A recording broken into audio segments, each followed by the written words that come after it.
And I'm going to deploy your uppers. Yep, sounds good. I'll start messing with the Z-bias. And video, when you get a chance, the D2 main looks a little hot. And we have bottom in sight. Wow, the starboard upper is super slow, huh? Super slow, but it's very nice on the opposite, going back in.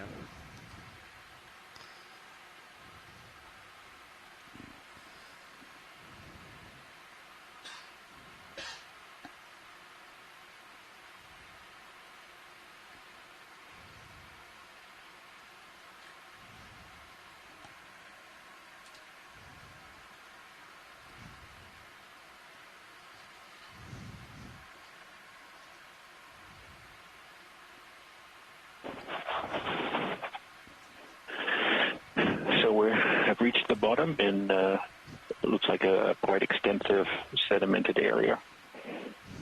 As the pilots get set up and get ready to go, we can just enjoy seeing. Bridge, ROV nav. Probably one of the bigger patches of sediment I think we might see during the dive. The vehicles have acquired bottom now. Even from this if you guys far have away time to discuss location, we see there's some big pteropod shells, some looks like we're going to have debris, head wall stuff that to come off our the seamount. east 090 for most of the day. Very similar to the sediment we've been seeing on the seamount so far. 270 if that works for you. Which makes sense given our location so far from shore. Copy that. And we mostly see this pelagic sediment accumulation, so at this time. dead organisms and their shells test falling out of the water column after they die. Your uppers and lowers. A couple of coral twigs covered in ferromanganese oxides. Also what we've been seeing, and maybe even some tracks there in the sediment. So, from my perspective, as a person who works a lot on sediment, things are off to a great start. How's the light video? Is it a little hot in the middle? Or are you good? So by that, Jason, you mean we can only move up into hard bottom from here? Is that what you mean?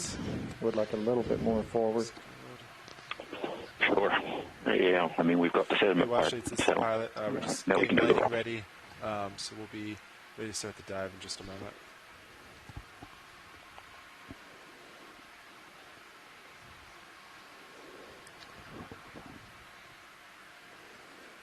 Yeah, understood. Video, when you're ready, if you just want to snap zoom on the sediment, we'll take a peek before we start. Copy. Looking at sediment, you want to tilt straight down.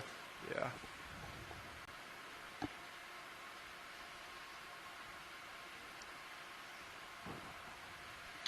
See a little organism trail there to the right. You see two red dots. Those are the lasers that we use to measure things. They're exactly 10 centimeters apart. It's hard to measure things in the deep sea with video without those accurately placed lasers. So here we're seeing multiple different types of pteropod shells. Those are swimming or marine organisms that live in the water column. They're made of aragonite, a type of calcium carbonate. And that tend to dominate the larger fraction of the sediment we see on these seamounts. The black thing in the top left corner is a twig, as we've been calling them, pieces of dead coral skeleton that have fallen off what we presume to be rocks above us, coated in this ferromanganese oxide, suggesting it's quite some. It's quite old. That ferromanganese crust accumulates at about 1 millimeter per million years. Thanks. Whenever you're set, feel free to go wide. This is great, Tim. Thank you. Yeah, it's a really interesting sediment. It's fairly similar to the ones that we've seen so far in our other two dives, would you say? So I do have waypoint 2 selected. very much as so. our target. So we're at 075-ish, 070 today, but it's because generally we're going to so be far to from any due east anyway. major However you landmass, guys want to we get there. don't really get the components of sediment that we do see closer to shore. So more terrestrial-based material. Yeah, I'll confirm, but I think that's the plan. There is organic matter in these sediments, and there are We're going to want to do that anyway. different faunal types that live in the sediment. We may not see them, but they're there. So it's not the barren wasteland that it might look like. Hey, Watchley, just wanted to confirm. So Shirley Waypoint 2 has been selected in HIPAC, so that's about a 070 for us. And other things but are you guys just happy with us acquiring headwall and going straight up the steepest part? There's a lot to doing see, that even again though for the it's next headwall? just a muddy bottom. So I mean, I could stay here for hours. All right, sounds good. Thank you, Watchley. On it. So they do want to get the pinnacle at some point, but we can go Jason, in all your zero, and then that sort of angles us there as well. So this is the steepest part here. We're a little south of it, but I don't know how accurate HIPAC is. So Yeah. All right. So yeah, where I'm at now, it may come down to not too steep. 20-meter move. a situation where there just might not be enough food for those larger fauna to successfully survive and reproduce. And we're not, often we see a lot of brittle stars as well. But on these dives, we just haven't seen those fauna living and surviving on these sediments. go ahead and put our first move in, please. So the range 20 meters, bearing 105 alive in the degrees, sediment speed 0.2 knots. the infauna. It's the stuff that lives down in the sediment. Position move for 20 Perhaps meters, filter feeding or bearing 105 degrees being able at to survive off 0.2 the knots. quite Good copy. Thank you, Mitch.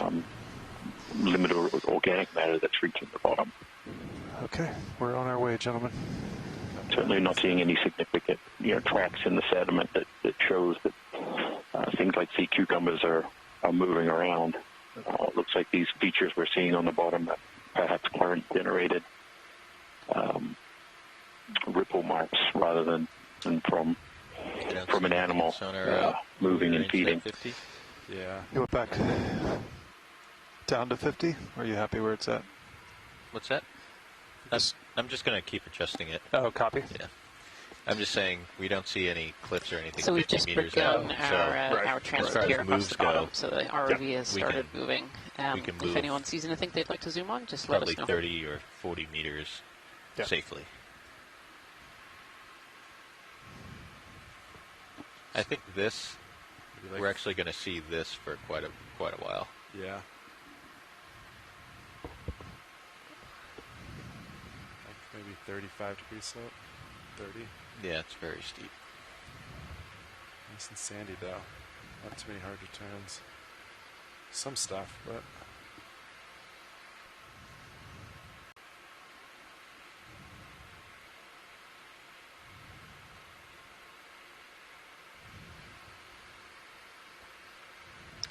Watch lead pilot. hey, watch it. Go ahead. We have a snap zoom on that little hard bottom there. Yeah, It's like dead a ahead. rock or something laying in the sediment. Thank you. Yeah, video. You want to snap? Dead ahead. It's a little out of my reach, but I can zoom from here.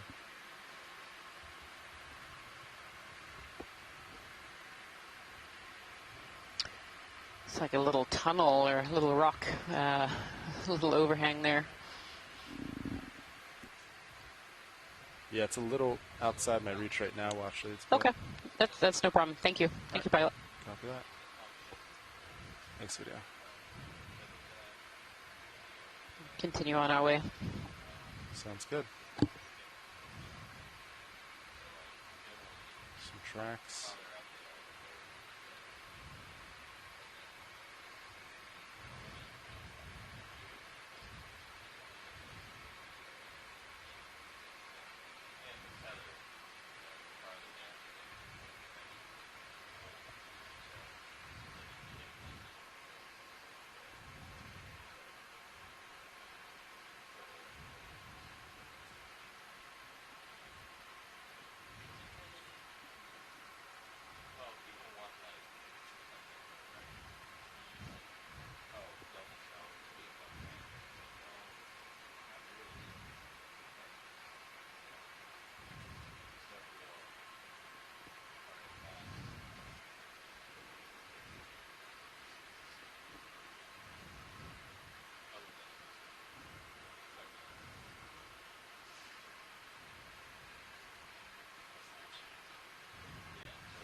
something here, Watchley. Is that of interest at all? Yes, that would be great if we can zoom on this. This is a little sea pen. Looks a little bit like an umbellula. Alright, video. Kicked some dust. And again, those lasers are 10 centimeters apart, so this is really quite a small little organism sticking out of the sediment. These sea pens are related to corals and anemones, but they stick up on these stalks, and they actually have an anchor into the sediment, so part of their body is actually found below the surface of the sediment. But you can see they have a very similar morphology to these corals. They have these polyps. And in this one, you can kind of see all the internal structure, so I kind of wonder if this one just had something to eat. Yeah. Yeah, these are quite fine, fine sea pens. Thank you, pilot. ROV now, bridge. Go ahead, Bridge. The position move is complete. We often see these sea pens in very sedimented areas, and in certain parts of the globe, usually a little bit shallower than this, you can actually get sea pen forests, so areas where you can find hundreds to thousands of these sea pens all together. Yeah, whatever you need, and then you often get basket stars or brittle stars often living on the stalks as well. They're really, really beautiful creatures.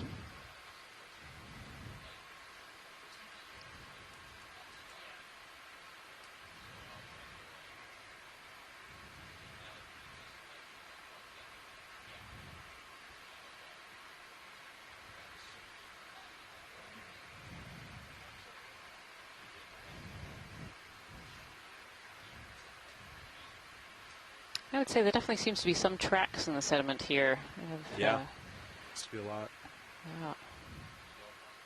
Little organisms that have been wandering around. Yeah, definitely it does. You know, once we see somewhat linear features, which are largely uncommon in these type of environments, it does point towards Sirius is definitely moving. An animal. Camera's at 45. Either a feeding track or Understood. Thank you. just a movement. Be interesting to see what might actually be creating those tracks. Yeah, it's really interesting. A lot of these sediment-dwelling organisms actually burrow into the sediment, and it's a way of escaping from predators. So although we might see these sediment plains and not immediately see the animals, it doesn't mean that they're devoid of life. There's actually a lot of life that lives inside the sediment. So you can have larger animals burrowing, like larger sea stars or even sea urchins, and then you have a lot of smaller organisms too, worms and things like that. So it may look like a large sediment plain with not much there, but in reality, and especially with all these tracks, it just shows that there is a fair amount of life here. It's just under the surface where we'd have to dig in to be able to see it.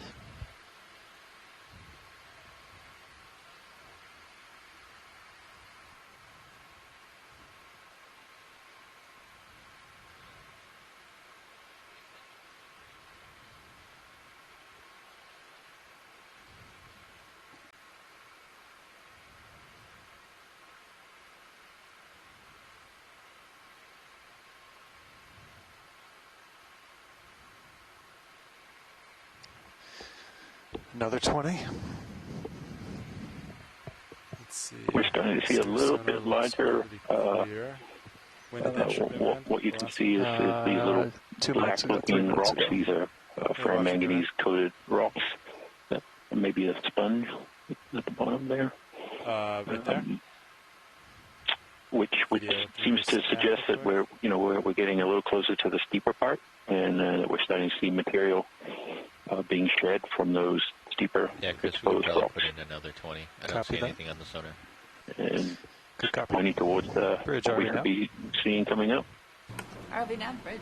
Hi, Bridge. Yes, we'd like to request this looks like a little sea please. cucumber. Range That's 20 pretty meters, unusual. 105 degrees. Not one that I recognize. I mean, it might be a sponge. It's got the kind of cucumber shape. I don't know if anyone in our chat room has bearing 105 seen this degrees before. at 0.2 knots. A sponge, which Scott France said a sponge. Yeah. We are. Thank you, pilot. It's a really unusual sponge. I don't think I've ever seen one. I wonder if it actually was attached to this rock and has toppled over onto the sediment. It was originally sticking up. Yeah, I think it's a little euplectellid vase that's sort of tipped over. Tipped over, yeah. Yeah. Belula poking out of the bottom of the rock? In the background? Oh, that might be another little cereanthid right in the background. Do you want to center that up, Washley? Yeah, that would be great. Just to add a third choice, I'm going to say it's a little burrowing anemone. A little burrowing anemone, Not yeah. necessarily a true anemone. Ah, okay, yeah. It's hard to tell with the tentacles being so white and translucent.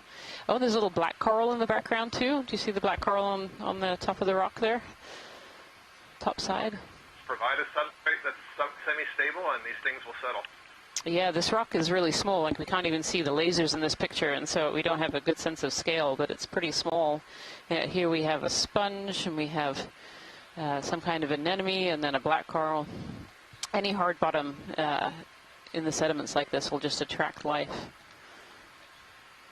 Actually, if we could back out a little bit, Pilot, just so we can see the scaling lasers, that would be great. Absolutely.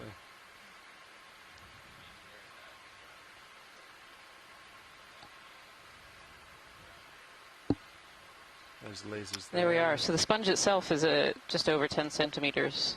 So the rock is about 5. So yeah, all very well hidden in the sediment, being this white and translucent color. All right. Thank All you. set. Thank you, Pilot. is on the move again. Understood. Thank you, Copilot. Next video. Nice job. It was a good spot.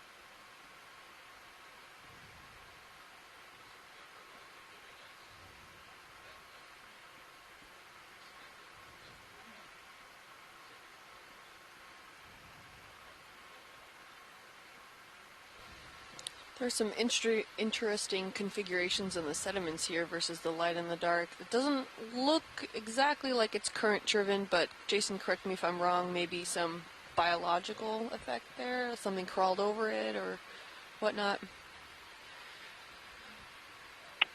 Yeah, it's hard to tell. One thing that I don't think we know very well about these relatively or completely unexplored seamounts is how the currents actually work. And so my first guess, or what I would see coming up on that is a slow turn biological. But then we may have different current processes down here that can at times be multi-directional. So we get overlapping features, ripple marks, and other things in the sediment that can sometimes make it less clear about which way the current's coming from. Usually when we have ripple marks, they're very well defined in a particular orientation, which allows us to better understand the dominant current direction and allows us to estimate something about the strength of the currents. But if we have multiple current directions, sometimes those diagnostic features aren't as easy to Copy. Thank you, Bridge. Ship is all stopped, pilots. to identify, and we have to work a little bit harder. But I'm kind of going towards biological in this case. But out at 20 meters. A little harder. Starting to pick up a little more. Thanks, Jason. Yeah, that's similar to what I was thinking. I just wanted to get your input on it. It seemed very interesting. Nothing that I had seen, at least a current make. So definitely some interesting features that you can just tell right out of the sediment.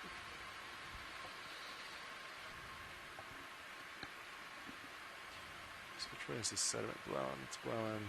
And we're actually seeing quite a bit of marine snow down here. Really perhaps more than we've seen on any of our previous dives. The marine snow is kind of the name we give to those particles in the water column that are really reflected by the light coming from the ROV.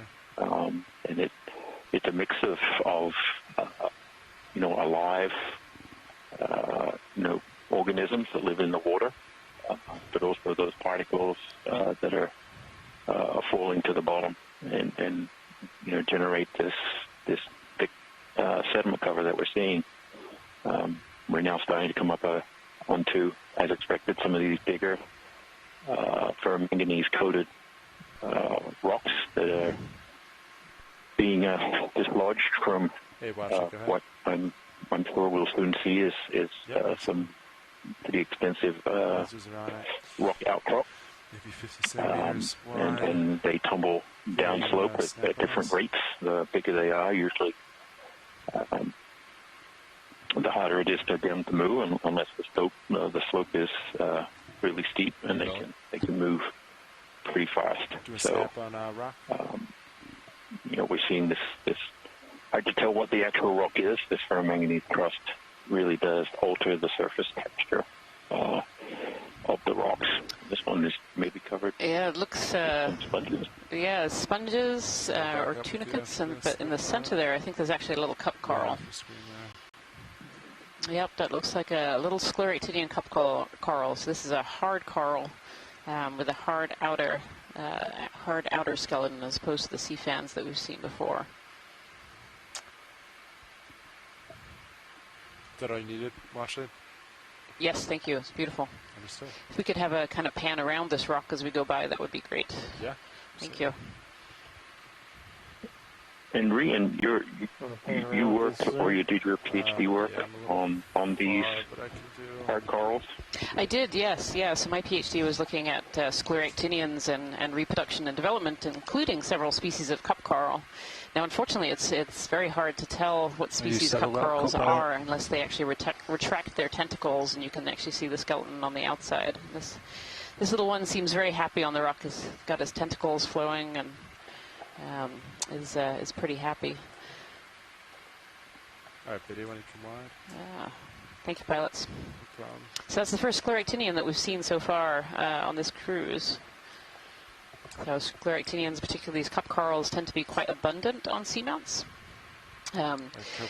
They like these areas that are really productive. So again, lots of that food fall coming down, and seamounts really create this. They interrupt deep cold water currents that are really nutrient rich. They send those currents up to the surface, kind of swirling around the outside of the seamount. It still works. Copy. Create these large plankton blooms in the upper ocean, which then die and then feed the deep sea, as Jason was saying. If they create this food fall, this marine snow, and that in turn becomes food for all these animals that live on these seamounts. And these cup corals really like these areas that have a little bit of flow, but they do mostly need that hard bottom to be able to settle.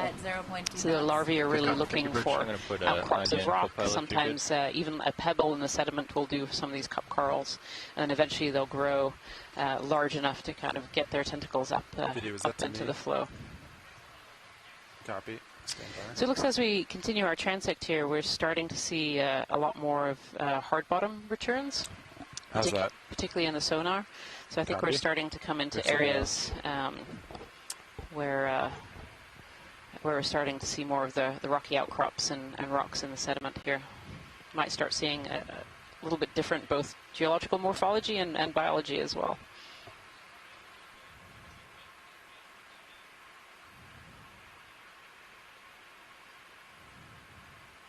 Yeah, it's starting to steepen up. It's going to be like 45 now.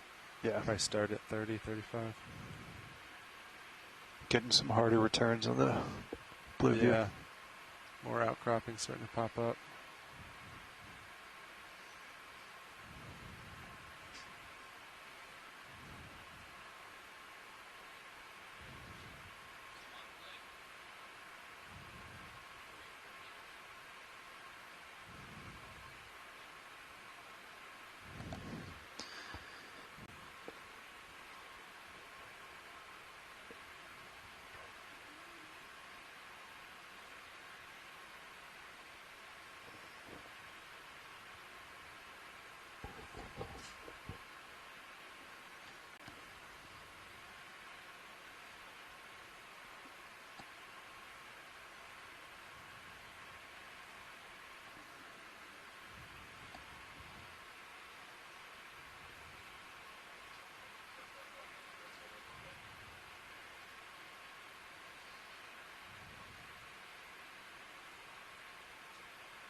We were talking earlier about these tracks in the sediment, and you can see some of them here. These tracks in sediment can also be feeding trails too. A lot of organisms that live in the deep ocean actually ingest sediment, and then through their guts they actually absorb all the good things out of the sediment, and then the waste comes out, leaving a trail behind. But sometimes these trails can just be where the animals are feeding and walking, and creating a slightly different color in the sediment or a slight indentation, which creates some of these trails.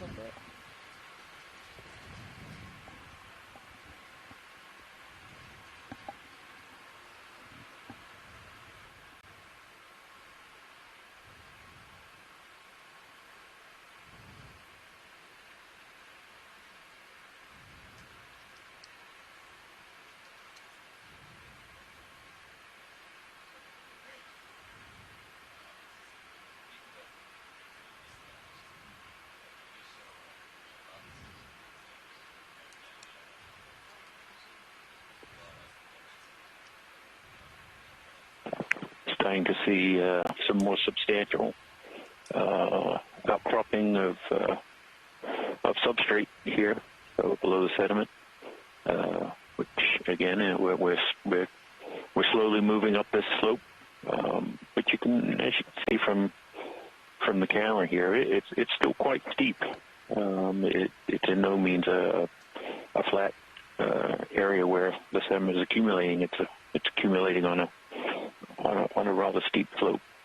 So, as we move upslope, we're going to be seeing more and more of these displaced rocks that are ferromanganese coated. And as we've already seen, sometimes these become great places for another umbellula there at the bottom right. Is that of interest? I think it's similar to the one yeah, we saw. Another little umbellula. I think that's the same species, so for moving, that's fine. Copy that. Yep, more of these sea pens. Usually where you see one, you'll see more than one, so that's not uncommon that we're seeing more than one there. And they're relatively common in deep sea and sedimented areas. They have an anchor in the sediment, so they can. They actually need some space in the sediment. Most sea pens do not live on top of rocks. They need a bit of sediment to be able to live.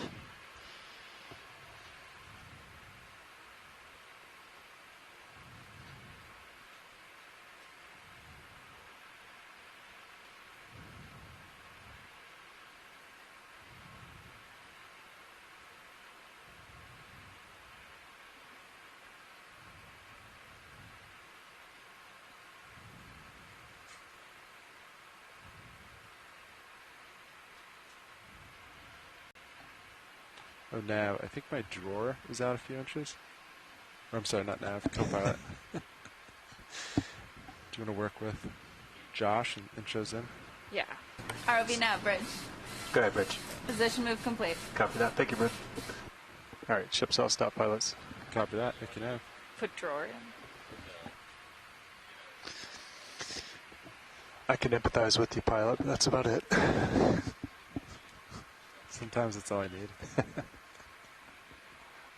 Pilot, you want me to stow the drawer, correct? Yeah, it just looks like it's cracked a few inches. I think just from the morning checks.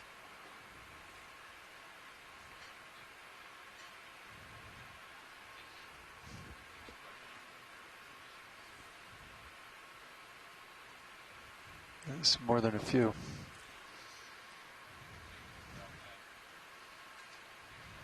We found some rocks. Yeah, so I get more and more. Gonna tilt up and maybe give us a pan around. It's all about the reveal.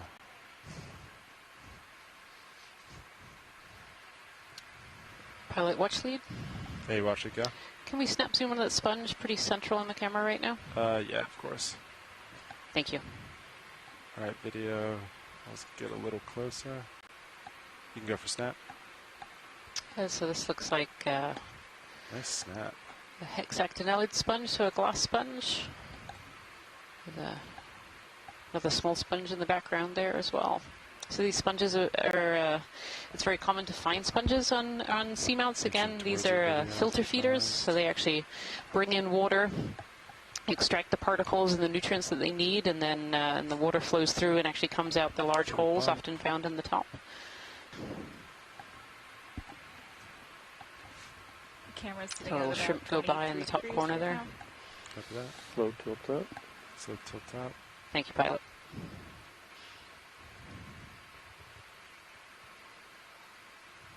Oh, it looks like there's some little mollusks, some little snails living amongst this this sponge here. It looks like there's one inside, one outside, maybe. Yeah, so these sponges can form habitat, you know, very similar to these deep water corals where you see a lot of animals living around them. These sponges also form habitat. They stick up into the water current and change water flow, and so can be good places for other organisms to live and feed and often reproduce as well. Yeah, I'm not quite sure what that one is. It looks more like an amphipod on the inside. I don't know what the chat room is thinking here. So there's a snail on the outside, and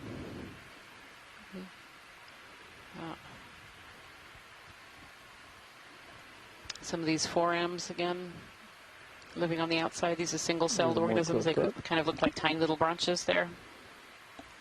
Yeah. Oh, do you just want the interior one? No. That's a...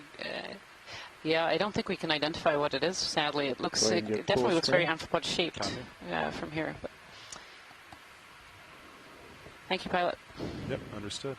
Let's get the final shots for video. Tilt down. Get lasers off for full shot. Hold that. Hold it.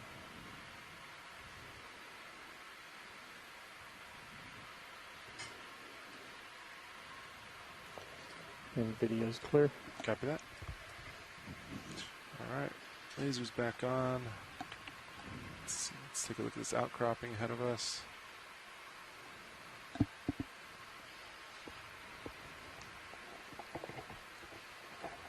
In the foreground there as well, to the left, pilot.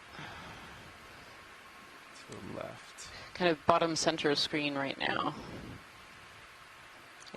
Right in the... Am I centering it? Is it coming? Yep, it's coming right down, yep. All right, video, you want to snap real quick? Yeah, just a real quick. It could just be where sediment has been deposited there. Yeah, not quite sure what that is. Accumulation of something. Thank you. Copy that. But yeah, any snaps on the rock as we go by, that would be really helpful.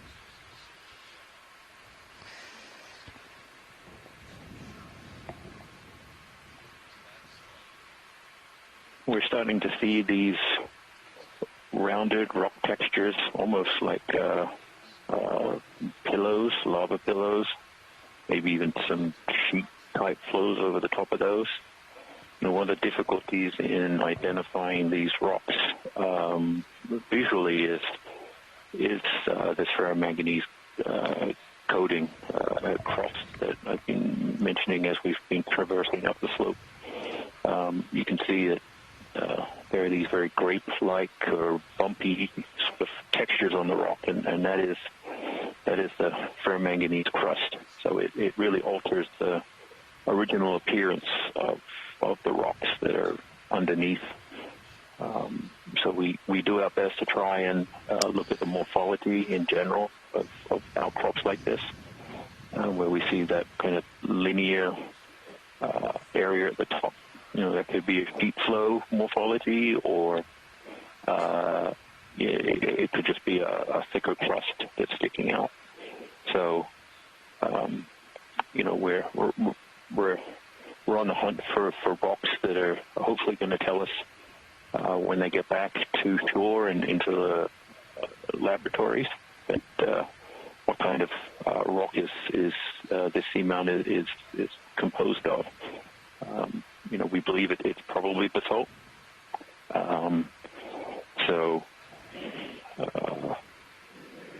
You know, we'll do our best to try and figure it out. The seamounts are very old, even at the youngest estimation.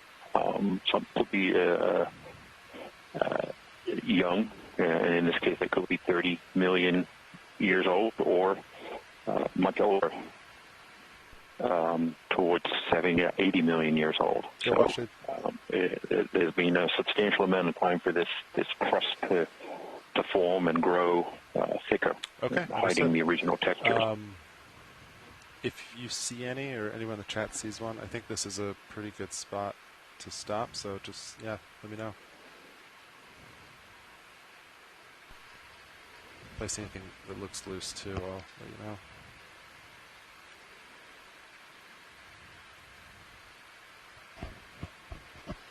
So Jason, there's some chat in the chat room and between us as well about collecting a rock. Is this a good place for us to think about trying to find a rock to pick up?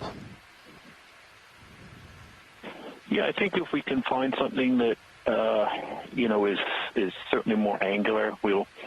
If you've been watching the dives we've done so far, what we tend to do when we're picking a rock is we'll do a squeeze test on it. If the rock is mostly this ferromanganese crust, the manipulators are strong enough that it will actually break. The crust is precipitated in layers, so it isn't an extremely strong binding. Whereas a rock that is predominantly basalt will be it's crystallized, so it's a very strong rock. And actually here you can kind of see that crust. This is a really great shot. That there's this outside layer over this rock, and it's quite thick. So it's hard to find a rock that is always good. Lasers on it now, but we'll keep looking. I don't know. Is that I can see if it's this coral stone right there in the center? Yes, the pilots are just going to set up here and see about this rock that the lasers are on right now. It's got a bit of angles, a bit of crust. Let's see if it's actually loose from the seafloor. We'll give it a squeeze. and yes, give it a squeeze. For anyone who saw our dive yesterday, the very first rock, the pilots went out to reach it and just tapped it very gently with a manipulator, and it kind of exploded into a million pieces. It was actually quite hollow and fragile. So, and I take it those are not the kind of rocks that you're looking for, or the geologists are looking for. Well, some geologists are. Yes. They have the thrust. The thrusts are really important. They tell us a lot about water chemistry and history and mineral accumulation. And then you saw your view there. And weaker rocks, and there was some talk about what these haloclastites, which are these Alright, so basaltic type materials, fractures that get filled with weaker minerals during different parts of the seamount's evolution. So, when we're on land, we tend, as geologists, we tend to always have a rock hammer when we're out looking at rocks. Fortunately, we don't have a rock hammer on D2 right now. So the squeeze test is the next best thing. Yeah, surprisingly, we don't tend to do the squeeze test with the biology, Jason. Just the rocks. Arms coming live, 3, 2, 1. Yeah, it's probably not a great idea with biology. They tend to not like that so much, I would imagine. No, they definitely don't. Center that up right there. Alright, well, actually, first I'll just see if it's loose.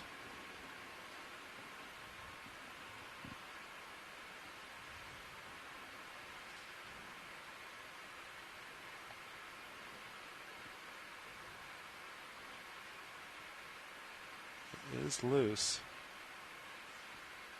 Oh, a little too loose. Hang on.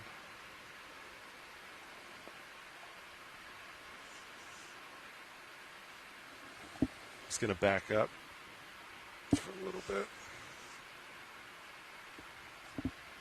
Looked pretty thin, but now that it moved, we can get a look at it.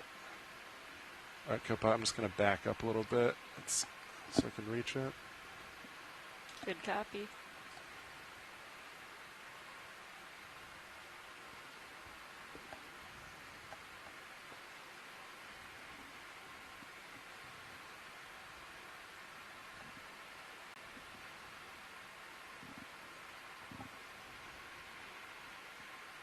Let's see. Is that it, or did it go further? No, I went further. I actually don't see it. That one there looks embedded to me. I guess that's a risk when you're on a slope. Yeah, you can see the giant. Yeah.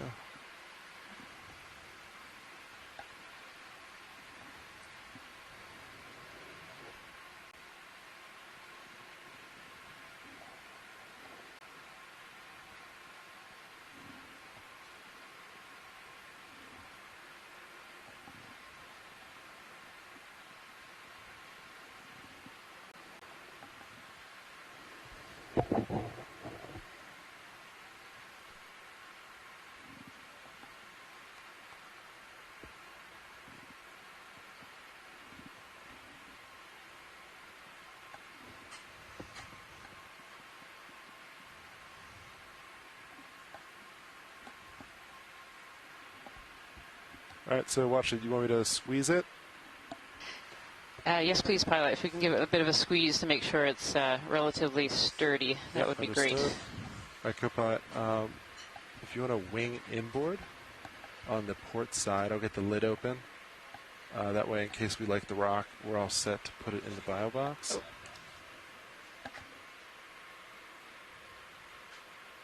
Yep, you can go all the way in. Awesome. So it was able to survive a bit of a tumble down slope, so it grants it's somewhat hard. Yeah, it seems like it should be solid if it rolled quite that far, too. It went quite a ways. Yeah. Right.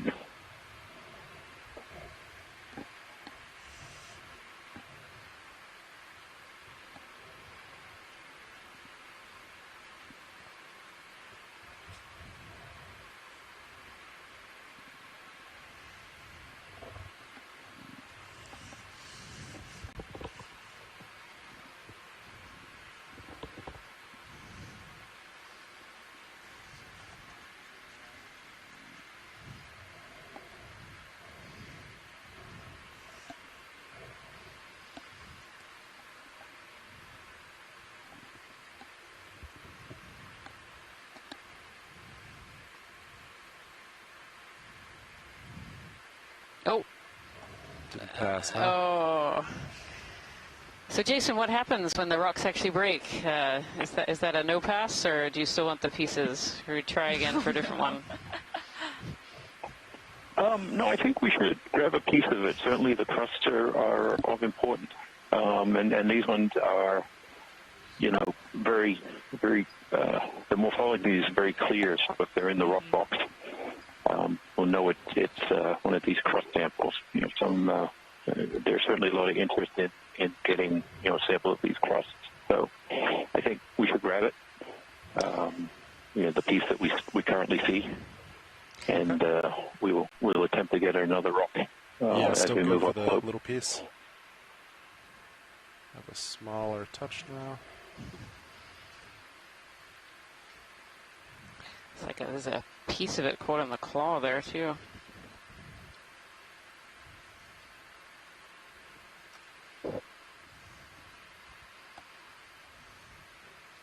All right, co-pilot, can you just tilt the mini Zeus down a little bit? Yeah, it's Look, we worked so hard for it, we have to take it. Yeah.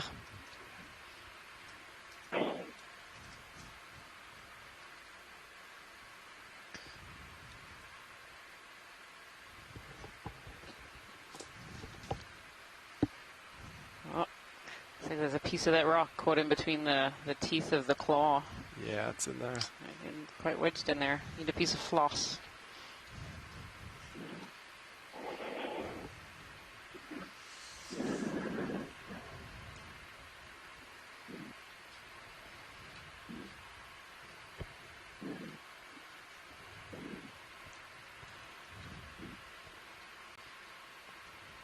All right, co-pilot, you can wing outboard.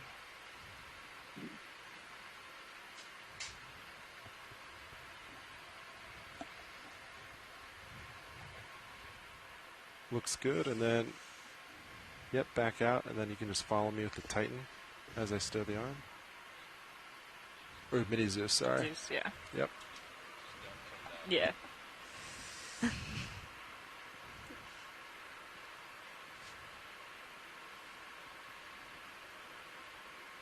Looks good there. Inboard. Alright, arm is off. Thank you, pilot. Right. Looks good. Thank you, co-pilot. You can, let's see. I'll give you your camera back. Looks good. You can ramp down hydraulics. All right. And we're all set. Hydraulics are off.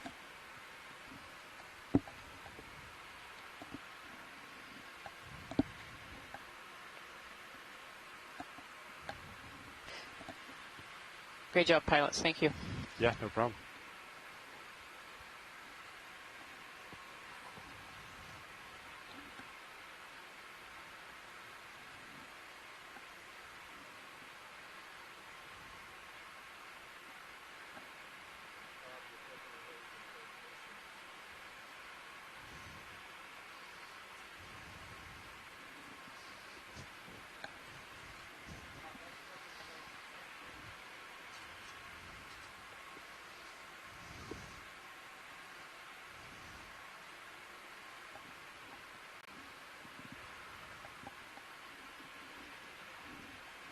Any interest on this whip approaching?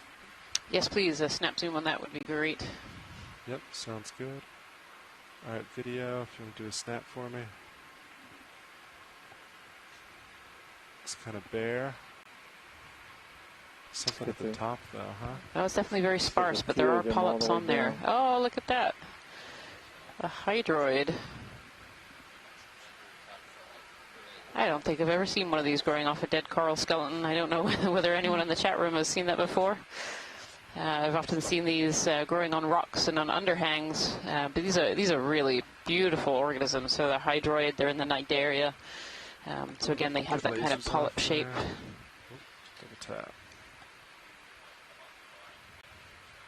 So remember the first time I saw one of these as a graduate student from ROV video, and they look very alien-like.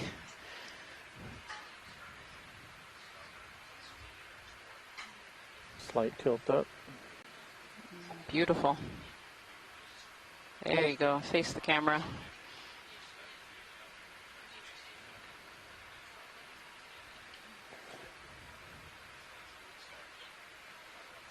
Hold the shot. Holding. Really beautiful.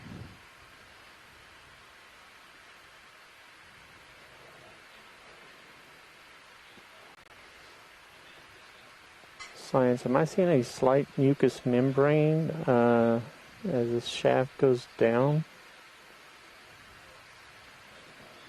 Just behind the main flowering body?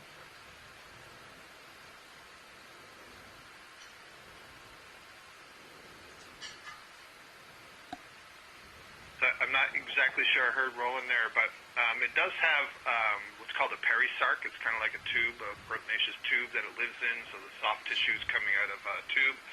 And you can see there's two rings of tentacles. There's the oral tentacles, which are the deeper red-brown color, and then the more pale outer tentacles. And then between those, you see that sort of bubblegum-colored mass. Those are the reproductive cells, so those would be given rise to the equivalent of little jellyfish. All right. Watch it. Anything else on this you're interested in? If we could actually just go all the way down to the base of the coral, kind of zoom all the way down, and then we're good. Video ready for that? Thank you. Go ahead. I did see some more of these down below. Yeah, and Scott France also says here that he has seen them growing off of the skeletons before. But, yeah, as we go down this old bamboo coral skeleton, we're kind of seeing a lot of life living at the end, and then there is a little bit of live tissue, although it doesn't look terribly healthy to me. I don't know what you think there, Scott. Hold there. Yeah, I'm delayed. So far, all I'm seeing are the hydroids and a different kind of hydroids. Different hydroids, yep. Yeah. Yeah. Much of a bamboo yet. Yeah. There's some tissue at the base. Continue down. Yeah, we can keep going, pilot. Copy that. I'm making Interesting. The polyps are all retracted. Oh, here's another hydroid right here too, and a barnacle right underneath it. Couple there. Yeah. This one has a white oral tentacles rather than those red. I don't know. what that means. Retracting. Is it retract or just spin? I don't know. No, it just spun. There's that barnacle Right, sticking keep its going down. feeding legs out. Yep, keep on down, please. Still a little bit to go. These barnacles use their legs to pick out particles out of the water column too, and then retract the legs back into their shell. So, there's a few barnacles, a few more down here as well.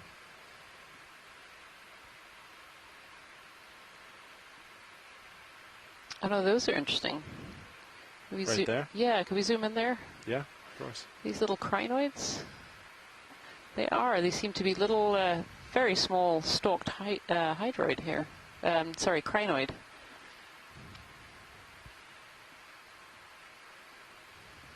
Beautiful.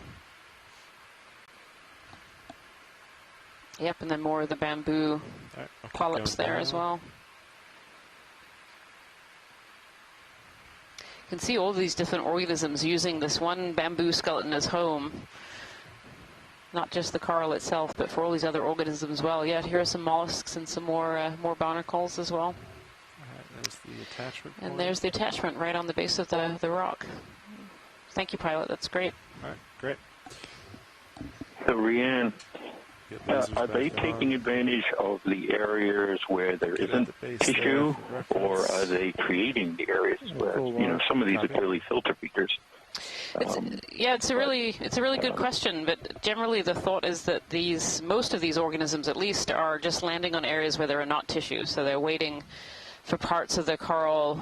They call it cenosarc. It's that tissue in between the polyps. So if there are cuts or tears in that, or where it's starting to die back, then you'll start seeing all these hydroids and those zoanthids, those beautiful zoanthids that we saw yesterday as well, and the barnacles. So they don't, you know, the general hypothesis is they're not actually predating on the coral tissue itself, that they're really waiting for that coral tissue to die back, and then we'll have somewhere safe to land. That sounds good to me. But you're right too, most of these are also filter feeders, so those filter feeders are really looking to get up into the current. You know, the further up they come in the current, they can catch more particles out of the water, they get a bit more flow than right on the bottom. So they're just really good places to be if you're a filter feeder. You might have to offset it a little bit. It just depends on what current's doing. Interesting follow-up question to that is, well then, what is it that's causing that tissue to be lost to allow these other suspension feeders to settle on it and grow? And that's something we were talking about quite a bit yesterday. There's various hypotheses. We do know for sure there are different predators like sea stars and aplecophoran mollusks, maybe some fish.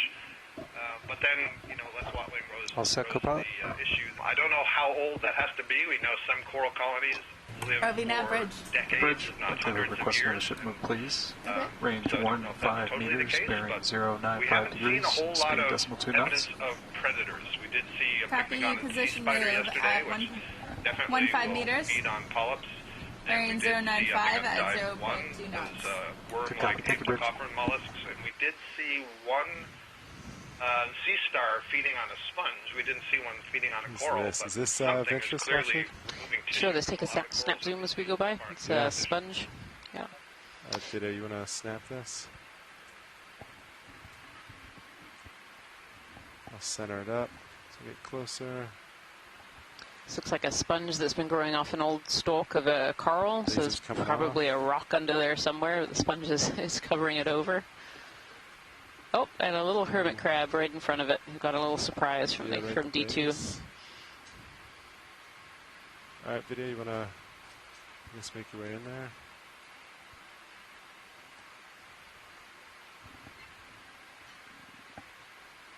Max zoom. Copy that.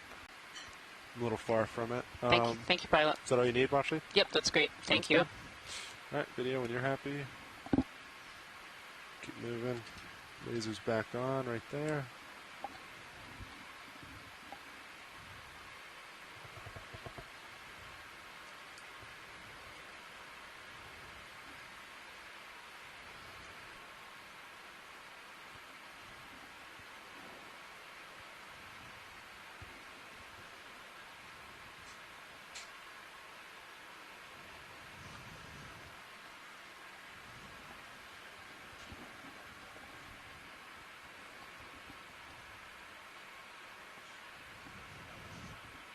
Nav, how's it going over there?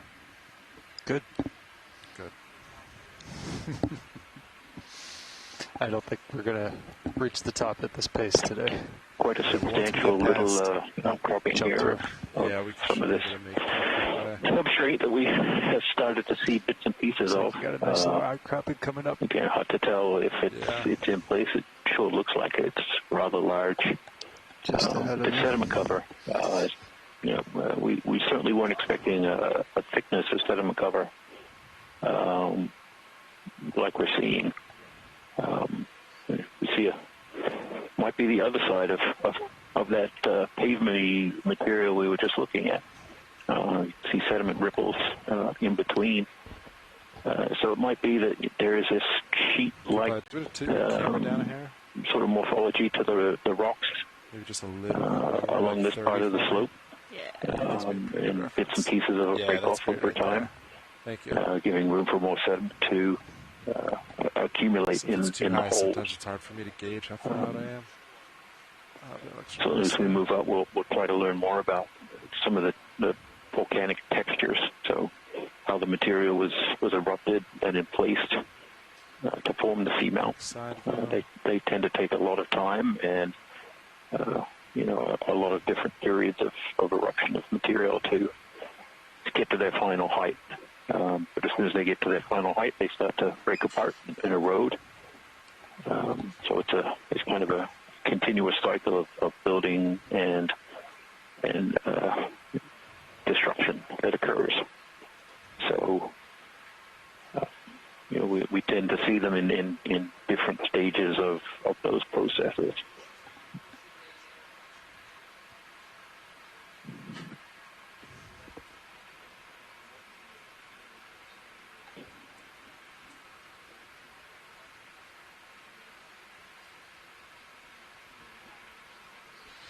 Jason, so you mentioned volcanic material. Is that due to these potentially the seamounts that we have dove on and this one as well qualify as being built by hotspots, or are there other theories that could have potentially formed these seamounts? That's a really good question, and one that is something we don't really have an answer for these seamounts. I think the three that we've been diving on so far during this expedition, three that we didn't actually intend to actually dive on, but weather is a constant factor in altering plans. None of the three that we looked at sit within a fish of interest. We see a fish. Of course, as soon as I talk, we see fish. I should do that more often. Maybe we'll see more fish. We actually haven't seen too many fish on any of our dives so far. And looking for some of our experts in the chat room to get some idea, and then we'll move on. See if they could come up with a tentative identification. Or maybe if they'd like to chime in on the token. Fish is about as far as I can go. That's right. So halosaur is what some of the more expert folks are saying. We have pretty good agreement on a halosaur. This is actually the first fish we've seen today.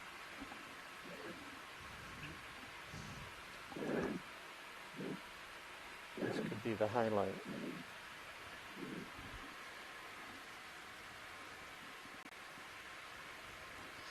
Get tight of the head. Copy. Energy conservation at its finest.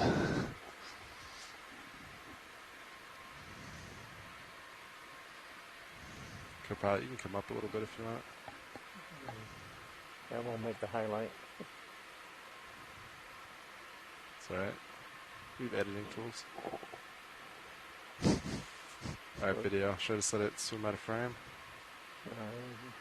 Not seeing any parasites or continue on this one. We tend to see fish in the deep sea. They often have little parasites that live on them. Got a little too close for him.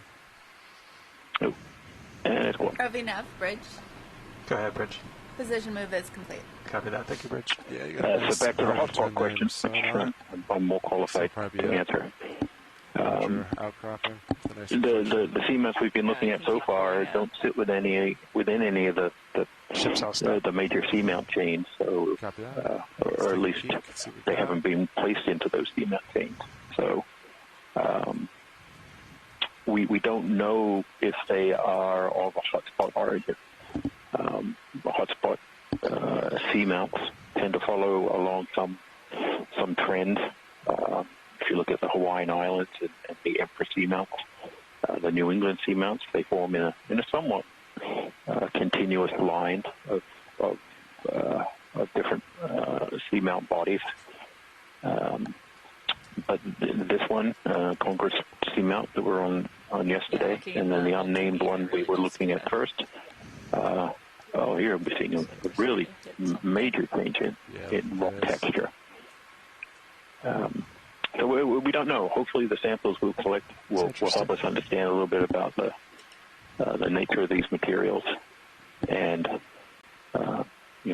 perhaps place them within one of the seamount chains or not. But there's a major transition that we just crossed over from this sort of pavement-like material to this very bulbous, almost pillow-like texture. Of course, everything is coated with iron manganese oxides, so it makes it a little difficult to see, but this is a much more substantial in-place outcrop of the underlying materials.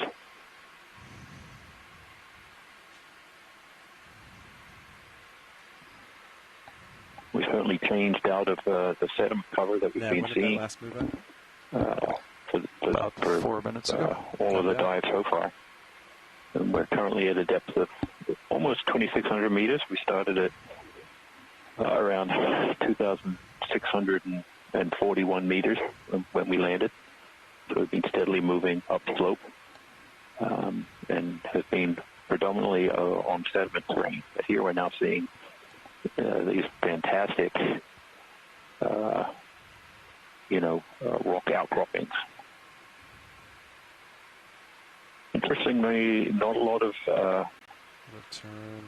coral attached or other sessile fauna attached to these. I wonder why. We saw them attached down lower on individual little boulders that had fallen down slope. Swallow there. Oh yeah, well, I definitely think we're here seeing something. You can tilt your camera down a little bit. Related to the eruptive style, the emplacement of the volcanic rocks. Here, these seamounts are built up of multiple flows erupted over long time periods. So the way in which those happen is it kind of changes over time depending on the chemistry of the lavas and the conditions at the surface when it occurs. Everything, again, still coated by this ferromanganese crust, but really amazing outcrop.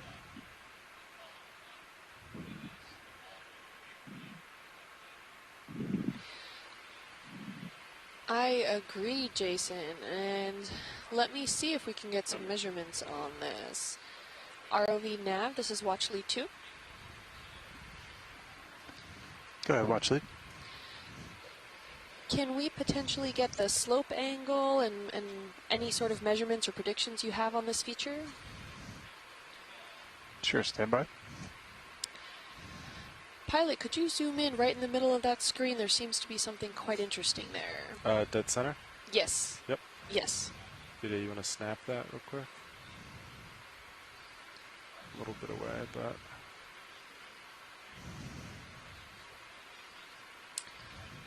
This looks like some sort of sponge. Can someone chime in on this, or either decaying, or... I'm not quite sure what to make out of this.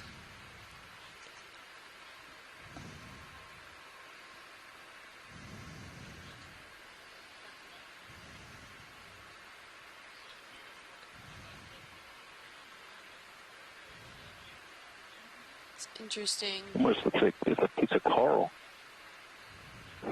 It might be part of the sponge, might be a coral fragment there. Two different sponges, Scott Prince said. Coming back. Yeah, I think from out chat room. There's some manganese old coral base. And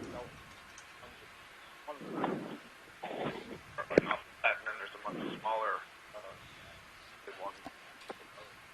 Scott, I can barely read you. Can you repeat what you were saying?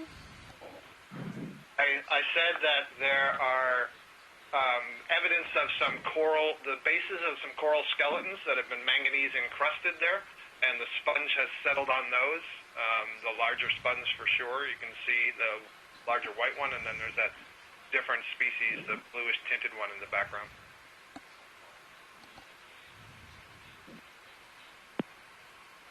Here we're getting a really good view of this pitoidal, this grape-like bubbly texture that these ferromanganese crusts can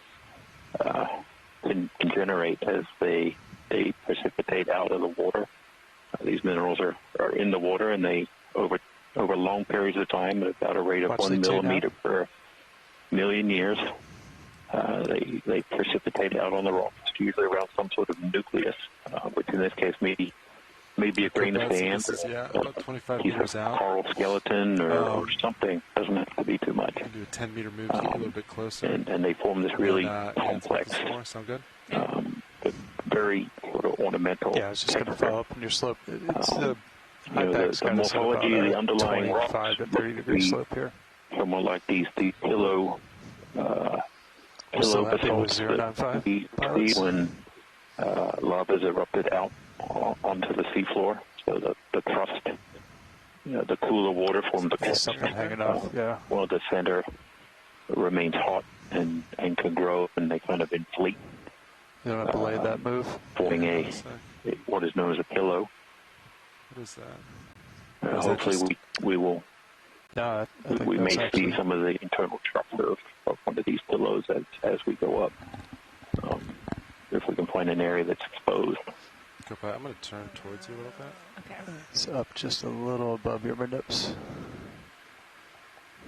Oh, I thought I saw something on the. I think it was it's the rail cam on the starboard. Yeah, it's right there. I think it's just a little above you.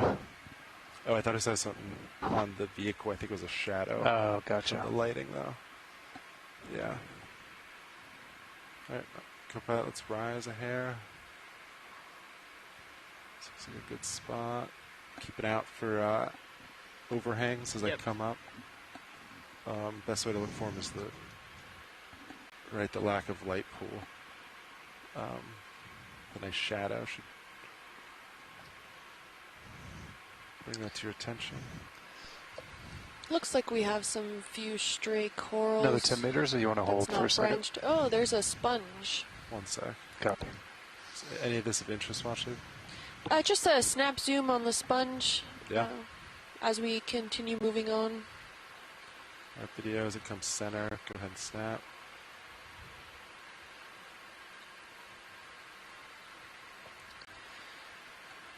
Lasers off. This looks like a similar sponge we saw yesterday, right, Jason? Yes. I think we saw a couple of these yesterday. Scott says they're potentially hyalonema sponge, or possibly related to that. Sorry, video. Bring it back center. Really interesting. I'm not seeing any organisms on the inside. I'm not familiar if there are organisms that generally hang out on the interior structure of that sponge, but would be a great spot to hang out for a shrimp. Looks like you got a little shrimp in the water column there, just off to your right. All right, Biddy, if you're happy, we'll keep moving. All good. Thank you, pilot. Copy that. Lasers back on. All right, let's come up a little bit more. So, Jason, that pterodal texture that you were talking about, are those little knobs on top of these pillow lavas formed by the ferromanganese crust, or is that formed also when the lava can cool? Yeah, I think in this case it is the ferromanganese crust. We tend to see that when these are erupted, the surface is smoother. So it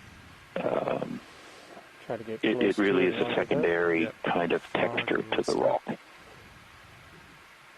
hiding what's beneath. But certainly here we're seeing very complicated, I think, flow textures. Still grab this one. That haven't been completely erased by the ferromanganese crust. We've got another bamboo coral here, perhaps.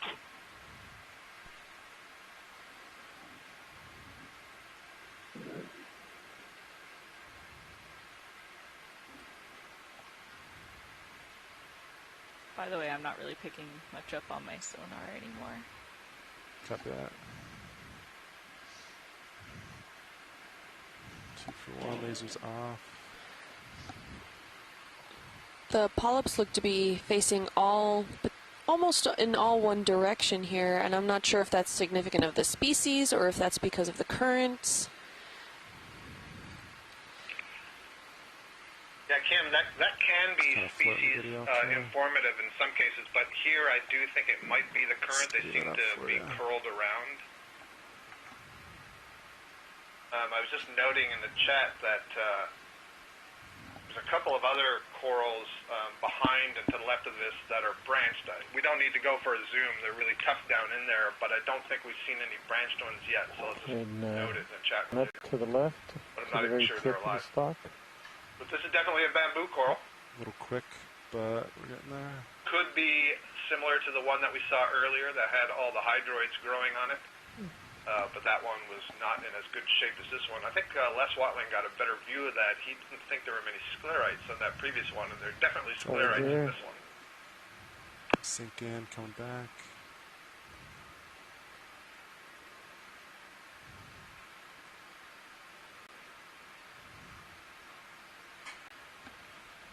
Okay. Want to push into that dark node at the bottom of the screen. Copy.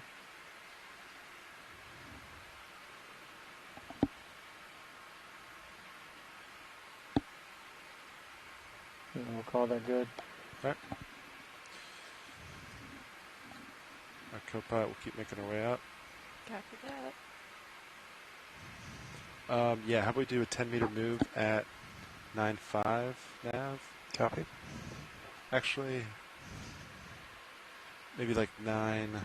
How about 8.5? You can see that the skeleton itself is not perfectly rigidly straight, and the growth is going to be responding somewhat to the currents at the time that the skeleton is set in, whether it's bent over or not. And so I suspect some of that request a ship move, please. Maybe telling us something about 10 meters, bearing 085 degrees, speed 0.2 knots. Okay, that is a range of 10 meters, bearing 085 at 0.2 knots. Good copy, thank you, Rich. Roger that.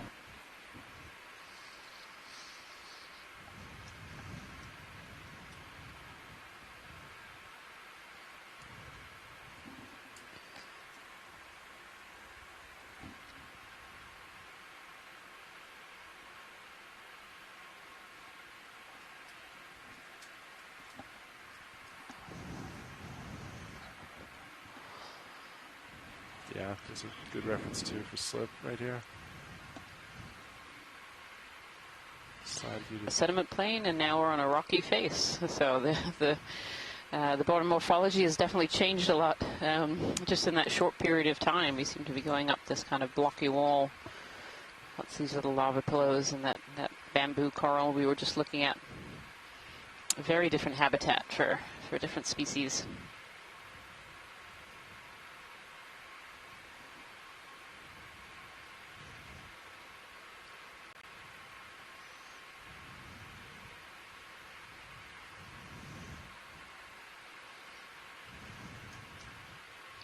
Looks like there's some other deep sea corals over here on the right-hand side.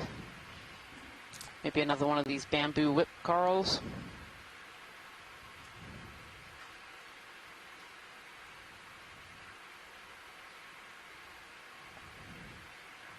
Still seems to be a fair amount of sediment in the water, and in between all these different pillows, these different pillow lavas, just seems to be a lot of marine snow in the water.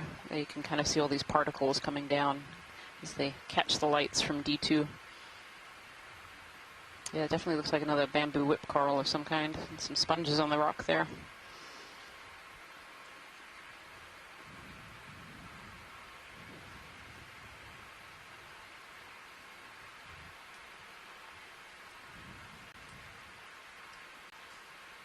Pilot watch lead. Go watch it. It'd be great to have some snap zooms on these corals as we go by, if that's possible. Yeah, of course. Thank you. All right, lasers on.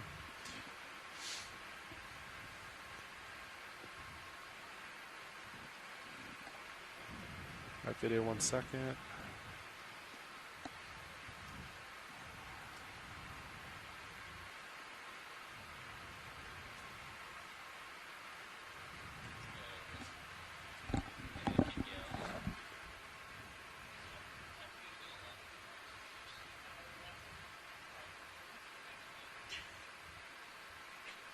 All right, video. You want to come on in? Dark background for you. I'll get lasers off.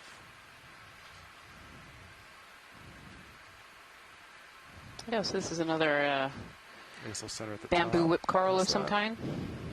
Very similar to the one that we were just looking at. I don't know if they're the same species or a different species. Oh, and a little shrimp going by. Hey, Cooper, we had a 10-meter move in to push you closer. Yeah, we're just about finished up with that. Yes, you might feel it. There we go. A little bit.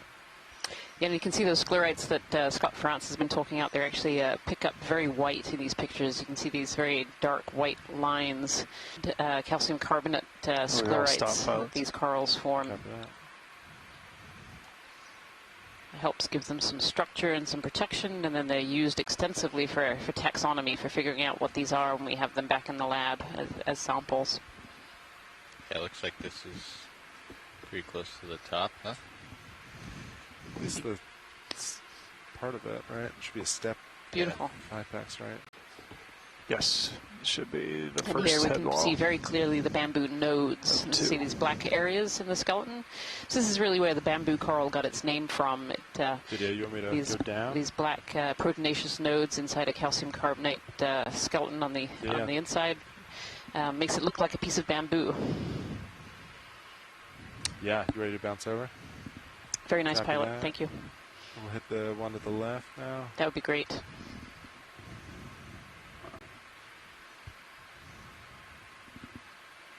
that. Do a little hop.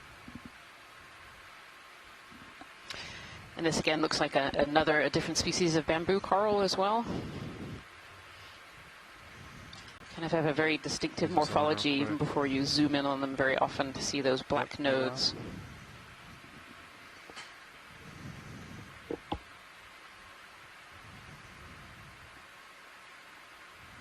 It's really interesting that this one is either settling on or close by this dead coral skeleton. You can see just to the left is this black ferromanganese encrusted coral stalk for a coral that lived here a very, very long time ago. And this bamboo larvae has settled and grown either right on it or right next to it. I can't quite see from this way.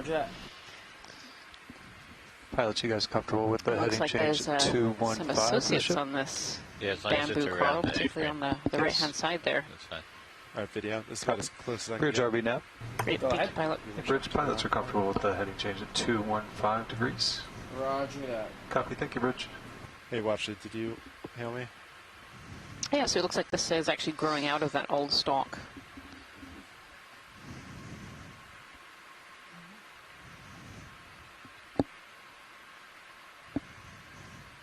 Yeah, beautiful shot there. And you can kind of instantly see that this one is different, you know, it's not that single stalk that we can see on the whip coral, but also it doesn't have those really distinct sclerites. There are still sclerites in there. We can see some of the polyps with them in. Again, looking for those white lines, but they definitely don't stand out quite as much as in that other species. They're still there. And again, the taxonomists really use these for identifying what species these are. Through the tissue too, you can just see these black nodes. There's actually 3 in the shot here, but some of them are covered over by quite a lot of, this is called cenosarc. It's kind of the skin that forms in between these polyps.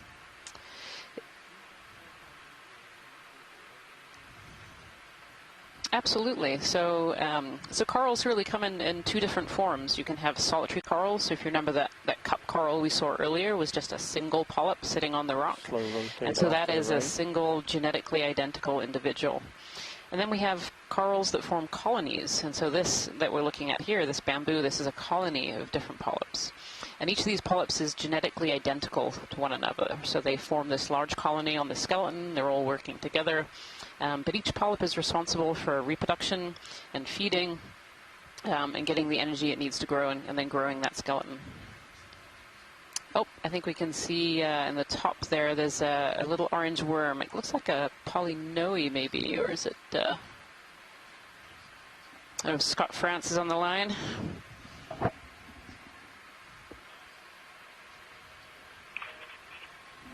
Yeah, sorry, I was on a different related call. What was the question?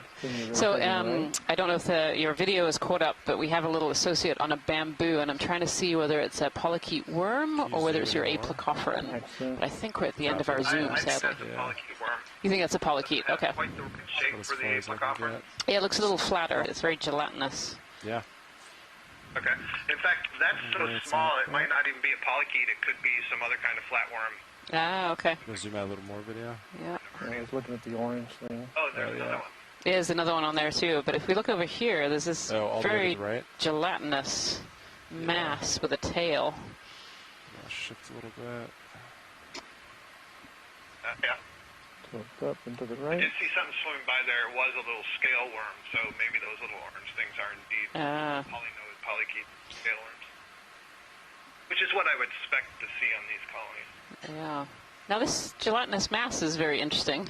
I'm not sure I can... anemone that's not in good shape, maybe, or would it be an old egg case? You know, it does look a little bit like an old egg case, still with kind of mucus and slime in there, which helps them stick to some of these corals. Another possibility is, you know, it was just something that was drifting by in the water column, one of the many gelatinous organisms, and got caught up on this coral. Full specimen. Yep. Copy that. Lasers are off. Pseudomorph of a I guess a squid. There's all kinds of mucus producing organisms down here. Yeah. So I guess there's lots of ways to get it. It's actually maybe a surprise we don't see more of these mucus blobs. For sure, including including the corals themselves. The corals often produce an awful lot of mucus.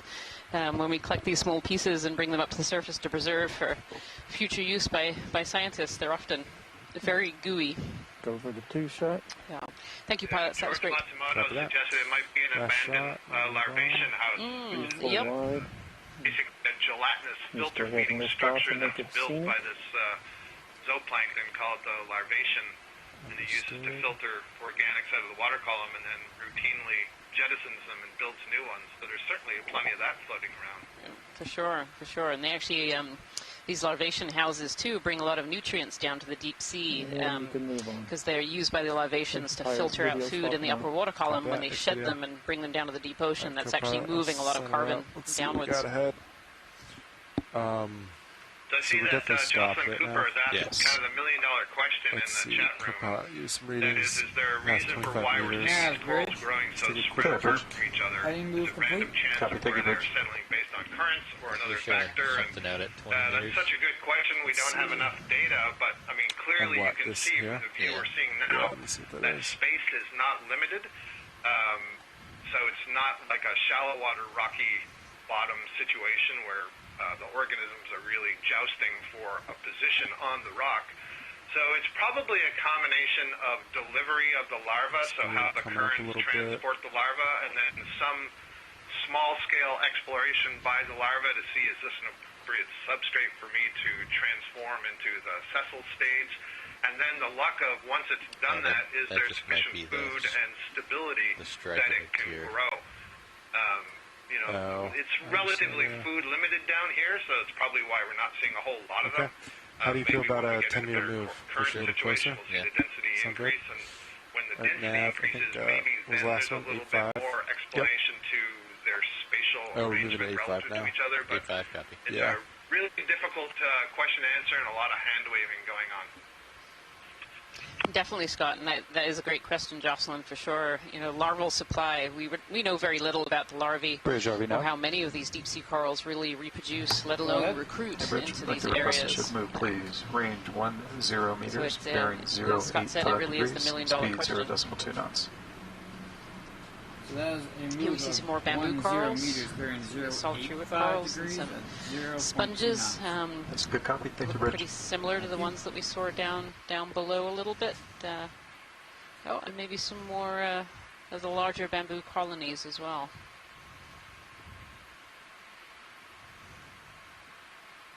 On the edge of this little feature, we seem to be kind of coming over the top of.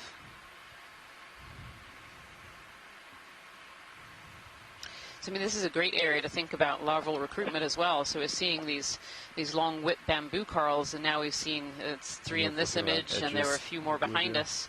And they all look about the same size, and so maybe this was a single recruitment event where some larvae had come in from one area, settled in this area, and then these are the ones that have really won out. These are the ones that managed to get just the right spot and got just the right amount of food and did not have those predators come and snip them away when they were young. But yeah, I see another one of these large whip corals here as well. So. Yeah, I noted that the whip corals, aren't growing ramrod straight. There are some whip corals that do, but these bamboo corals seem to have some flexibility in their growth, and that is probably responding to the current flow at the time the skeleton is laid down. But when you get towards the tips, you tend to see that they spiral more regularly into these curls, and that may be that they've gotten to an appropriate height. There's a good current flow. There's a lot of food, and so you want to continue to grow, but you want to stay in the right current horizon. And so one way to do that is to sort of spiral and not grow further from the substrate. That's one hypothesis anyway that I've heard Les Watley describe. Yeah, that's a great hypothesis. I think it's something that can be quite difficult to understand in areas like this, but the currents, depending on how close you are to the bottom, can be very, very different. You can have a much slower flow just at the bottom and much faster, even a centimeter or two on top, and then go up a meter, and it's very different. So particularly in these seamount areas where the flow is really affected a lot by the morphology of the bottom that it's going across. It almost looks like a little cobble field with all of these loose boulders and rocks and sediment in between them. Yeah, I was just about to, as you said, morphology of the bottom. It was, I think, what that was your key word here is, what we sometimes classify as debris fields or loose boulders. Here we can see as we go from areas where there's a little more sediment to where there isn't, is that often it's just the appearance that these are loose, but the sort of bulbous nature of these quite possibly pillow basalts. They look like they're loose, but they're all attached together and part of a flow structure.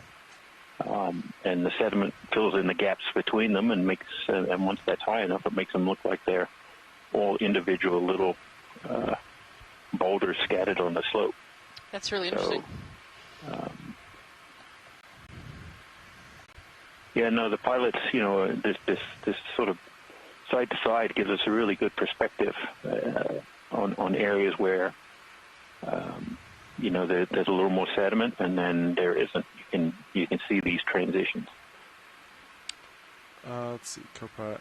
Yeah, we feel about Thank you, pilot. 10. About the coral colonies that we're seeing now, they're more abundant than at the start of the dive, and of course, we were in the sort of flatter part of the base of the slope where there's a lot of sediment, so no surprise there. Please, range But my 10 meters, impression of the bearing high pack 0.85 degrees, speed 0.2 knots. is that we're still at the base of that slope. 10 meters, bearing I'm not sure what the 0.85 contour lines are, but we probably have Good copy. Thank you, more Rich. than a couple hundred meters to go up this slope. So it'll be very interesting as we start to climb and we get close to the top of the steep feature. I would expect that the corals will become even more dense up there. Yeah, that's a great point, Scott. And if people want to see that map, you'll find it on live stream number 3.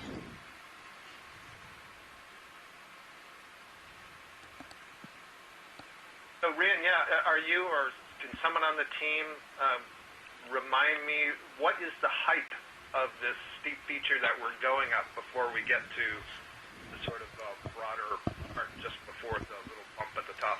Before the little peak there, I can give you an eyeball for it. So it should be about 200 meters or so before you kind of reach that saddle before the little nose that sticks out. So is that's 200 meters horizontal or vertical? I'm thinking of the depth change. Come up and see what you see. Vertical. So the whole dive is about 400 meters depth change. 400. So again, come up. Thank you. We could pop up, then you could range out the sonar, and you could see if there's another cliff or if it just sort of continues like this. Yeah. Watch lead, ROV now. Bigger moves. Only danger is if you see something really cool. Hey, watch lead. Just want to it. confirm: is the top of the mound a hard target? So we definitely want to try to get there today. Okay, good copy. Thank you, watch lead. Coming up slow.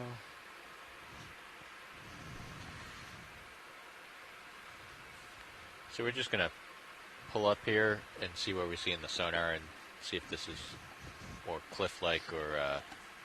So we're going up with another one of these transitions might be able to get where sediment doesn't seem to be accumulating it's more of a slope. As much in between the rocks there. Perhaps this pavement is more continuous, or we saw a change in flow structure.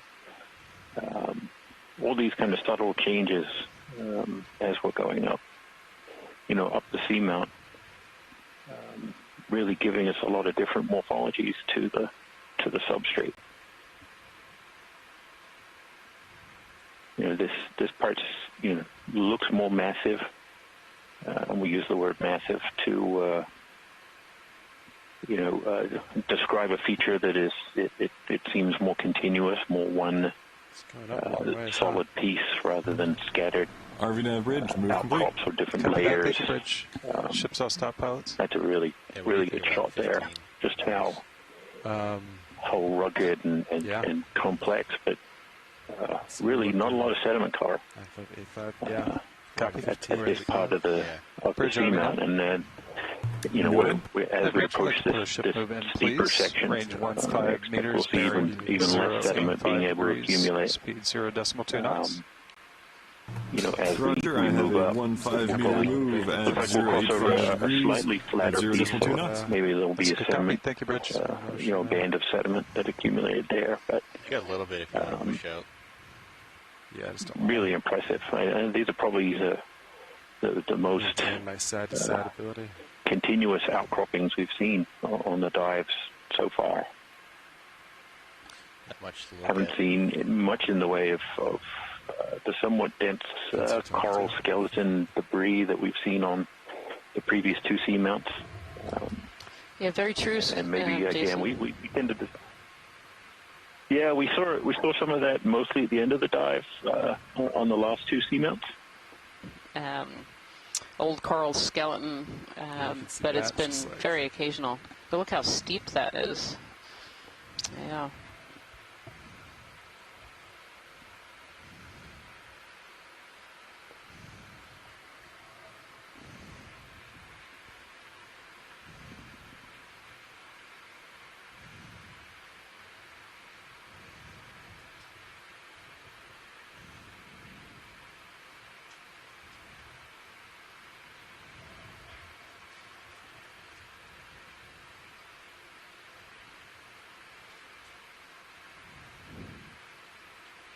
looks like I'm heading your way now. Yeah, it's getting a little closer.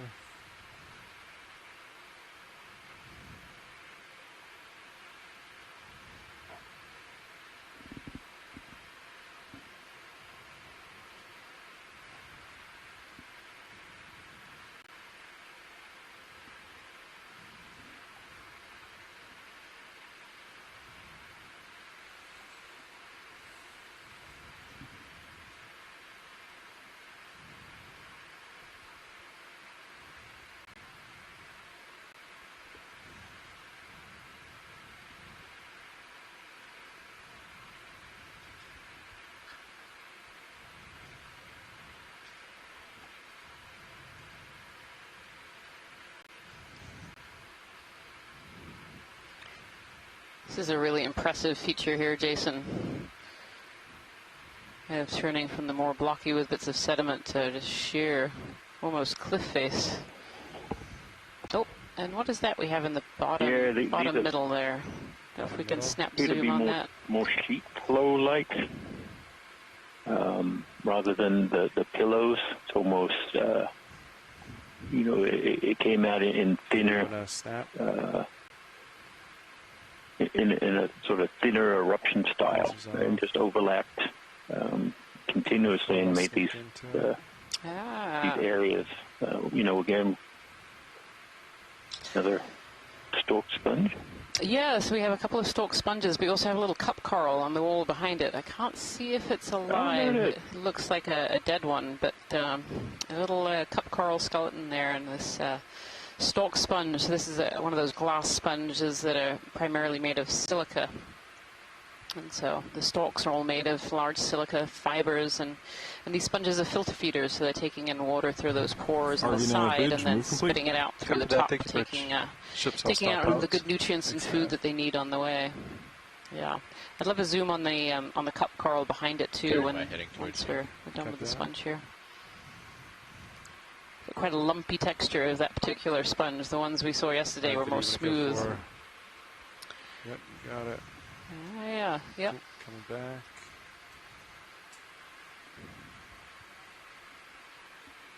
Yes, that's definitely an old coral skeleton. Yes, and it does look different, Scott, as well. Yes, so the one we saw earlier was very round and was probably a charaphylid, but this is more angular. It's a little bit broken at the top. But yeah, that's great, Pilot. Thank you. Copy that. Yeah, sorry, I'm on a delay video. I was actually referring to the sponge. Oh, I'm sorry. The sponge. No worries, no worries. I think the sponge is different from the one we imaged earlier. I think so too. It's an earlier, and so it hasn't opened up as much. Maybe. Yeah, there's a little one off to the left-hand side as well. Yeah. But I definitely defer to you and the cup corals. Right. Well, there might be some more cup corals actually in the left-hand one. We just have a watch change that's going to go on here. The zoom here is really showing that botryoidal, lumpy, grape-like. There's a number of different ways to describe it. Texture of this ferromanganese crust, and earlier in the chat room, one of the scientists ashore, Pierre Gesso, I hope I got that right, was mentioning, you know, why we get certain textures. And why some are these kind of bumpy, lumpy type versus more smooth features, and it is really somewhat determined by the flow type. You know, in a lower flow, lower current environment where you get these nuclei that the minerals can precipitate around. We get the texture that we're looking at now. In a higher flow environment, you tend to get these smoother textures. So really interesting and diagnostic features that can be used by scientists. You know, we can make these observations and learn more about the environment of the seamounts over time. So, you know, a lot still to learn there about how all these features come to be.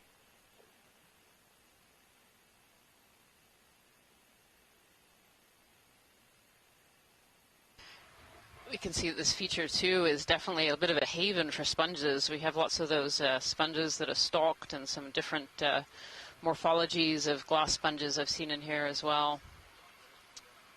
There's definitely an area where there's probably pretty good flow going over it. These sponges like to be in areas of flow. They don't like really to be in areas that are heavily sedimented or have a low flow, because they need that flow to be able to survive. They have specialized pores inside them that have little flagella that move water through them to be able to pick out all the particles that are good and nutritious for them to be able to eat.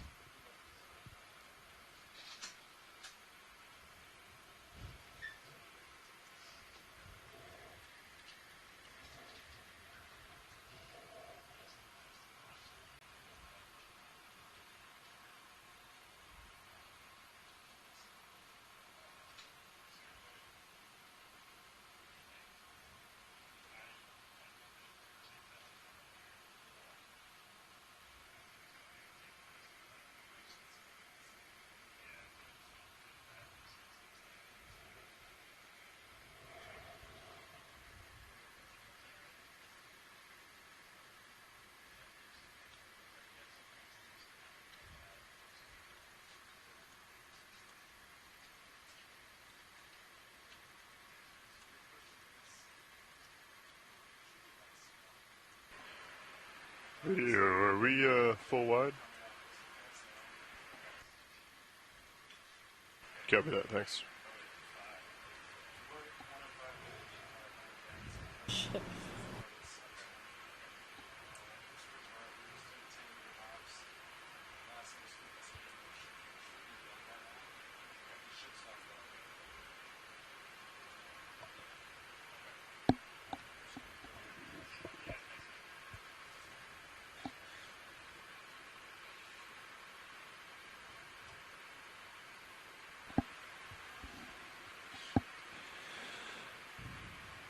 All right, pilot, I'm looking 105. Copy that. I think that's what they lined up A couple here. of messages in the chat room here that I'm reading from Christopher and from Scott, France, talking about sponges and corals, and how these sponges can live in areas with less flow than the corals. The corals seem to need that higher flow environment than some sponges, and that could be why we're seeing predominantly sponges, but not a lot of corals here. We saw that one cup coral that was dead, and that can see some dead framework, but I've yet to see much in the way of live corals. Maybe as we start to zoom in here a little bit in places and take a look at some of the cracks. Yeah, come up just a little here. Copy. Visibility looks good. Yeah, I'll start working my way to the top of this feature, and then we can probably go ahead and get another move in. Sounds like we're trying to make some tracks around. Okay. This feature. Yeah, it sounds good. Just wanna, I'll just follow you up.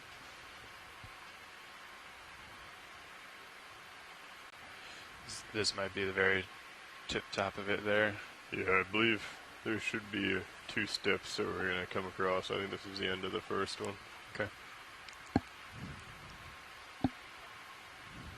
Looks like we got a big sponge coming up. Or relatively large. If you want to do a snap zoom as we come past this sponge video, feel free to let me know if we've already seen. Thank you, pilot. Specimens of this nature. Ooh. So here we have one of these stalk sponges. You can see all that structure on the inside there, all these different lobes to the sponge, and very often there are little associates that live inside it. It can be little amphipods or sometimes little worms or crustaceans are in there. Don't see anything in this guy. And of course, we've seen different forams as well on the edges of some of these sponges. Nice. Sorry about that.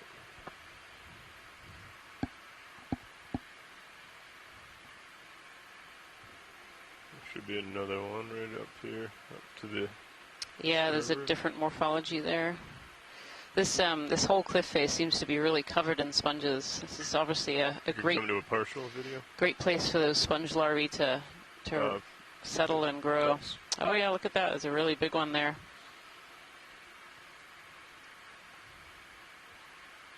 Oh, and up on the top right, we do see a little bit of coral there. It looks like a bamboo. Yeah, come into a partial nice and easy. Thank you. Oh, beautiful structure on this particular sponge. And it looks like it does have a little cohabitant in the middle there.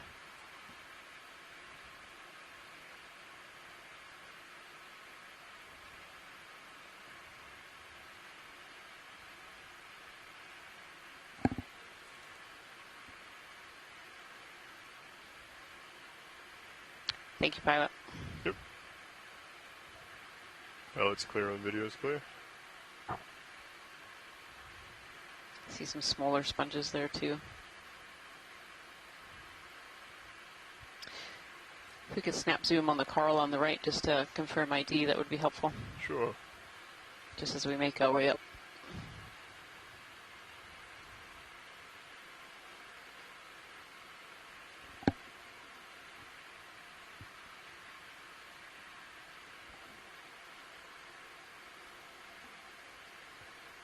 If you'd like to come in for a snap, nice and easy.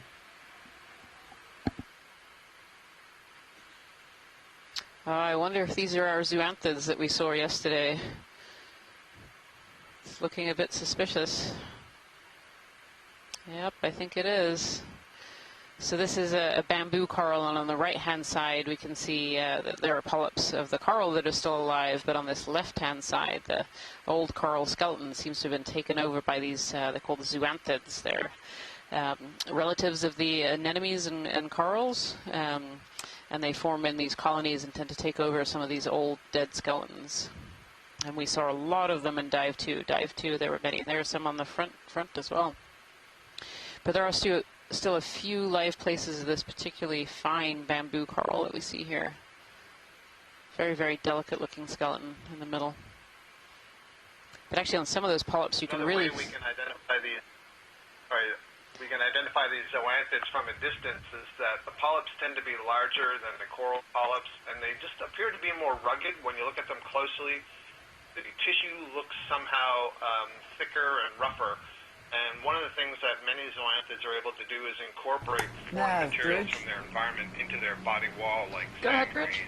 We'd like to do another heading change, 5 degrees to the right to a 220. You know, you saw it as we were coming in. There's something fishy about that sounds great, Bridge. quote-unquote Roger coral. that, thank you. Yeah, something looks a little different. I think that's what we're seeing. Okay, pilot's clear on video's clear. Thank you, pilot. Oh, there's a little bit of coral rubble on the edge there as well. This must have fallen down from above. And more of these sponges.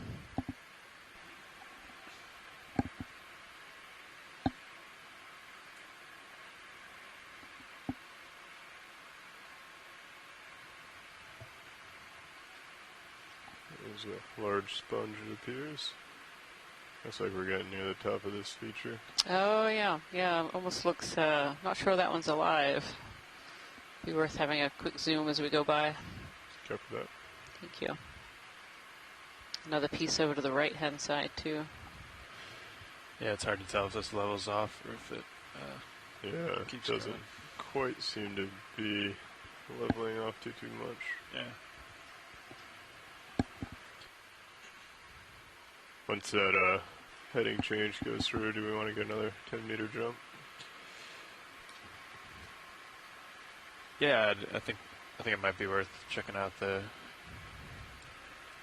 Oh yeah, you have me top at up there. 3.7, right? So I'm already getting Yeah. pretty stretched out. Okay, we can put it in 10 if you want it. By the way, I think the mini Zeus is pointed pretty down, or like the multi-beam. I don't know if we're trying to... Oh yeah. Feel free to use the mini to scan around Copilot if you'd like. Okay. Yeah, I'm good with it. Yeah, so this looks like a sponge skeleton. This sponge once lived further up the slope here, and then had fallen down and died. They very often take on kind of this brown color when they die. And so what's left behind is the silica matrix, and you can actually see kind of the checkered fiberglass. Yeah, the fiberglass kind of checkered look. Around. And that's just the skeleton of the sponge that's been left behind, and there are still four ends on it. You can see these little branched organisms on the top there. These are single-celled forams. Okay. Yeah. That's great, pilot. Thank you. As long as pilot's good with that, which I think he is. 10 meters. Yeah, 10 meters at 105, I believe you said. Yep. Yep, sounds good to me. We could just assume that the sponge has fallen down from above somewhere. Yeah, we'd like to make a ship move. We're looking at range 10 meters, bearing 105 degrees, speed decimal 2 Actually, knots. we're just commenting on not seeing the coral skeleton debris. And there it is. Yep, it's appeared. That's it. Thank you, Rich. And just so you guys are Seem to be aware, transitioning into a slightly more sedimented area. I think based on the map on D3, it flattened out just a little bit, but it's enough to allow things like this to accumulate below the steeper section. So, you know, we're probably going to continue to see more corals as we go up. I mean, overall, this seems like an extremely stable environment. The ferromanganese coating over the rocks is pretty continuous. So, you know, we would tend to expect to see a lot more corals just because you know, the environment is not as unstable as some of the ones we've seen so far. And of course, as I say, that here is an outcrop covered with, I don't know if they're all alive or some of them are dead, but stalk sponges and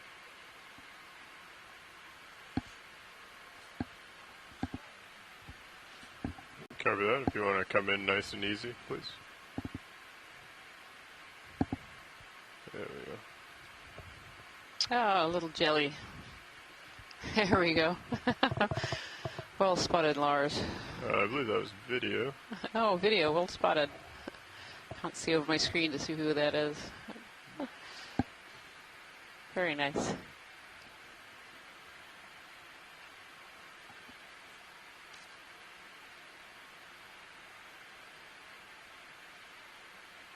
Pretty. All right, we'll let him go. Come full wide. Then trace that.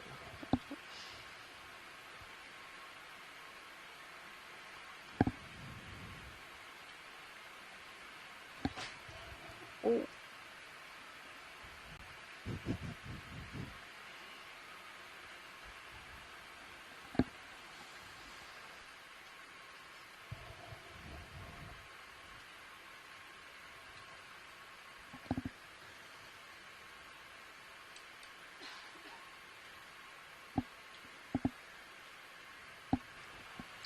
There's a comment from the chat room that potentially these stalk sponges look like Hylas stylus, a type of glass sponge that's seen in the deep sea.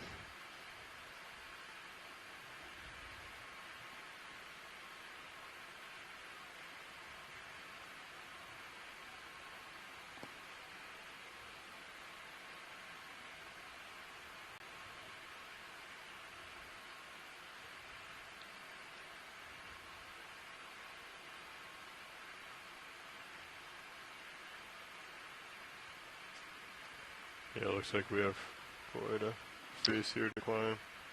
Pilot watch lead? Go ahead, watch lead. Could you zoom in on the, it's kind of on the edge of the rock. There's three things that are sticking out, kind of just right of center.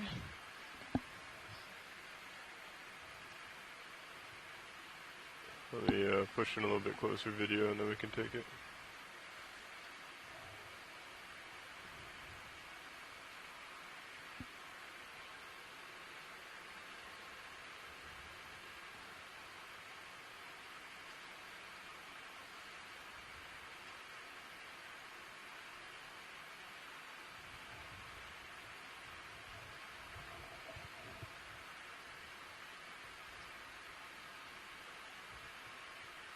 Okay.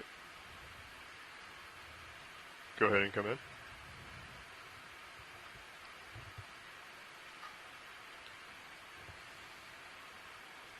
This looks like some dead coral skeleton that's been covered over in that ferromanganese coating, and then some sponges that are living on top of those.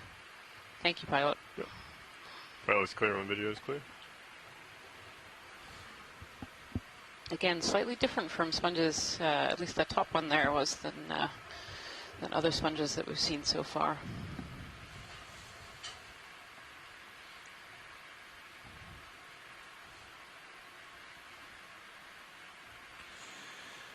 Looks like I'm creeping in on you. Copy. I'm kind of be coming up a little bit, and then I'll push forward. Okay. I'll come up as you come up. Just so I get past this stocked sponge. Can I check something with your Titan, if you don't mind? Sure. Copy.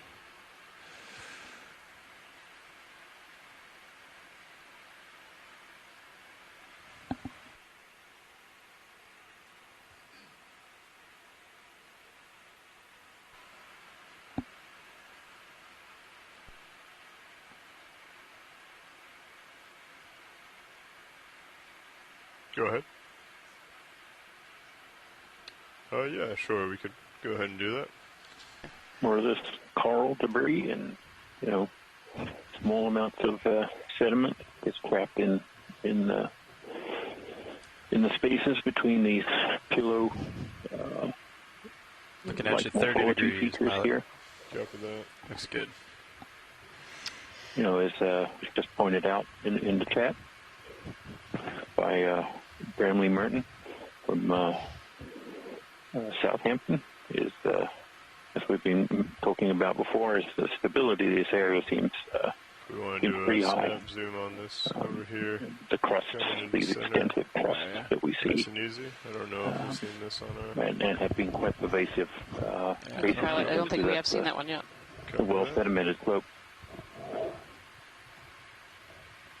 Yeah, we saw some of these in the previous dives, but I'm not sure we've seen one of these yet, or if it was while I was out of the room. Coming back up the center. This is another type of sponge, a glass sponge of a different species. Fine sediment, huh? Yeah, it's very fine. And yeah, I agree, Rian. As we're getting out around this little one, edge, starting to see a perhaps, little but more this would be current. the first example Yeah. today. Yeah, abundant in dive 1, if I remember correctly. I wonder if it's ripping around these walls. I think so. Thank you, Pilot. Sure. Pilot's clear when video's clear. Yeah. It seems like it might be a good time to introduce kind of the front row. So we sit here in the control room, and scientists in video sitting in the back row, and up the front row are the people who are really operating the ROV system, both D2 and Sirius. And so if I pass it over to Pilot, if you'd like to introduce your crew today. Sure. Thank you, Watch Lead. My name's Lars Murphy. I'm the current pilot. We just took over around noon to relieve the shift before us to go down and grab some lunch. Coming up this Seamount, and to my left is our navigator. Hi, I'm Anya Jensen. And to my right, sitting co-pilot Chris Ritter. And on the far right over in the corner, Bob Knott on video. And in the back row in the video clipping chair, I'm Emily Narrow, and once again, we are all with the Global Foundation for Ocean Exploration. Excellent. Thank you, folks. I see we have quite a team stuffed into this control room, bringing this video to you today, being able to do this dive. We also got one here coming out, pretty significant. Yeah, I don't really see the top of this thing yet, so I'll just keep you in view and just keep here on the very bottom looks to be one of these sponges that might be, we saw those skeletons earlier of the dead sponges that had fallen down slope. Looked really similar morphology to this large trumpet-shaped sponge that we have in front of us now. Since we're stopped, I'm going to turn my head to follow you. Copy that. Okay.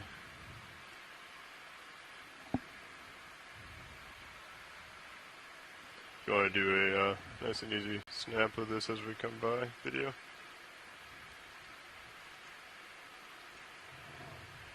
Nice. Right down the pipe.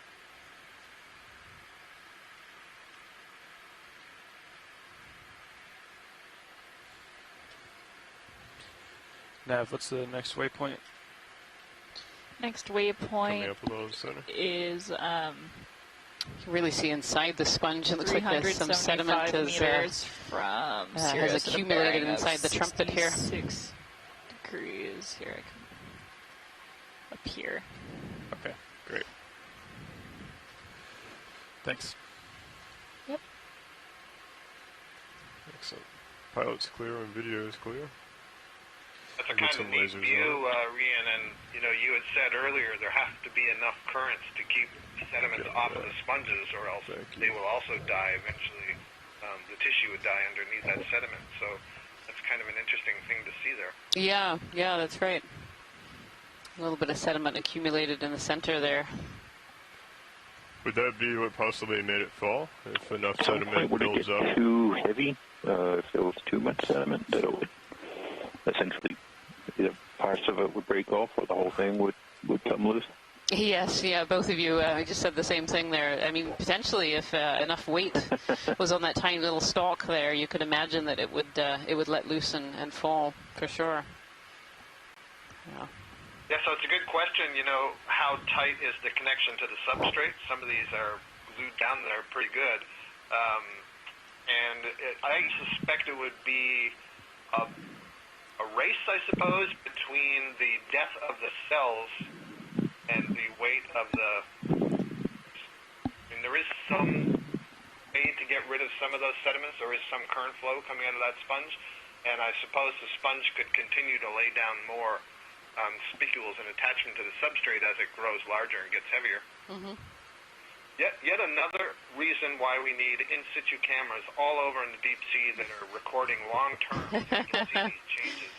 Yes, but in concert with the exploration one-time look and see what's there, we also love having temporal data as well, so seeing what's changing over time. I think many people think of the deep sea as being relatively stable. You know, the temperature is always pretty cold, it's always dark. Oh, it was yours? But there are actually sometimes seasons in the deep ocean too, particularly in things like food fall. So as we have plankton blooms seasonally up in the upper ocean, those seasonally die and then create large food falls at certain times of the year for organisms that live on the bottom. And that can really influence a lot of these species' ecology as well. Things like, in particular, reproduction is heavily affected by these food falls. So these animals get a sudden pulse of food, a pulse of energy, and then they're able to put that energy into reproduction. So, coming off. There's another type of sponge here. Just do a quick snap on it just for identification purposes. Yeah, Ryan, I was going to say, you know, we do these dives for a first look characterization of these areas, and yet we always come away with the dives with far more questions than we had before we didn't know anything about the place.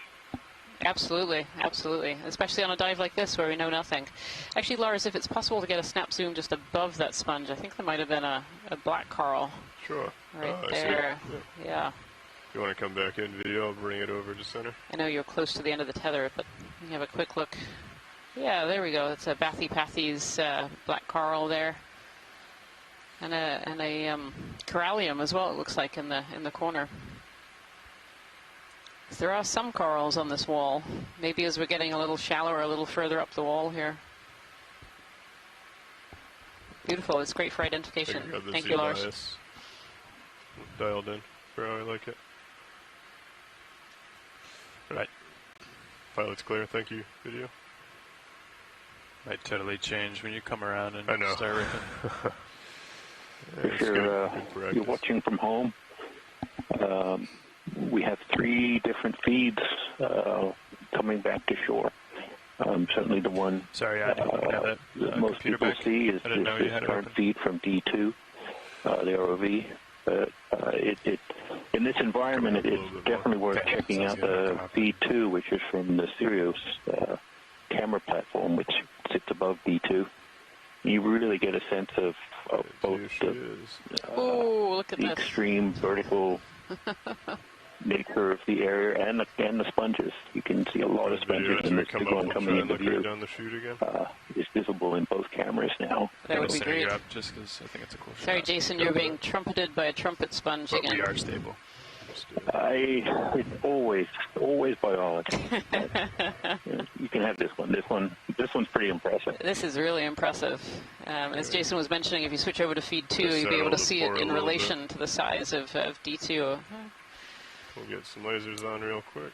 Yeah, that would be great. Oh, there we are. Wow, look at that. So those lasers for everyone at home there, those 2 red dots are laser scales, so we can measure what's on the bottom of the seafloor, and they are 10 centimeters apart. And coming off for video. Can see how big this sponge is. This is a big sponge.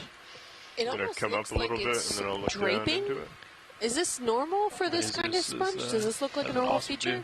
I think we really need kind of a side view of this of this sponge as well, kind of as we crawl around the corner. But if we could look inside inside the trumpet, I think that would be interesting. You know, sponges have really diverse morphologies. They, as you can see, even just in this one wall, you know, we have 5, 6, even more than that in terms of move some lights around, try and get in terms of morphologies. Better shots. I'll come down slightly. It either looks like it tore or something took a chunk out of it. Yeah, in the top right-hand corner there. And I'm actually looking inside the trumpet here too, and it looks almost like the base actually might be dead. It's got that very characteristic kind of browny color, which is what happens when these sponges die. Anyway, we have it a wizard hat sponge, but we'll have to look at it from the side to know if it's really a wizard hat, Scott.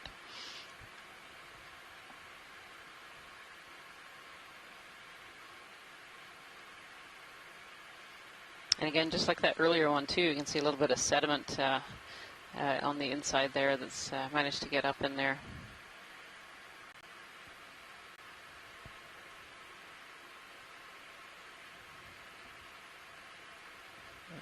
Maybe a little. Christopher on the Christopher K on the chat room here says that the older the vase of these sponges are, the more curled the edges get, and so he hypothesizes that this particular sponge is really quite old, and certainly from the size of it. I mean, we don't know a lot about growth rates of sponges, but growth rates of most things in the deep ocean is relatively slow. If you want to come in a little bit video as I come up, we'll try and get a shot right down the center.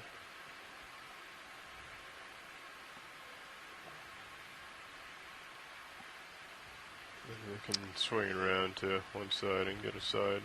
Yeah, I would say it very much looks like the base of this sponge. I suspect if we can get a side-on view as we come around the side of it, we might notice that the base of the sponge is actually died, and it's really just this outer portion that is alive. Yep, I had a structure of how it was built looks really nice. Yeah, they were saying the pilots up front were mentioning it looked like fiberglass, and it does very often. Gonna come around to the side video.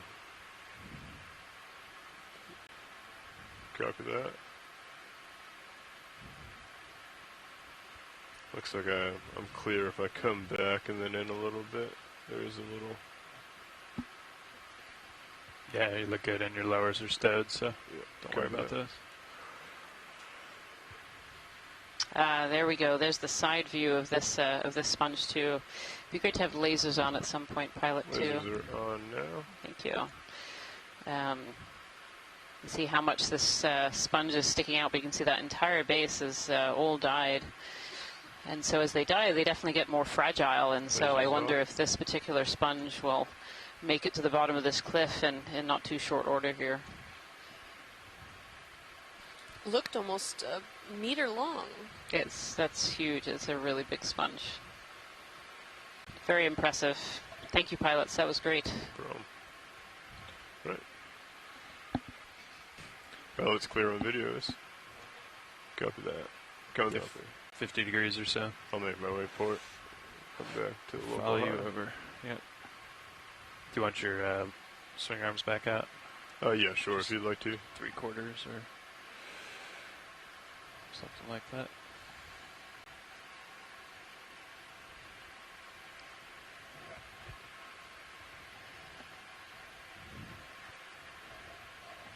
Pilot watch lead.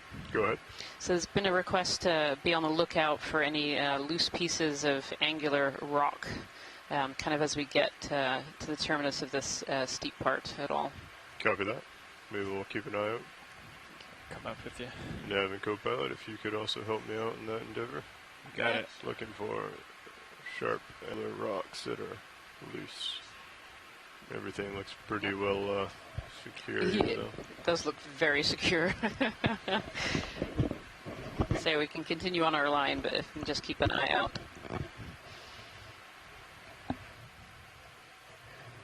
Yeah, it might be a challenge,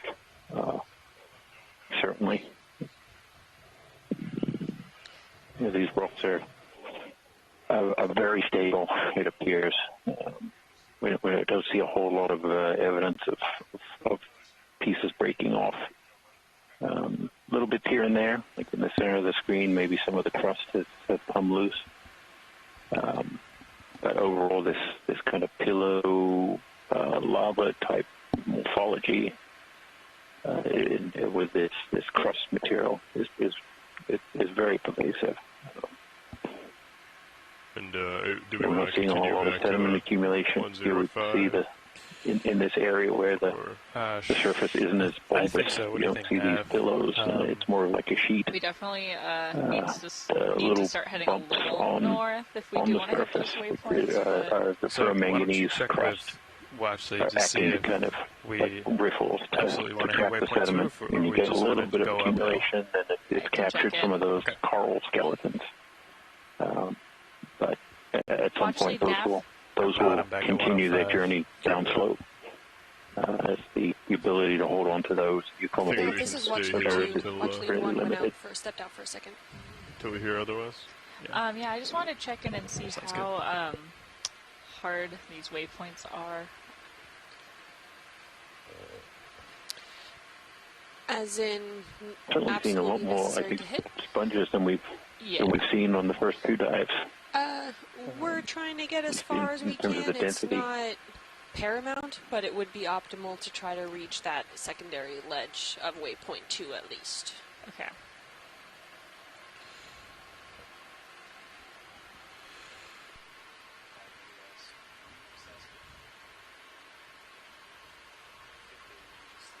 Yeah.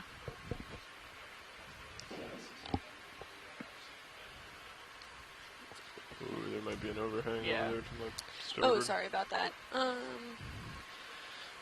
We can keep going. I don't think we need to be on a fast track, but I think at the rate we're going is pretty good. Just keep trekking on up. All right. Yeah. So it sounds like the plan is to just follow the local high until we get to a flat spot. Yeah, I think that sounds good. Sorry about that, Jason. I thought I had turned off my mic for you and to let you keep going. My so bad. I think maybe 110 makes sense It's there. good to hear how it all works at sea. Right? 110. Yeah, does that work? Yeah, the job of the scientists working with the ROV team to develop and implement the you can plan reach it for on your tether, so I'll just come up with getting the vehicle up the slope. Back to where Absolutely. Good to hear how all the pieces work. Definitely takes a village. And a lot of communication.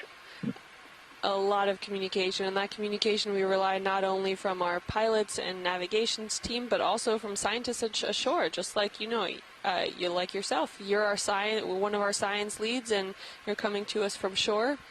So we appreciate everyone that joins in, especially those online and on also the teleconference line chiming in.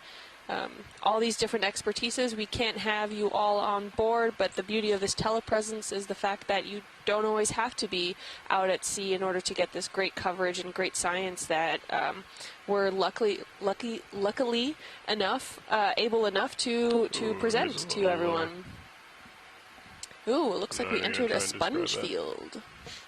If you want to Says take a this snap zoom on this video. really spiky sponge right in the middle there too. Could that be a cup coral or an urchin?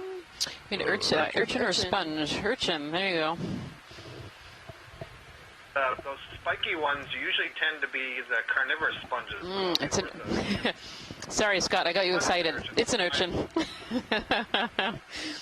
The delay caught you there. I'm going to grab the current as I come around here. Nice. We'll get some lasers on as we go by. And coming off. Oh, and there we go. A bamboo coral up above. I believe we have if you want to come full wide video, looks like we have another large sponge in the upper port, which is where I was making my way to, but video science, if you see anything else that grabs your attention, feel free to call it out. Thank you. you can see the sponge in the Sirius view. Oh, yeah. Yeah, we should take a look at that. If you're at home, switch your feeds over to video feed 2. Look at the sponge that's sitting in front of D2 right now. The Sirius camera on live feed number 2 is actually a really great way to get a bit of perspective as to where we are. And so we're at the moment going up a wall feature, and you can see it's covered in sponges, and some of them are particularly large, like this one that's sitting in front of D2 right now. We also have some more corals. We're starting to see a little bit more in the way of coral fauna as we go up. We've seen some black corals and some of these bamboo corals. And then actually over to the left of us is one of these sponges like we saw earlier that had kind of this trumpet shape that's actually died. Oh. Yeah, it's definitely helpful. And this looks to be the same species of sponge potentially. It's got that same morphology, but maybe even bigger than the one that we saw earlier. Wow. Clearly, that answers the question of how big they can get. There doesn't appear to be a size that is too big. It's amazing. I assume that they get lasers that are on, as big as they can until they drop off their stalk and then die. I mean, it's really amazing. Oh my goodness, yes. Seeing this large one makes me think earlier to Jason's comment, I don't believe a little sediment in there is going to cause much of a problem. Nope, no. I mean, look at those lasers. So those lasers are 10 centimeters apart. So those are what we call laser scales. They're how we tell what size things are on the seafloor. And my goodness.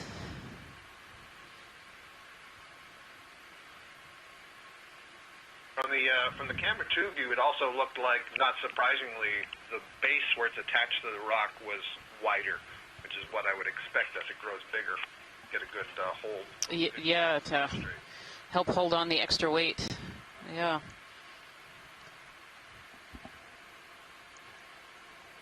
Just from a quick eyeball with those lasers, the height of that sponge appears to be well over a meter.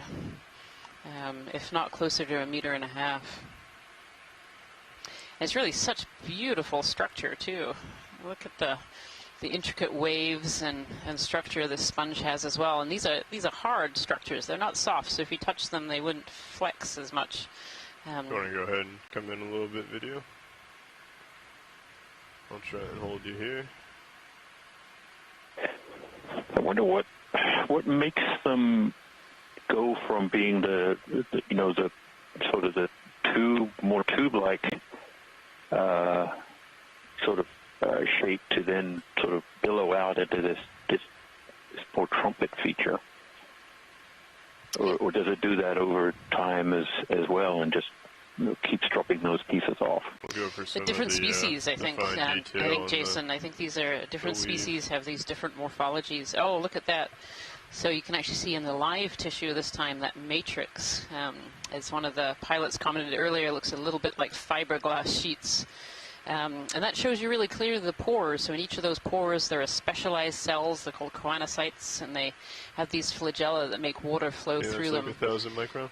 And so pretty close to our fine filter. And so the water goes through them and filters out all the particles that they want to eat. That's what it looks like, yeah. And then the water without those nutrients comes out the other side. That's really spectacular, pilot. There's a video. There's a really good. That's a really good shot. Okay. Pilot's clear when video is. So Jason, I wonder if part of the answer to your question is that at some level there is an optimal current flow to be in, much like I was saying earlier about some of these coral colonies. Oh, look at these little... Do you want to do a quick snap zoom on these features? That would be great, thank you. Or not features, but... little critters. What are these little guys? Are they little mollusks, little snails? No. If we have any comments on what these could be? They're quite small. They're almost like little flatworms. Full eye, please. So I'm getting pretty close to it now. The last thing I'd want to do is... You can see a longer one on the edge. I don't know what it is, but... Okay. My first guess would have been something like a slit shell mollusk, But they're awfully small. They're awfully small, yeah. Yeah. I was thinking maybe a flatworm of some kind. Swing around to port. That kind of internal structure there, but yeah. There's a few more on the other side there. I think they're just going to set up and try take a closer look on the other side.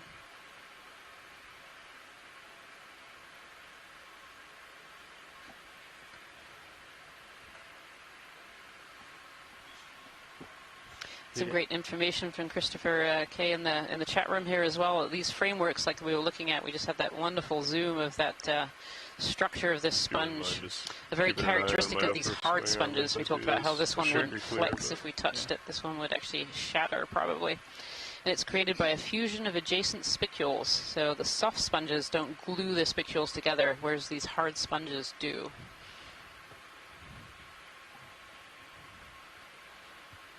And then also another comment from the chat room from Les Watling that says that these sponges here must be more capable of handling very low food input that we see in these deep sea areas than the others, octocorals, which we're seeing much more sparsely, though they seem to be a bit more common as we're working up this wall. Wow, look at that side view. That huge sponge attached by that seemingly small stalk.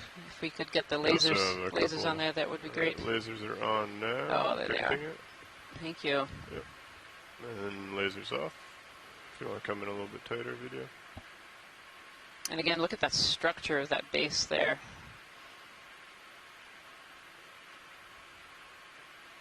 It's amazing it could hold all that weight.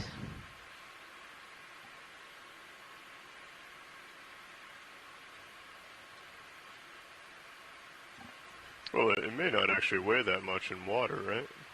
Depending on what the... Yeah, it's all relative, really. You know, for such a small stalk, it seems like a very large head of this sponge. And they're quite hard, you know, it's not a soft, flexy material. But, yeah. Pilot's clear when video is. Copy. Thank you very much, pilots. Yeah, we'd have to do a density check. That's just beautiful. Be interesting to know. That's some great video. Okay. Coming up and out. Yeah, I was going to say, looking down from the center, it did look like an ear.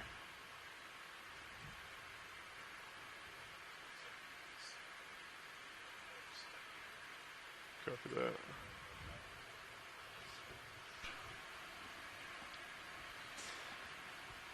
But I came around, I'm at 100 currently. Understood.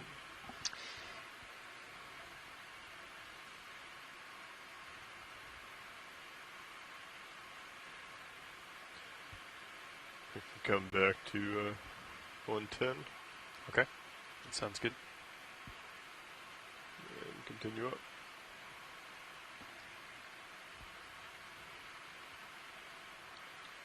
Still on the lookout for any rocks. Bridge. Go ahead, Bridge. We are going to make a 5-degree heading change. Yeah, I think so. We might not find those until we get more to the top of this feature before hitting another. Great, sounds good with steep us. Spot. So we just continue on our line and try and move on up here.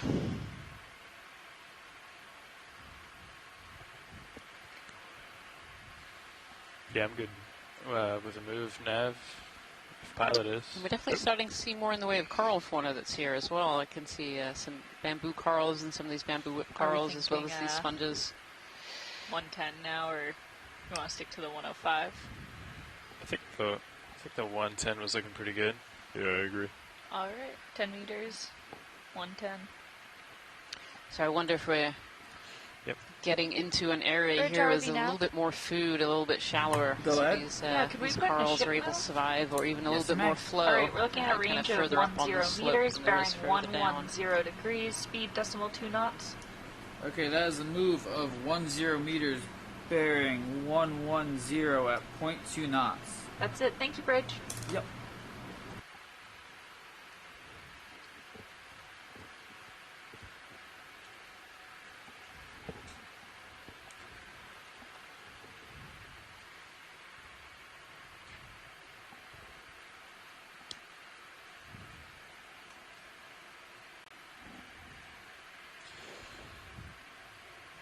Nav, what's our bailout set to? It's currently set due west, 270 degrees. Okay, sounds good. So if you just joined us today, welcome to Dive 3 of NOAA Ocean Exploration's North Atlantic Stepping Stones program. We are currently on board the NOAA ship Okeanos Explorer and diving the D2 ROV system. And we are diving today on a previously unmapped and unnamed seamount, kind of on the way back to the Corner Rise Seamounts. We've been pushed south so far in this expedition by a storm that came through, and we're slowly edging our way back onto our line at the Corner Rise. We've nicknamed this little seamount Hopscotch, as we're kind of hopscotching our way back to where we hope to be tomorrow, if not in the next few days. We started this dive at 2,640 meters, and we're currently moving up a wall. We started the dive on a very, very sedimented plain with lots of sediment waves and some sea pens that live in sediments and organisms that live on some of the rocks that we saw, and we've definitely moved up to a very different habitat right now. Where we're almost on this cliff-like feature, very, very steep, where we're seeing a lot of sponge fauna. Starting to see more of these corals. This is a bamboo coral in front of us, and a really beautiful dive. Beautiful dive so far. You can see there's a stalk sponge in the foreground here, and this is a beautiful bamboo coral that we're looking at now. There's my toe. You've got it. A little bit of tether. Looks like you're set up well, though. Copy. This looks a lot like what we were looking at earlier, Rian, and I suggest perhaps the J-clade bamboo corals, which includes the genus Jasonisis, or possibly B1, but this looks like it's branching at the node. So I think that would rule out B1, so this is probably in that Jasonisis clade. Thank you, Scott. Appreciate that. I'm going to pan up a little. Pick a branch and follow it, try and get some dark Copy. Thank you, Bridge. Oh, his yeah. So in the middle there. So it's actually not a brittle star, pilot. That's actually it's an anemone. No, it looks like a brittle star, but when we did some close-ups yesterday, and I believe on Dive 1, we found that it's an anemone that's full zoom video. Sitting on the skeleton and has caused the skeleton to go kind of haywire. It's producing all these short little stalks that wrap around it like a basket and go kind of crazy. But there's actually an anemone sitting in the middle of that, which is really fascinating. And based off what we collected and all the footage that we've captured from here, granted we can't see the anemone very well, but it looks very similar in morphology to all the other same anemones that we've seen with this happening. So I'm wondering if this is a specific type of anemone that is in quote-unquote parasitic specifically to these kinds of bamboos. So I don't know if that's really the case, but just an observation that they look pretty much all the same. Video? Yeah, I would say the same too. You know, we actually collected one of these on yesterday's dive, and when it came up to the surface, it looked just like what we call these ring anemones. So they have this tissue that goes all the way around the coral in a ring. We see them relatively frequently. There's actually another one kind of in the center screen right there. Actually, this one's really fascinating. Can we zoom in any further on that one? We cannot, but I can get closer. Yeah, you got more tether now. Copy. So on this video, if you want to come full wide, we can go ahead and scoot in and to continue that fascinating idea, you know, we've seen some bamboo corals earlier today that had lots of other things on them, hydroids and barnacles and so on, but no ring anemone causing weird, you know, branching, which suggests that just the presence of the anemone, if it were there, wouldn't necessarily cause that. I mean, maybe I should back up on that. Yeah, it's almost like a chemical reaction or some... You know, just some haywire genetic reaction to having these anemones on it. So the one that the pilots are trying to get us focused on here is the anemone is wrapped around it just like a ring anemone, but I believe you can start to see the buds of where the skeleton is kind of going haywire and is producing these smaller skeletal elements that are going to wrap around it and look like a bundle. We'll take a look as we get in there. So. Okay. I guess what I was meaning to say is that on that earlier skeleton where we saw lots of other stuff, we didn't see any ring anemones. That was kind of my point. No, it's true. One we're looking at, but if you can help me steer towards whether it. this reaction is only occurring on one species of bamboo coral. Or is it one species of anemone to one species of bamboo coral? Because there are. Yeah, copy. We have, I believe, seen other things like barnacles on these corals. Right here? Yeah, where was it? I believe it was a little further down. A little further down, copy. Kind of looking for that. Go slow, and if anyone sees it, call out. Yeah. Ah, there she is. Lower left. Yes, there you go. Yep. Okay. Bring in your lowers. Maybe brighten it up a little more if that's all right. Yeah, I'm losing my tail. Give me a second. Take your time. You got and if it's just not possible, pilot, that's fine. We can take a look at the video and. Yeah, no, definitely we can get a better view if this is of interest. A little more light there. Okay. Yes, so we can just start to see the ring anemone as it's curled around the back. It's actually the anemone itself is facing in the other direction. But then we have these bumps of the skeleton coming out from the back of the ring anemone. Copy. It's seeming to be creating these new branches to create that little basket that's enclosing the anemone. And you wonder almost how this affects the anemone. You know, we're looking at the one that we collected yesterday, and it really was incredibly enclosed in this basket, and that surely must limit its food availability and particles of food that could get in there. Another thing I've been noting is that, you know, you do see these associates, these sessile associates, settle when there's exposed tissue, but I'm beginning to think that with these ring anemones, they settle on the tissue and, you know, sort of force their way in. Right, yeah. Yeah, and certainly looking at this, I don't see any bare tissue at the edges of this particular anemone. So, thank you, pilot. That's great. No problem. Pilot's clear when video is clear.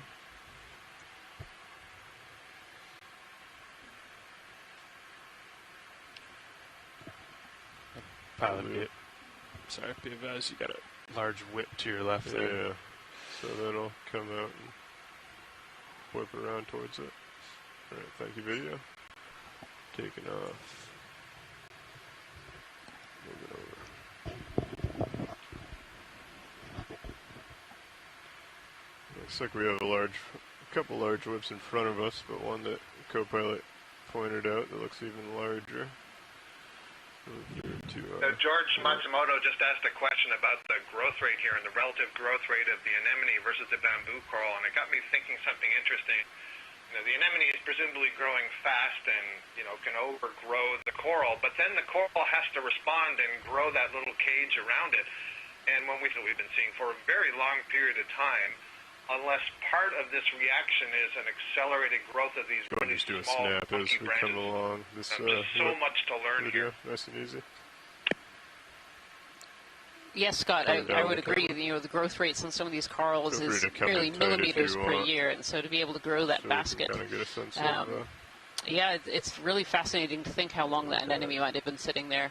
Because of course the anemones don't move very fast either, and maybe they're not affected. You know, maybe this cage helps them in some way. It's just a really fascinating relationship that we've as being long-lived, but the evidence for these caged ones is that, you know, they're long-lived enough that we can get this result with the coral growing around them. Yeah, for sure, for sure.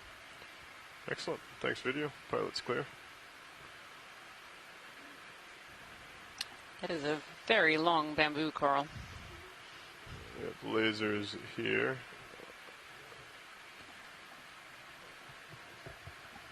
Lasers are so small, I'm having trouble seeing them on the coral. Yeah. I'm also having trouble. I'll put it down on the rock by the base.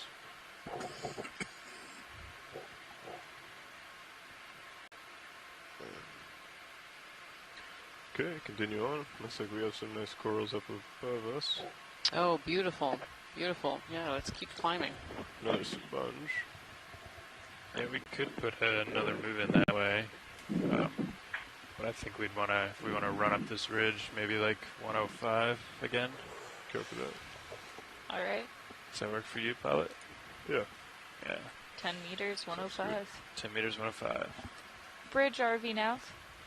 I'm Go ahead. Gonna scoot over yeah, here. we're looking at a shift move, range 10 meters, bearing 105 degrees, speed decimal 2 knots.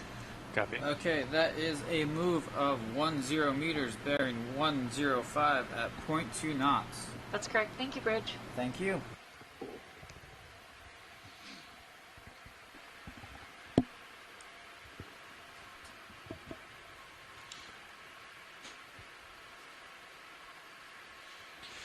Some nabs. I don't know whether we have any of our fish people on the line or in the chat room right now, but one fascinating observation I've made so far is we have not seen a single fish during this dive. Even on our first dive, we had 3, and that seemed very, very sparse. Yesterday it was a bit more abundant, but today I don't believe we've seen a fish. Oh, we had a halosaur earlier. One fish, there you go. Must have been while I was out of the room. Just one, though. That was it. Just one, but still, it seems very sparse. If we could take a snap zoom on this potential sea star. Yeah, Bersingids. Definitely.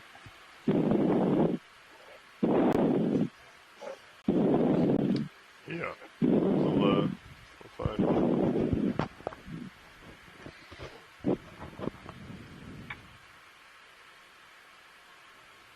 So this is a Bersingid sea star. It's a type of sea star that has more arms. Oh, it's clear with videos. We often see them up on corals getting food. This one's just hanging out on a rock, maybe making its way towards a higher pinnacle to be able to feed. Kind of an interesting spot. It looks like it drops down on either side. Yeah. Do you want to try and follow this ridge? Or, because that's at a 8.6, we're looking to go, what, a 110, 105?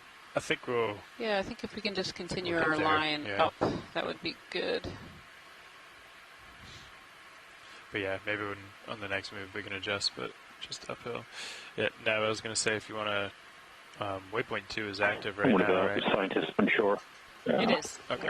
Ramley Merton has made the observation that these pillow lava to the east features here that we're seeing are quite elongated, perhaps suggesting that they were a little bit more accurate erupted onto a steep slope, so they farther into where continued hot and was fed by the erupting that active and material, and they were able to elongate as they moved down slope. Just leave it. You can name it like top of the morphology of the seafloor here is really fascinating.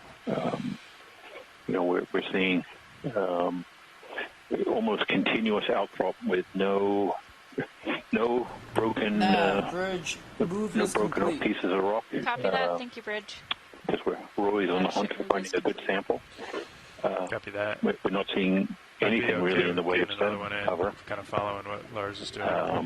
You want to take we a are, video? as will be the case for most of the seamounts we visit, this ferromanganese crust is covering everything. Might be a fish. So it is moving. You want to come full wide? I don't have a ton of tether, but certainly very dramatic geology with. You want another one in?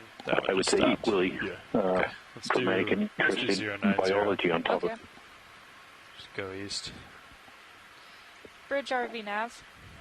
But not much sediment, which... RV nav bridge, go ahead. It's okay. There was a lot at the bottom. Move. We're looking at a range of 10 meters, bearing 090 degrees, speed .2 knots.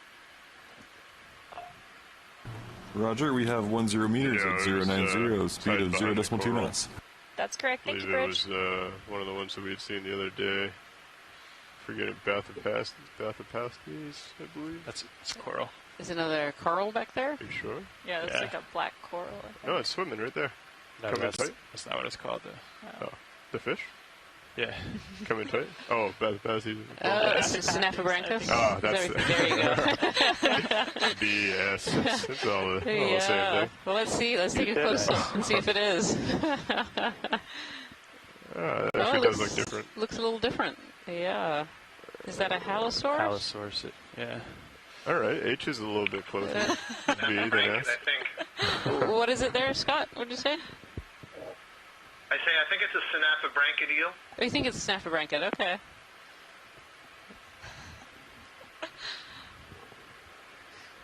All right. I say that to jolt the fish people into response. I was going to say, we got It is pretty far out there. Nudge Peter. It's a beautiful shot. Whatever it is, it's different from the one that we saw earlier. Is that full earlier. wide video? Or full Different from the synaphobranchids yeah. Halosaur. There you go. I was right. The coral person was correct about the fish. There we go. Halosaur. Have to let him go. Thank you, Peter Oster. But a different halosaur from what we saw earlier. So interesting 2 species, 2 fish. There you go. It hasn't been following us, is what you're saying, Scott.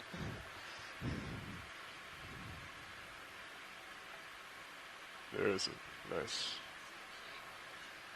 Oh. All right. I think that will be good. Oh, there he goes. Scooter rifle wide, please. It's done with its curtain call. Thank you. Well. That's okay. I think we had good video on that one. All right.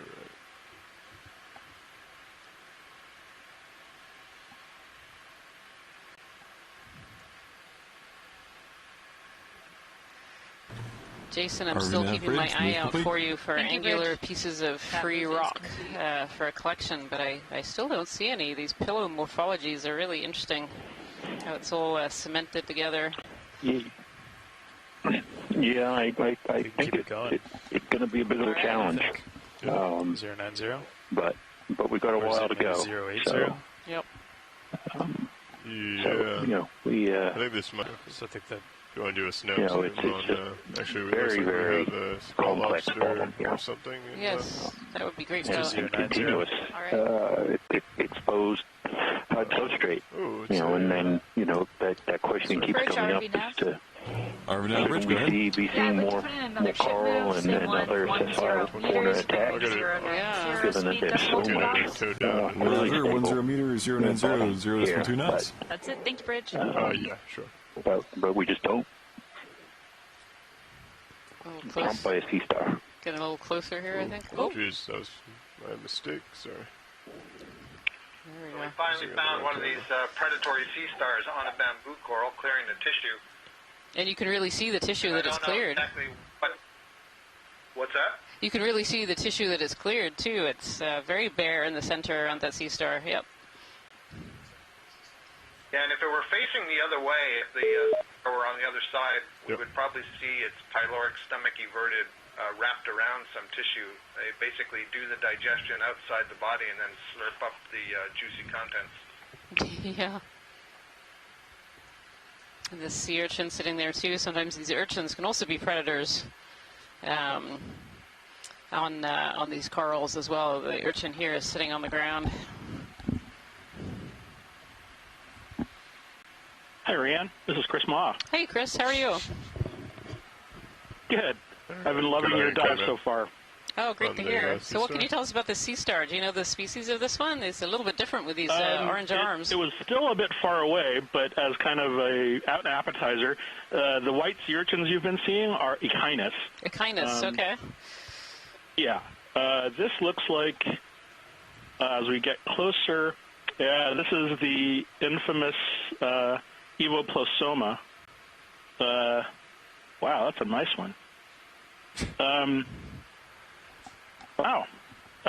There's one or two species that are known from the North Atlantic, and they're rarely encountered. So it's one of those things where there's one specimen, one species.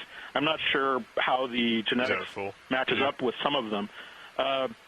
This one I don't immediately recognize. It's got some of these nice spines on the arms that come down the center of the. But so this is part of a group of sea stars of the goniastrids that feed on corals, the hippasterines. Evoplosoma is the one you see at this depth most frequently, but in the Pacific and in shallow waters, we see something called hippasteria. There's also Circeaster, which occurs in shallow water. This, for some reason, they're always bristling with spines. I'm not sure if that's a protection against predators to keep them away while they're feeding or what. But yeah, as Scott had mentioned, described earlier, this thing's stomach is everted on and devouring the polyps and the tissue that are on the skeleton. And, you know, these things are, and you can see the on the right side, all of the skeleton is denuded and covered by hydroids. You know, what's really interesting? Yeah, what's really interesting, Chris, is on the far right side. We actually had those zoanthids that we saw a lot of yesterday on denuded coral tissue as well. So that was just a great shot. We had the original bamboo, we had the sea star, and then we had some of the zoanthids growing on the denuded coral skeletons as well as a little polychaete swimming in the background, which I really appreciated. Well, actually, if that's the whole circle of life going on there. Come around to the other side. It looks pretty fit. We might be able to see the underbelly. Well, one of these days we're gonna get when we run across one of these closer to the end of the dive. I'd just like to collect one just to see which one it is. But yeah, I mean it's I'll be honest and say it's probably one of the ones we know already. But I've been proven wrong before when we go in and collect them and it turns out to be a new record or a new occurrence record for some species that's been known since the 60s or something. Oh, interesting. But yeah, it's very strange how singular they're located. You know, you don't see any of them next to each other, but how are they the same, or at least morphologically, how do they all look the same so far away from one another? So it's very interesting. Yeah, so the pilots are coming around the backside to see if we can see it munching on pieces of this coral here. The Pacific shots we have of Evoplosoma are wondrous. I mean, they're just so graphic, for lack of a better word. Okay, go ahead and come in, video. Wow, you can look at all those for everyone watching. You can look at how extensive the damage to this bamboo coral is. All of the tissues denuded all the way up to the top there. Yeah, and again, this is beautiful. So you have the original coral on the right, and then some of these zoanthids on the left-hand side, and also some hydroids there as well. There's coming up a little. Chris, I was noting in the chat that it's interesting because those cleared branches, many of them already have hydroids growing on them. So it's not like it was cleared yesterday. You know, it was cleared a year ago or something. And so it gets back to what we were discussing on earlier dives about how slow this process of feeding is and how long the sea star may be sitting here. Oh, yeah. Well, as your data had availed previously, that Circeaster that we saw, or that you saw on that fallen Paragorgia, the individual animals had been on that fallen coral for probably a year. It wouldn't surprise me at all if this single animal was feeding on this coral colony for months, if not longer. Video, you know, I mean, it almost strikes me as a shame to collect this animal because it's probably been there longer than Do you want to come out until we have lasers? Longer than I've been alive. Who knows? You know, I mean, a year or two, maybe not. I mean, I've obviously been longer than 2 years, but some of these things are extremely long-lived. Thank you much. Wow, that's amazing. Thanks. Is it Lars on the stick? Yes, it is. I don't think he can hear you. Oh. Okay, X. Yes, it is, Chris. Thank you. Thank you so much, Chris. Thanks. Have a good day. You too. I'll catch up with you again. Just coming off and coming up and out.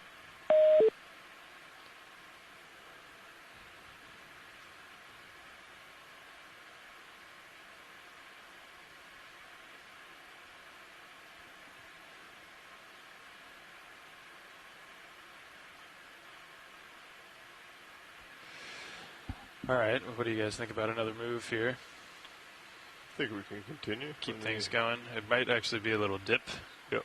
But yeah, oh yeah, you can see it come up in the. Yeah. Okay, how do we look?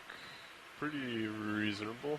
But this is a perfect spot to use the blue view too. Yeah. So you can see there are returns out there. We just might have to hop over a little depression. Yep.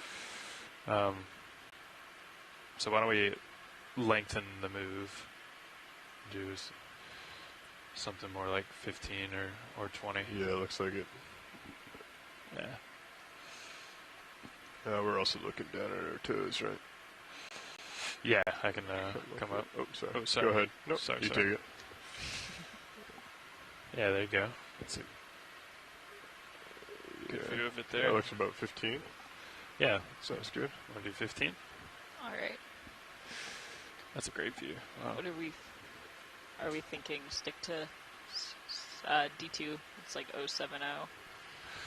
Yeah, you want to split the difference? Yeah, I think we're going to be kind of heading more like this. All right. We'll do 080? Yeah. All right. Let's do it. Or I guess we want to go north to, where's waypoint 2? Just that they just want to go uphill. You can really see this wall ahead of us, and it looks like there are I don't have a ton of quite a few corals in there. Come in here, it looks like there's something kind of in the on the water edge. column. Oh, there's a fish. There you go. All I had to do was say that I hadn't seen any fish yet, and all these fish up here. Thanks. Bridge RV now. And that one looks Synaphobrancus. Yeah, I'd like to put in a ship move, range 15 meters, Synaphobrancus, I bearing should say. 080 degrees, speed It's going to run out of tilt here video, so yeah, I'm out. Thank you, pilot. So that has a move of 15 meters, bearing 080 at So the wall ahead is definitely visible in the sonar view on P3. If you're able to switch over to that, you can see how the pilots what do you think? look ahead, look into the future. Area down here? Yeah, maybe. With the sonar. Well, actually, it looks like there may be some rock or something a little more angular. Yeah, that's a great question, Jason. So there are rocks on the right-hand side. I don't know if your video is caught up just yet. That might be loose. Would these be a good place, or do you want to continue on? I would say if we're able to give it a try, we should, given that after we picked up that first one, we haven't seen anything else really worth, or that we'd be able to pick up. So I'd hate to miss the opportunity. Keep a little wide on high back. Yeah, pilot watch lead. Yeah, go ahead. Watch lead. Did you just catch that? I did. Yeah. This is a good place. Thank you. Thank you. I don't know if they are loose, but we can definitely put the arm out and do a regular test. As we get closer, we'll be able to see Give it a try. how well cemented in place they are by this ferromanganese. Fooling us, and most of them are actually attached. Looks like it may be centimeters. It may have been a tumble down a really long time ago. You might have to wait a minute too. Okay. Delta 13. Yeah, you're way out there, so I'll come down and give you some tether. Yeah. Not for a zoom in, but just for the record, I see a Anthomastus coral over to the left. That's the first one we've seen on this dive yet. Now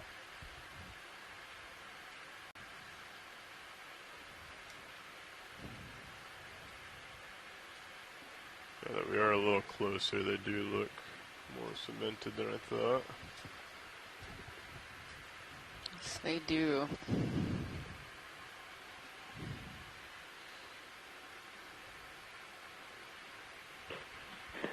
Yeah, these look pretty connected, but we'll give them a little squeeze and see what happens, I guess. The squeeze test to see if they even come out of the ground. Well, yeah. If the rocks move the ROV, then I don't think we'll be able to get them. Right. Okay. You mind spinning me up, co-pilot? Sure. Yep. Hydraulics enabled. Copy.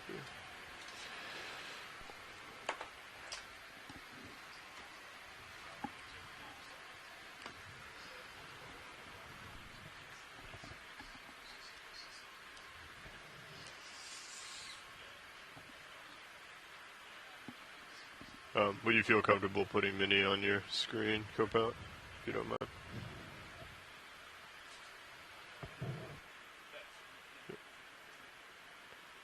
Okay, I'm just going to tilt it down.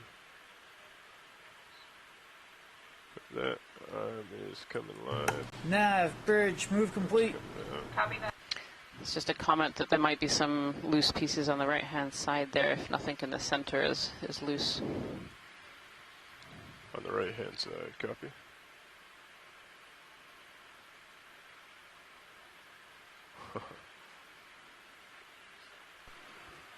There's still the rock from earlier stuck in there.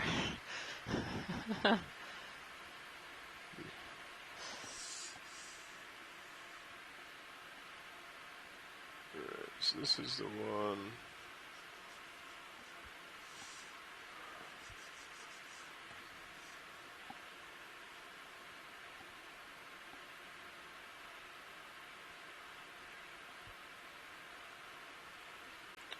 Have I slid a little? I think I rotated quite a bit. The vehicle? Yeah. That just minus. I think it's just farther out than it looked. Copy. Yeah.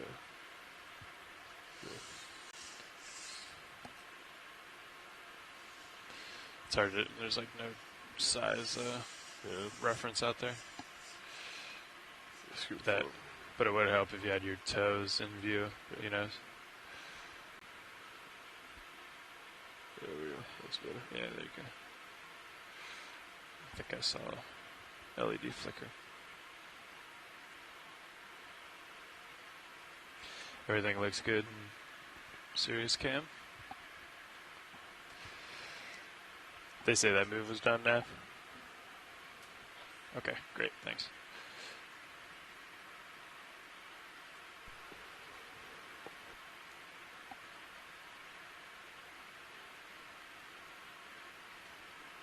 Might be this one in there for you.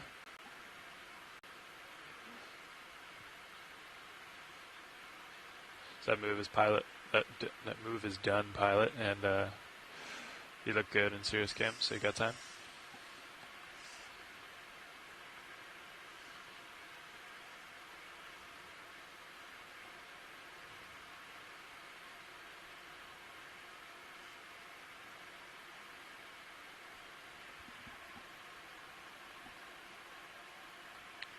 That's in there.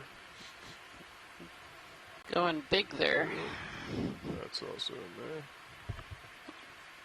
This guy seems to be pretty secure as well. I think we may have been fooled.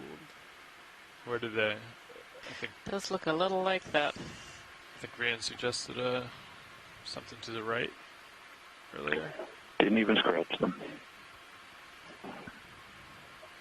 That's in there. You said there was something to the right that may look? That's what the chat room had mentioned. Maybe some in the right-hand quadrant there. I think behind me. Yeah, I think it was back in your first spot. I think these are all cemented. Yeah. Do we want to continue and see if we may find something elsewhere? Certainly, if we can't find any here, then we should continue on a line. But Copy that. Yep. Yeah. They all look pretty cemented.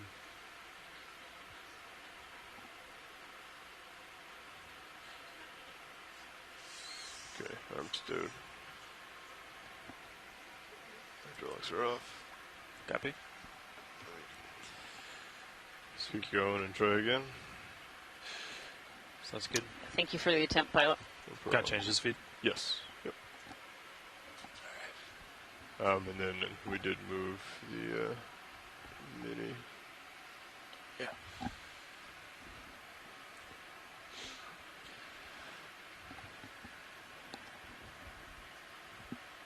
We'll keep an eye out though. Copy.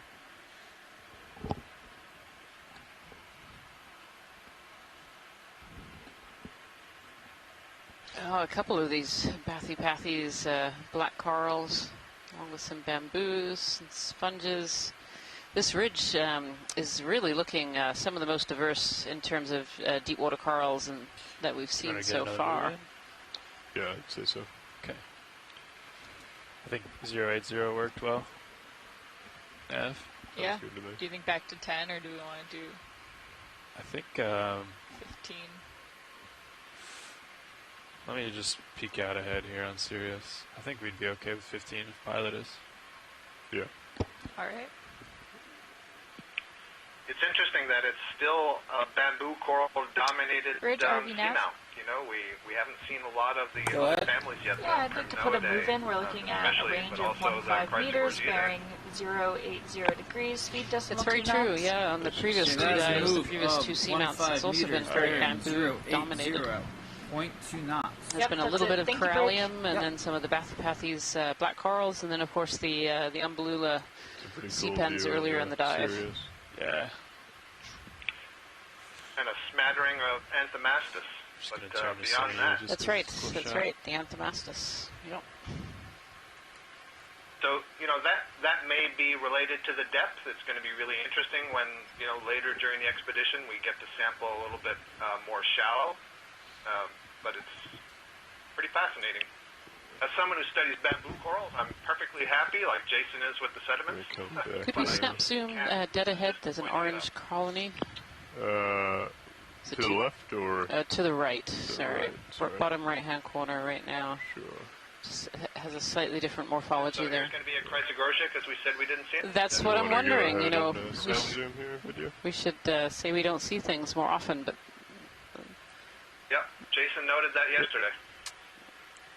I have not seen a shipwreck in a while. Sure. Nice try, pilot. Nice try. Yeah, look at that. In fact, as we get closer, maybe you're already close up, but it looks to me like maybe an Acanella. Yeah, you should, yeah, let's wait for it to catch up there, but I would say the Acanella. Yeah, that's a Chrysogorgia. That's a Chrysogorgia? I think it's a Chrysogorgia based on the way it's branching and based on the presence of that squat lobster, the Chirostyla squat lobster in there, but I'll wait for a closer view. It's tricky. I'm surrounded. Yeah, there's two of those squat lobsters that are in the center there. And these Chrysogorgia are most frequently found with squat lobster associates, and very often they're a combination of a male and a female that live inside these corals. And there's more of the zoanthid in the background. There's a really weird current as you get on either side of this little nub. So, yes, I'm going with Chrysogorgia. Why these guys are here. Kim had noted this earlier. On these, you can see the polyps tend to be on just one face of a branch. Very delicate, very thin coenenchyme, and you can see that the skeleton itself is kind of a golden color, and that name Chrysogorgiidae translates as golden coral. Yeah, it's really beautiful. Thank you, pilot. Pilot's clear when video is. So there we go, Chrysogorgia to add to our list. What else would we like to see here?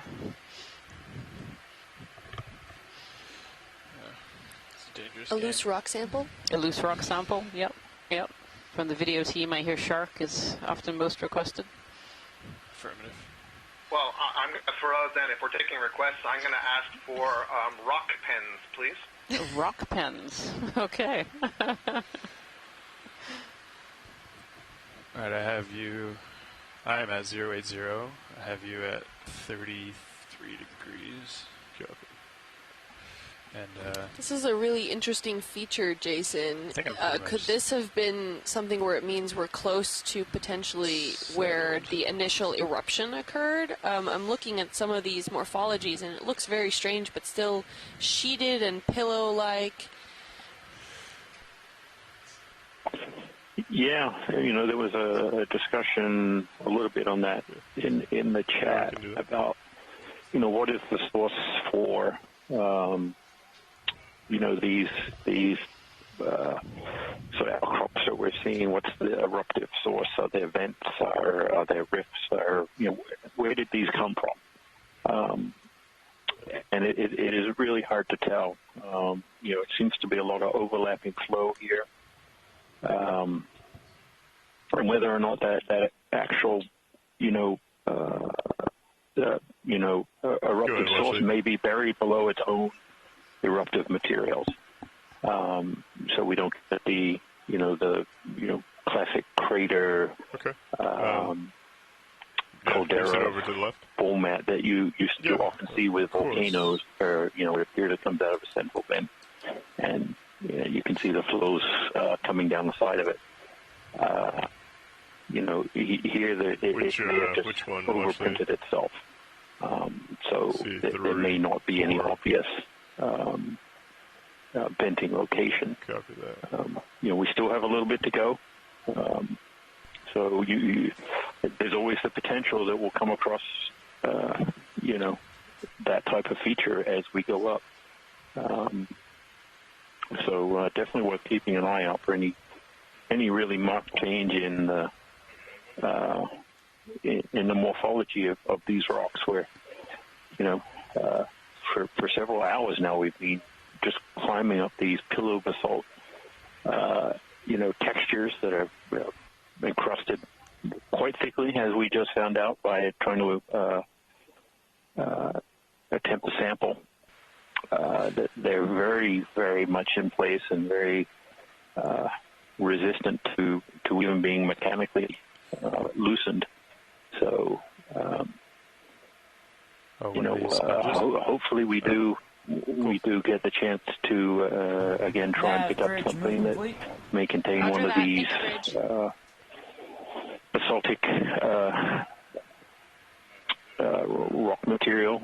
We got earlier in the dive, we did get a sample that had a quite extensive amount of the ferromanganese crust, and we're not sure exactly if it was able to capture a piece of the underlying rock. Getting a sample of the rock can be really useful in terms of being able to take it into the lab and do some just the one in our port rock box. Do some dating work. Most likely using an argon type dating method or something else. But without those pieces, we probably won't be able to do it for this seamount, and its age will remain a mystery for the next person to solve. But we'll keep trying. And we're setting up now to see if we can sample one of these sponges.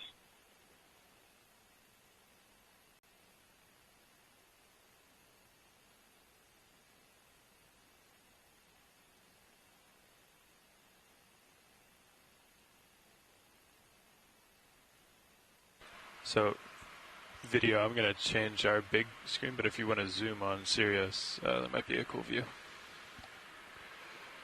You want me to zoom up? Yes, please. Got it. I'll keep an eye on the other feed.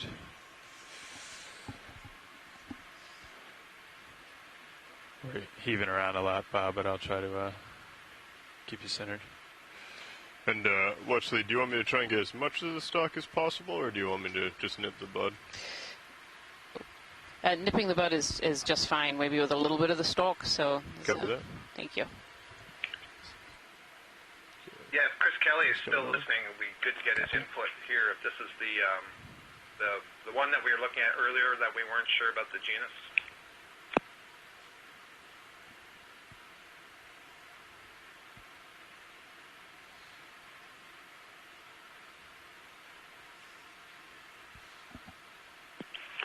Great. So Chris suggests Bolosomene, which is good because he's identifying it to a subfamily, which means he can't identify it to a genus, which means it's probably new or unknown in the Atlantic. So excellent. Yes, thank you so much, Chris. That's really helpful. How does that look, Watchley? That looks great. Should be able to get a little bit of the stem and the bud. Yeah, don't worry about getting too close. The stem is fine to collect if it's easier. Just don't want to try and keep that top intact.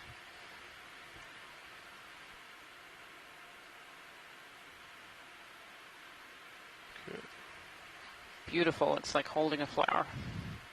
Yeah, it's a nice little white rose. Okay, I'm just gonna... Center line on Mini Zeus. Thank you. Sure. And we don't have any samples yet, right? That's correct, yeah. Yeah, there are no samples so far. Copy that. Do you mind actually tilting Mini Zeus down a little? Sure.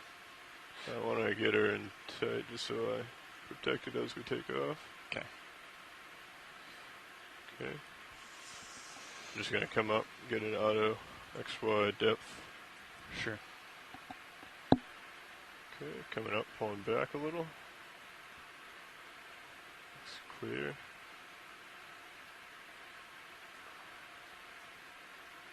You moving the swing arms right now? Yeah. Okay. Hey, I'm sorry. I'm going to try to light up the box for you. Sounds good, thank you. Sorry, I should have let you know. I'm starting to get a Sirius's view as well. Yeah. Oh, excellent. I didn't realize we were zoomed in. Okay.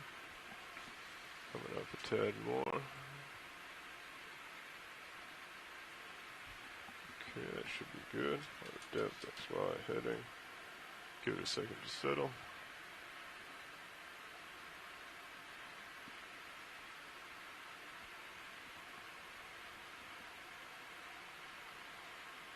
Alright, I'm happy there.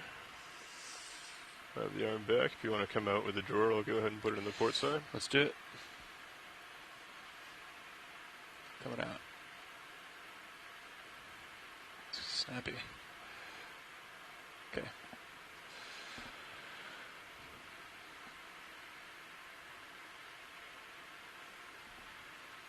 Vehicle looks good. Copy that. Ooh, this is going to be kind of tough. I'll go into the inner. It's a little bit wider. Yeah.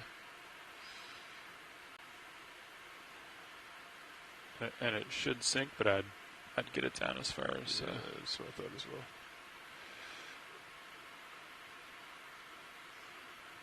Nice.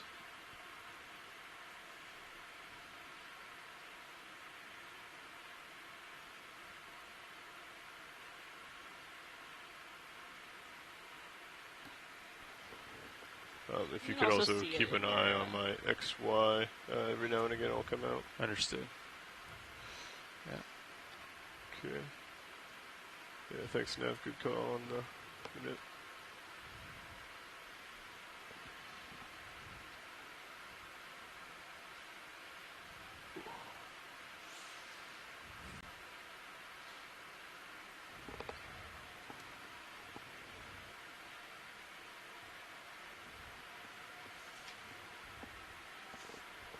So I think you're in there now. Yep.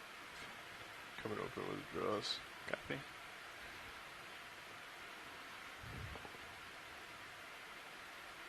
Nice. It's in.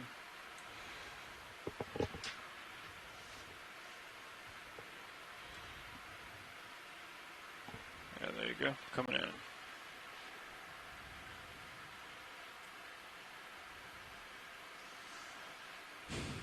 Nice sample. Really nicely done, pilots. Thank you so much.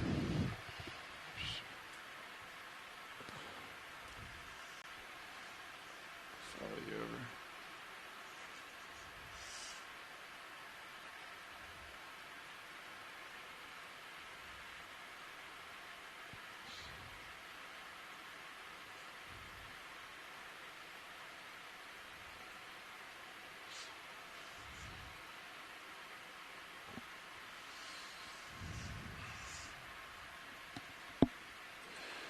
All good? Hydraulic secured. Okay, I've got your toes and mini Zeus. Yeah. I just want to bring the swing arms back out. Or if you're in autos, you can do that, I guess.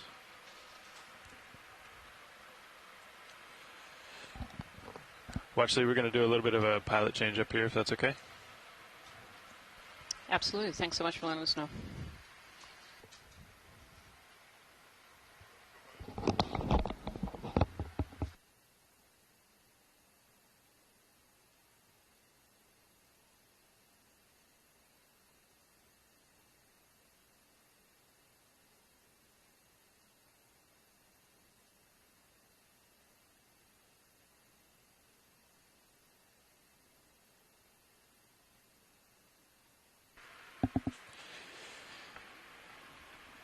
Okay, co-pilot, your first task is to fix the swing arms that I messed up.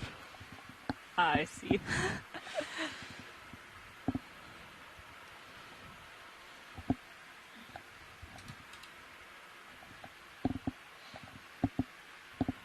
That was holding pretty well, it seemed like.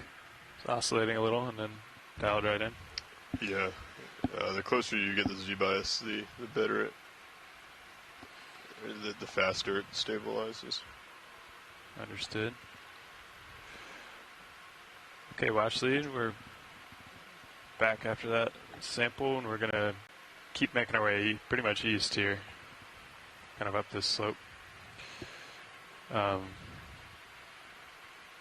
That little shift there, co-pilot, was might have been the tether. I think you want to come up because it could be up and messing around with you. That doesn't look like it. But. Perfect. Thanks so much, pilots. Sure.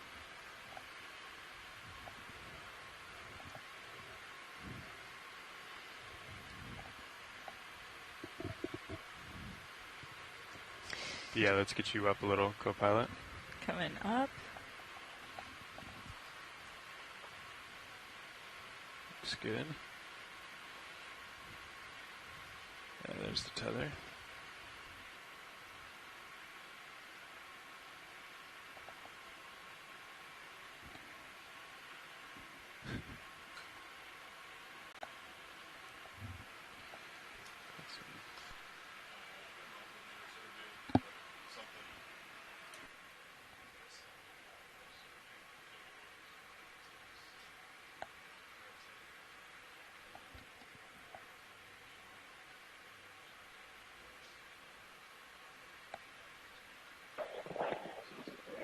Really impressive contrast for those who were with us at the start of the dive. From when we landed, it was all sediment. There wasn't even much in the way of little pieces of the rock or crust on a sediment, and now we've been traversing over essentially completely sediment-free rock for over half a dive now. Say. Last couple were at 080. Where I think that would work. We are, really moving into a zone, and I don't know if the rate of sediment falling out of the water is changed. It's just perhaps the currents are up here, higher up on the Seamount, where we're just not able to accommodate any sediment retention. Anything that does range is 15 meters. That's 15 meters. Deposited is swept clean at some later time. 080 degrees. That's 80 degrees. Speed 0.2 knots, please. Okay, it really is such an interesting contrast from the beginning of this dive, Jason. It's so different from what we landed on. Good copy. Thank you very much, Rich. So, Watchley, we just got the ship moving out at the end of my tether. I'm just going to walk it around here. Let me know if you see anything you want to take a closer look at. Absolutely. Thanks so much.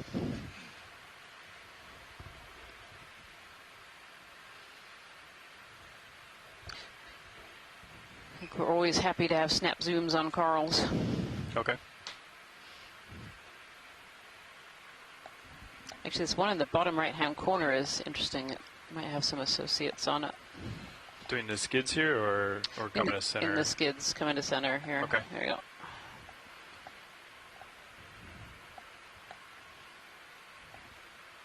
Sorry, are we in the lower one or dead center now? The lower one. Okay, gotcha. Yep. Thank you. Video, you want to do a zoom here while we're waiting for Sirius? Let's hold there. Oh, this might be interesting. Barnacles. There you go. Barnacles on the end of this this coral, and some of those. Now, are those the zoanthids or are those coral polyps? You also have lasers on. Looks like those might be the zoanthids. Thanks. Yeah, I'm seeing mostly zoanthids on there. Yep, there's a little bit of coral, I think, in this right-hand corner. Yep, there we go. Zoanthids are always easier to spot when you have the contrast between the original coral polyp and then the zoanthid. And for those of us who just joined us, we've been seeing a lot of these zoanthids, especially on yesterday's dive. Yesterday's dive, I think, that was the predominant fauna that we saw with those zoanthids. And they coat these coral skeletons. Yeah, if you got a video. Yeah, this is interesting. This is a bamboo coral here, and it looks like it went through some damage. It's got kind of this thickened area just right at this branch. And they can create these thicker areas for a number of reasons. It could be that something damaged it, and it's its way of regrowing. It will grow more skeleton that will get thicker in these places. Sometimes something has landed on it that it just grows over and creates kind of these nodules and nodes. But it can create these kind of discrepancies in its usual form in these nodes. Beautiful shot. Thank you, pilot. Sure. You say when, video.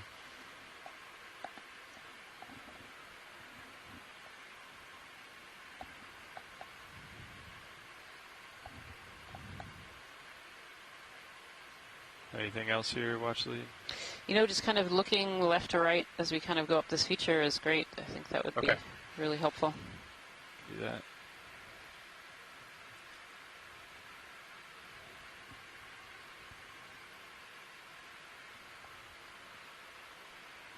How are we looking, co-pilot? Looking good so far.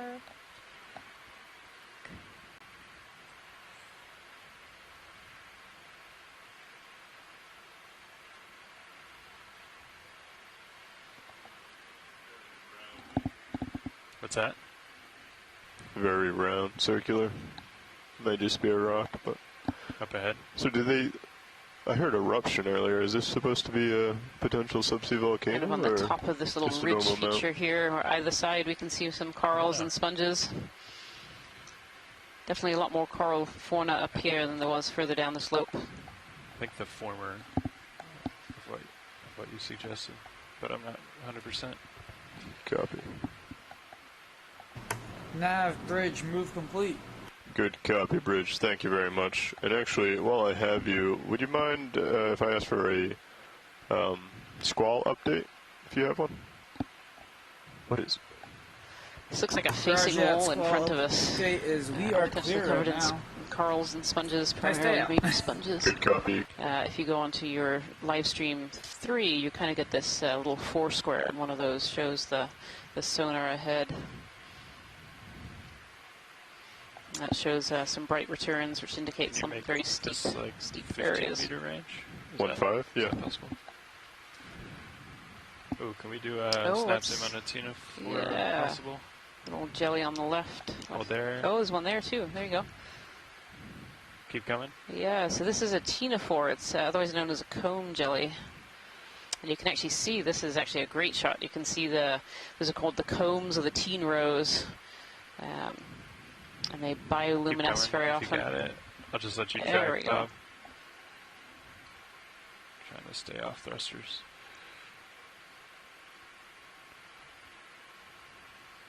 These ctenophores are actually predators in the ocean, so they will go and find food and eat it up in the water column. But they will, unlike a jelly which kind of floats very passively through the currents, these ctenophores can actually swim and chase their prey. And looking at the chat room, we have lobata, or Balanopsis. Balanopsis, yep. So Balanopsis ctenophore, very beautiful. You can see those teen rows, which are these rows around the outside that you can see sparkling. Coming in tight. As they move. Yeah. Okay. Getting quite close to us there. Like a... Thank you, pilots. Well spotted.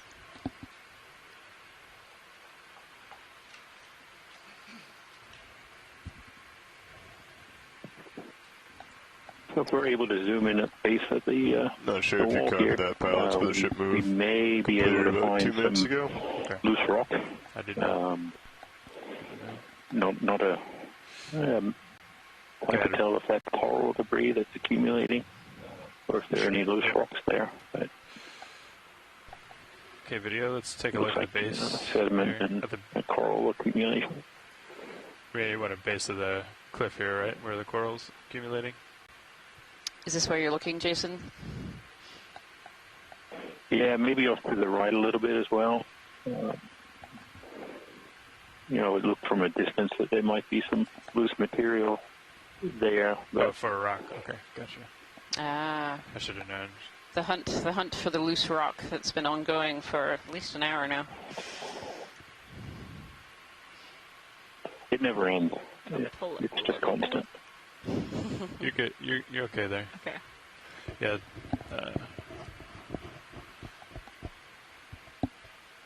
I think if I stayed enough, it will hopefully show up. It seems to work fish and things.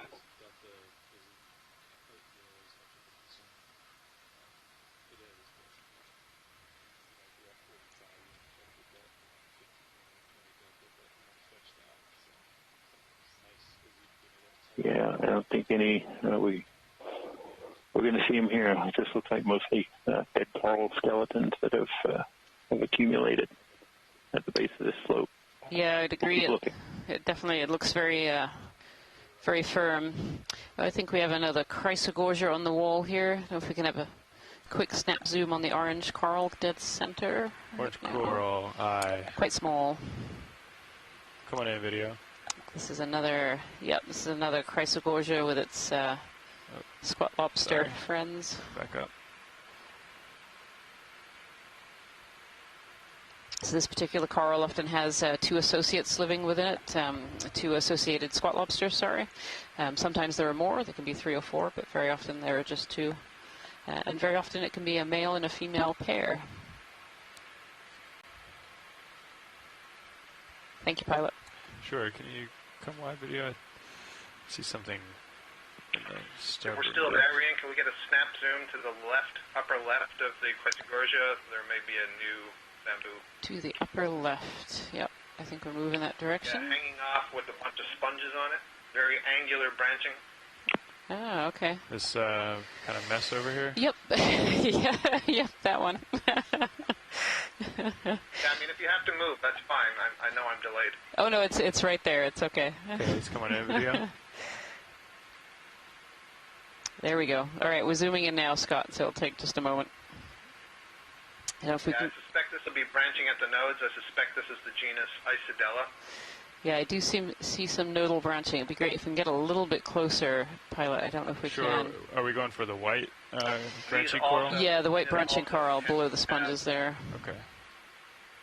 Sorry, it also tends to have thinner diameter branches, and you notice after it branches, they have very long extents before they branch again. So all characteristics of that genus. Very hard to find a branch here in focus. Can we come on video? Yeah. Yeah, maybe on one of the ends. On this right-hand side, maybe? Yeah. Yeah. Okay, let's come back in.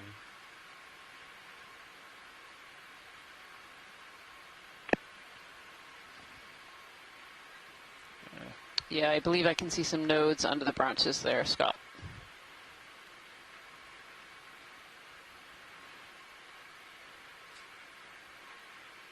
Yep, there we are, for certain, in the background.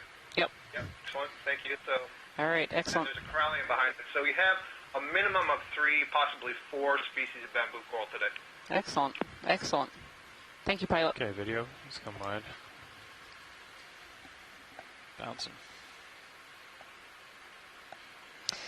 I feel like the corals are potentially getting a little bit more diverse as we go up here. There's another Bathypathes in the corner here as well, black coral. We've seen a couple of those so far on our track as well. More of these sponges, these vase sponges, which we have a collection of to try and get a positive ID on. Oh, there's another chrysogorgia up on the top here as well.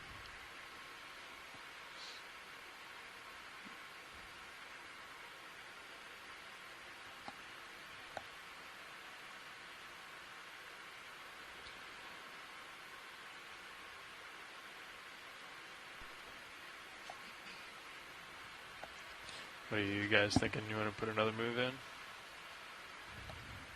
Yeah, I mean, I think I've stopped moving, so. Okay. What would you like, co-pilot? I think 8-0 is probably good again. I mean, still looking good.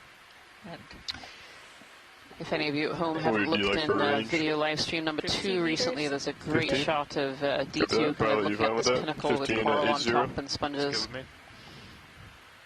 We're switching over for a minute just to take a look at that. Bridge, this is ROV Nav. ROV Nav, go ahead. We'd like to call it another ship move if you're ready. I'm ready indeed.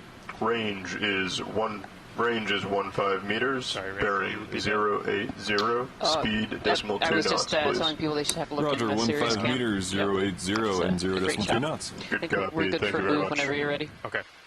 Sounds good.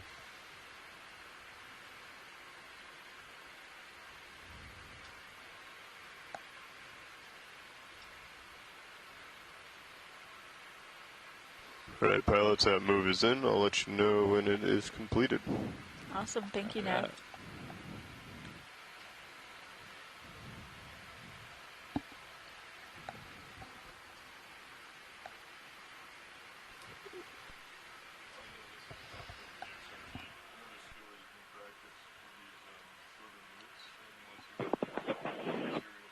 Based on the HIPAC map, which people can actually look at in Stream 3 in the top right-hand corner. So it's a map of the ship, the Okeanos Explorer, as well as D2 and the Sirius system. You can actually see where all the pieces are in relation to each other. We've kind of gotten to the top of this steeper wall section here, and you can see the contours, the different bathymetric contours on that map, starting to spread out. As they spread out, they're changes colors, indicating a more subdued slope. It's not as steep. Okay, come on. That we will hopefully see a transition in the seafloor again, and potentially in the biology. Ecnomysis here, perhaps. Slope France. Also noticed that. Watchley, what's the reasoning for the coral changing colors halfway up? That is an excellent question. Scott, do you have any idea? I'm not talking. I didn't hear the question. Was it asked off the telecom line? Oh, sorry. One of the pilots asked, what is the reason for the color changing in the coral? There's a question I wish we could answer that I do not know the answer to, but at least when I see these ones that are kind of the reddish-brown transitioning to the white, it always seems to be the lower part of the colony. We sort of interpret that as older, even though there's tissue turnover. So maybe it's related to age, maybe it's related to thickness, but I'm not sure what it is in the diet. It's carotenoids of some kind that is causing that red color. I don't know if there's a purpose to it or if it's just, incidental accumulation of some byproduct of digestion. Yet another thing we would love to know the answer to. Thanks, Scott. Just goes to show how much we still don't know about the deep sea and all it holds.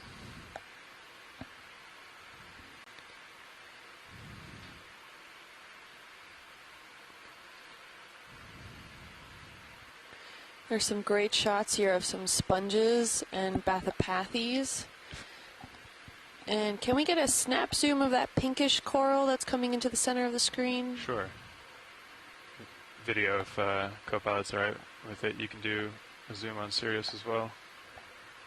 Ooh, and if you look on camera feed 2, you can see a great shot of D2 observing that kind of edge there of this flow.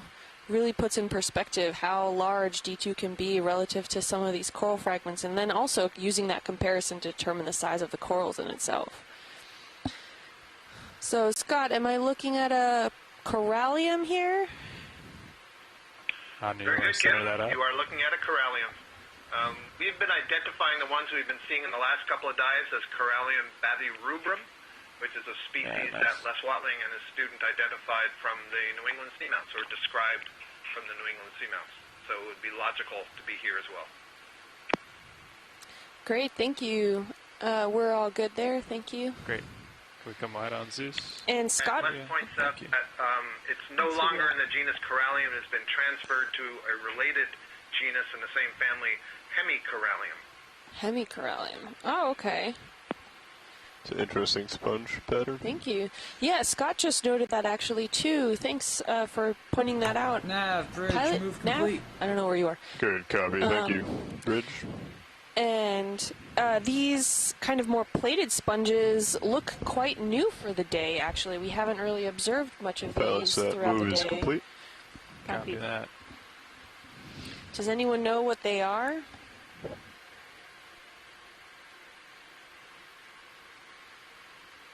We full wide on Sirius? Someone knows. The good question is there anyone here who knows what they are? Put another move in if you're ready. So too. It's a very good question. Yes. Does anyone on the line or in the chat room 15 meters, know exactly what these more platey sponges? Sure. Copy. Just keep an eye on this when you come looks over. like a sclerosponge. It looks. You can come up. Of that essence, I'm just not familiar with I'll where call it it is. in now. Understood. Bridge, this is RV Nav. Go ahead. Are we ready for another move? Megan Putz is saying it could Range be a 15, that's 15 meters, bearing Conelasma? 080, that's 80 degrees, speed 0.2 knots, please. Okay, so we have a move I'm glad you tried of to say that. I had no idea. Meters, 080 degrees. I just sat back down and left her to it as well. That is correct. Thank you very much. Thank you. As far as my trades go for biology, I had to learn quite a few of these Latin names of biota associated with it, so Move is underway, still pilots. rusty. Copy that. Thank you, Nav. Copy. There's more species of corals here, as well as other associated fauna as well. Yeah, and Scott Francis pointing out too, there was a yellow sponge that just went by. There's also, I don't believe that we saw that further down the line. Watch lead, go ahead.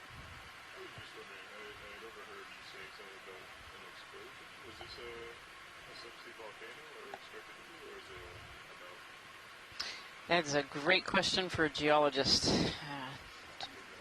Do we happen to have a geologist on the line here? Where would you find one of those?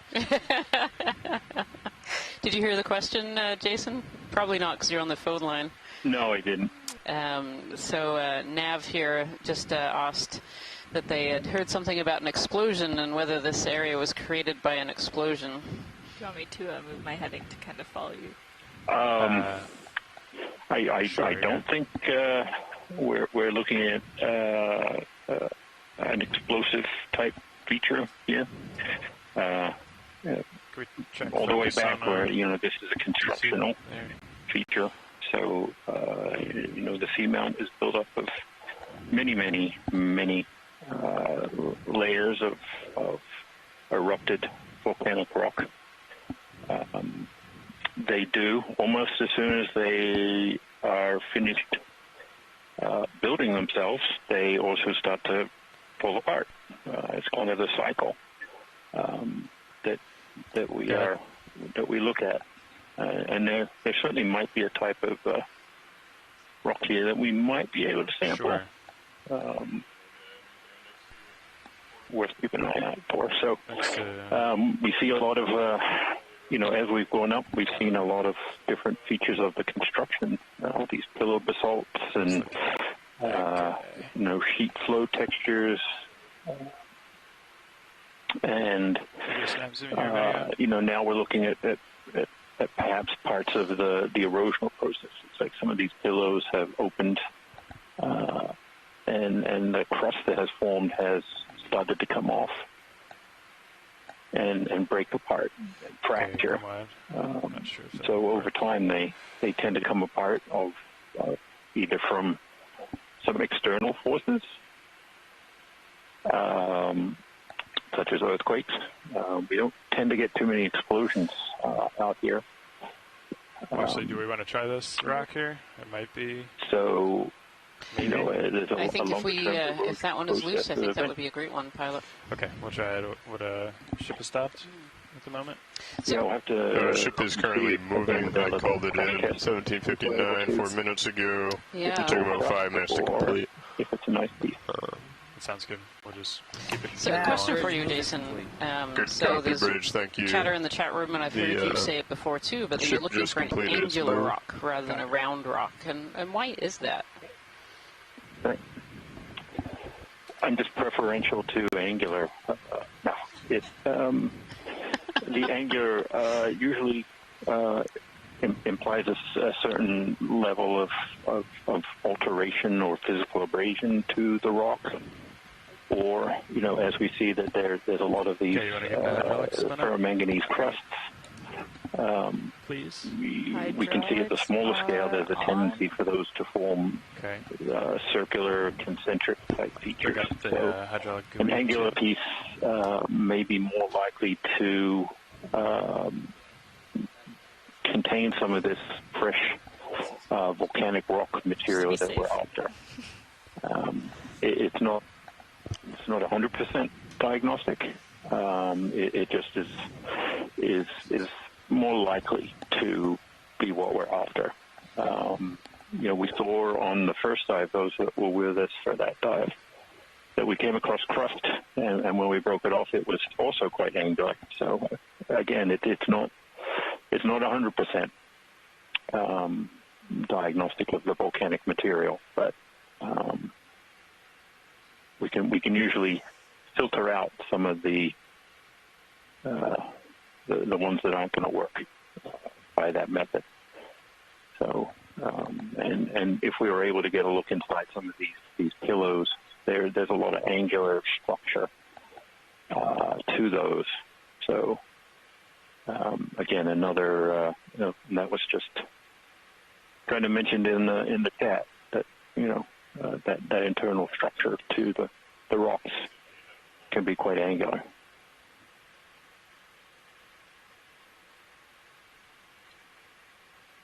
So we see that with basalts. If you've been to Eastern Oregon, and I saw it wiggle. It wiggled. They got it. Pilot, do you realize you have a rock sample in the port at the moment?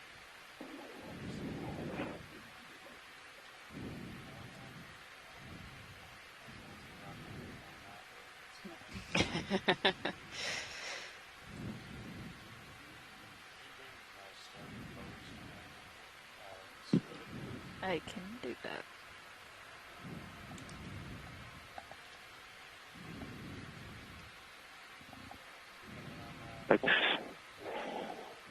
Looks great. It certainly looks solid, that's for sure. And see how much of it might be crust? Yeah, it's solid. Yep, everyone sounds pretty excited about that rock, pilots. Thank you. Yeah. Hard to tell if it's all crust or if and once it's stowed, you can bring it inboard a little bit to get some light right in the center. Right on the what he's trying to show. Is that a good thing or a bad thing?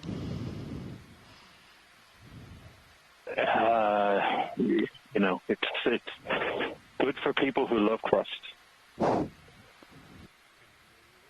So, we'll take that one. You're also at -33 right now on your rotator, so it might be a little low and out of the light.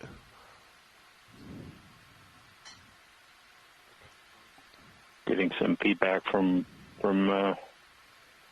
onshore that folks are thinking that it probably is all crust. Yes, that's good. Sorry, thank you. So as we've been seeing during this dive, that's most of what we've been able to. You can see there on the view that we're looking at now is sediment sitting on the surface there of what was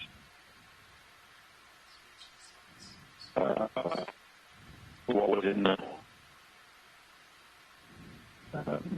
what the rock was sitting in, and we actually tested it some sediment.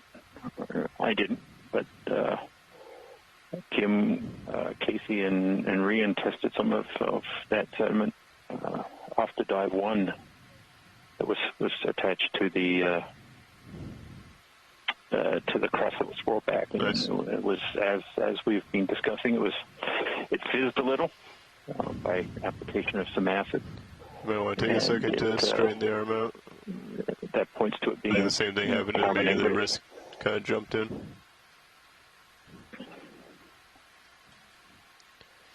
Actually, when we saw stuck there as the sample one pilot. That there was this, the sediment looked quite fine. It kind of billowed, and we're seeing it now very much just sitting in the water column. It isn't falling out of suspension very quickly. So there's a really fine-grained component to the sediment beyond those large pteropod shells and coral fragments and things that we can actually see. Some of the sediment appears to be perhaps clay-sized. Ooh, there's an interesting crack over there on your starboard in the rock.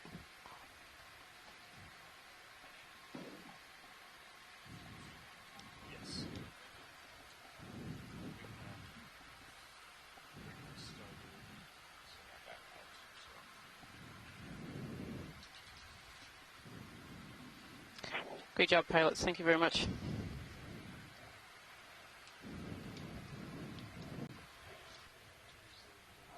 Nav, Bridge. Go ahead, Bridge. We are going to do a 5-degree heading change to starboard to a 230. Stand by 1. Yes, thank you for keeping on the path to finding these rocks. Here we can actually see you one said of these. a 5-degree change to a 228. What might be a pillow 230. really fractured. 230. Copy that. Sounds good. Thank you. Yeah, it's got quite a deep crack in there. Parts of it is falling off. Pilot, there's going to be a minor heading change accumulating in there. 230. Understood. It's one of those areas where water will now get down inside there and perhaps alter some of the mineral structure of the rocks.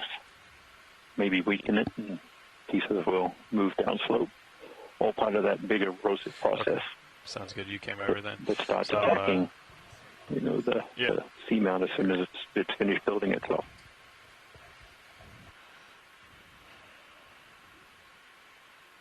Now, of course, we'll see a bunch of rocks. That's how it always works. Yeah.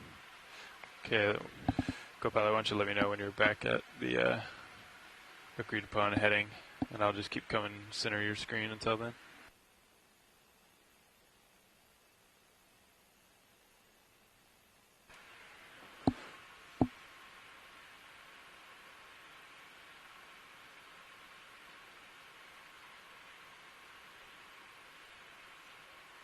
Great. 80I.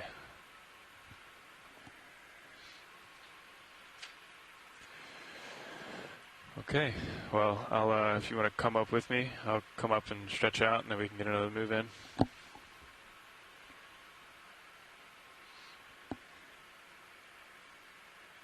Center back up mini Zeus here. Blue view is great.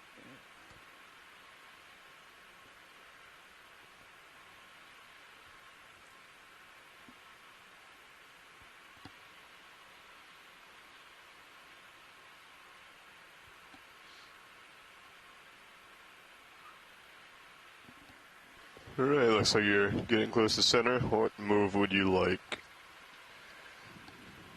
I think we could do another 15 or so. 080. Copy that.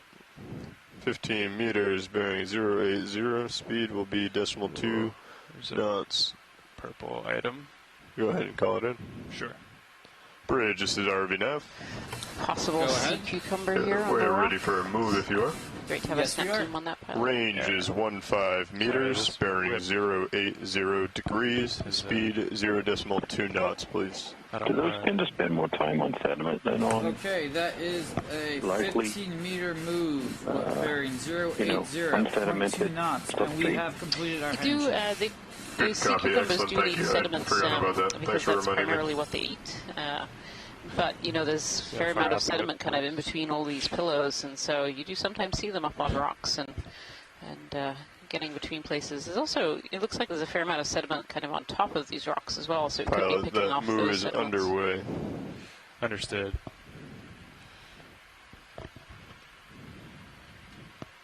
Sorry, actually, that whip came out so far, I almost clipped it, so I wanted to come around. They're pretty tall. We've seen some really tall of these whip corals today. Okay, video, we can come in on the alleged sea. Let's hold there. I'm still moving a little. Yeah, it's a little sea cucumber. It's actually facing away from us, I think. I can see its oral tentacles, like we were just talking about with Jason, picking particles off the seafloor.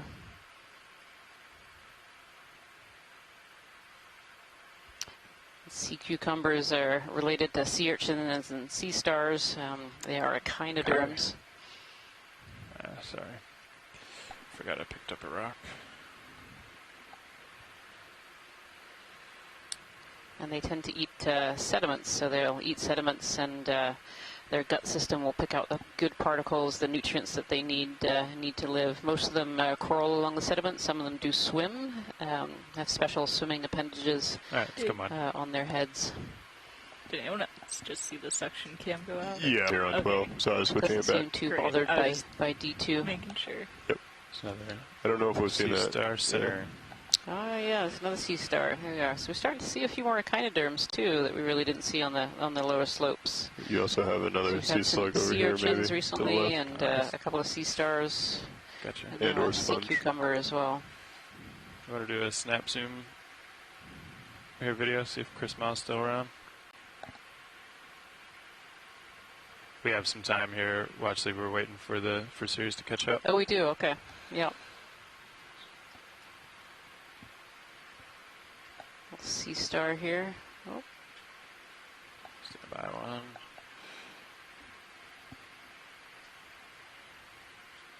There's a Henricea, I'm told from the chat room here. Is a Henricea sea star.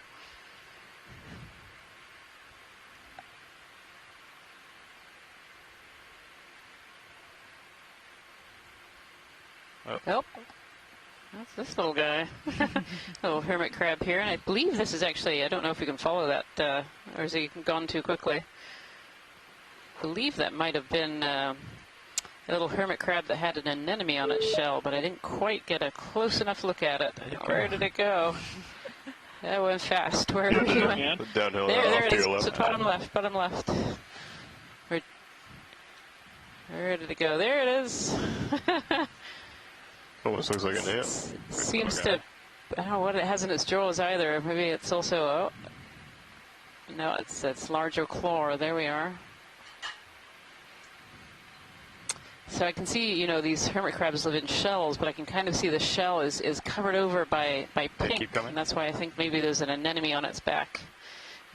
If it is, it's probably a Parapagoras of some sort. Yeah, I'm not sure it's going to sit still long enough for us to have a good look at it. Yeah, hard to tell if that's got an anemone on its shell or whether it's just the shell having that pinky color. Come by, please. Here, Ian. It's Chris Ma. Oh, hey, Chris. How are you? Sorry about that. We were chasing a hermit crab. Hey, hermit crabs are okay in my book. But one of the pilots did invoke my name, and like that Bloody Mary myth, if you call my name on the Okeanos, thank you very much. And I'm right behind you right now. Pilot's move complete. Come on in, video. Yeah, the thing that you guys were looking at is Henricea. I might even go so far as to say something like Henricea obesa or antillarum, one of the sort of really deep water ones. If you're around sponges, you will almost certainly see some Henricea. we don't know much about species, but we do know they like to feed on sponges. So it wouldn't surprise me at all if for the rest of the day you were traveling and didn't come across one of those sponges with Henricia stuck to the surface feeding on it. The stomachs evert like other sea stars, and I have no idea if they have the longevity that it's really nice, pilot. Thank you. Some of the goniastrids have. But we're looking at the hermit crab, so we are. We haven't seen any crabs so far this dive, so it's kind of fun to spot one. There's your Henricia. It's actually just about to go by. That long. It is a hermit crab, right? It's not a homolid or something? It is, yeah. It's a hermit crab, and it's one of the ones with an anemone on its back, which is why it caught my eye, I think. So, well, thank you very much for that information about Henricia. Ah, lovely. And there we are. There's a nice stocked glass sponge just only a little while away from it. I would bet that's likely dinner. Yep. Thanks very much. I'll talk to you later. Thanks, Chris. Bye-bye. Bye.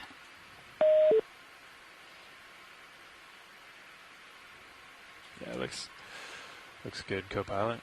All right. How are you feeling here, guys? Move completed at 1817, so about 3 minutes ago. Go ahead, watch lead. Do we have the ability to collect a little bit of this plate sponge here? There was some question over its species earlier and a request to collect. Are we in a good spot or no? Yeah, I think so. Yeah, ship is stationary. This would be just a small piece of this one. We don't need the whole thing. Okay, so just like a little off the top with the jaws. A little off the top sounds perfect. Great.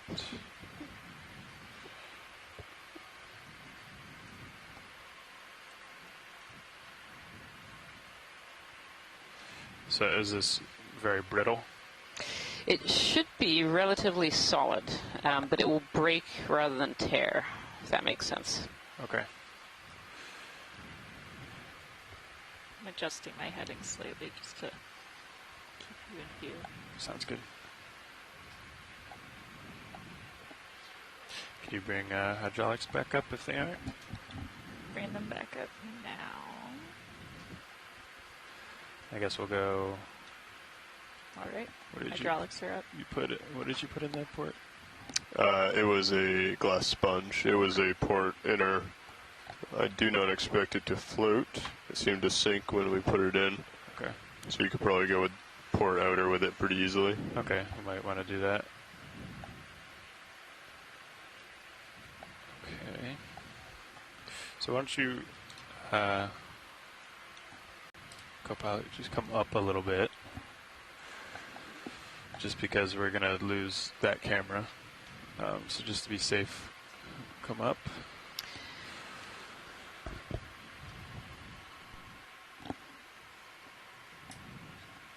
Go ahead, Watchley.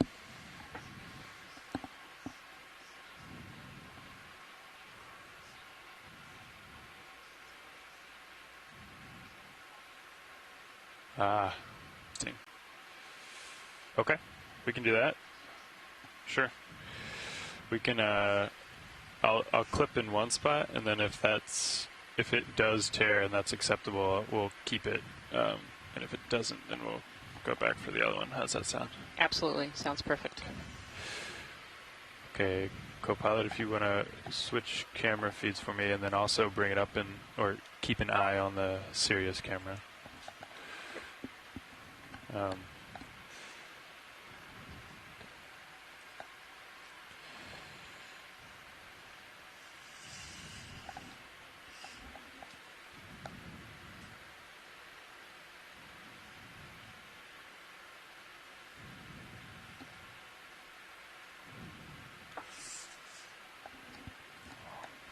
Box fell on me.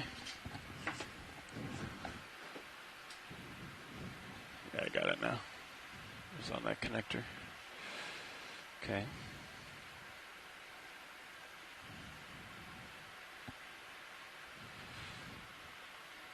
Okay, let's hold there on Mini Zeus and maybe come in just a little on Mini Zeus.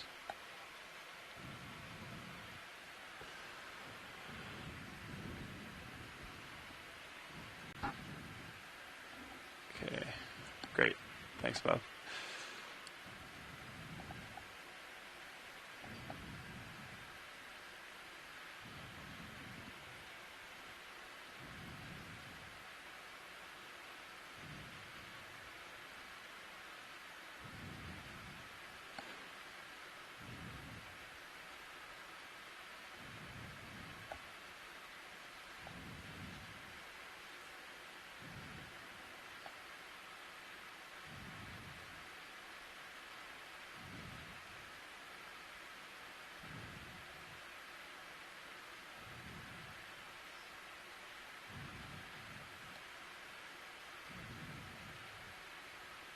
So that's not, well, I guess that's a little more than I thought it was.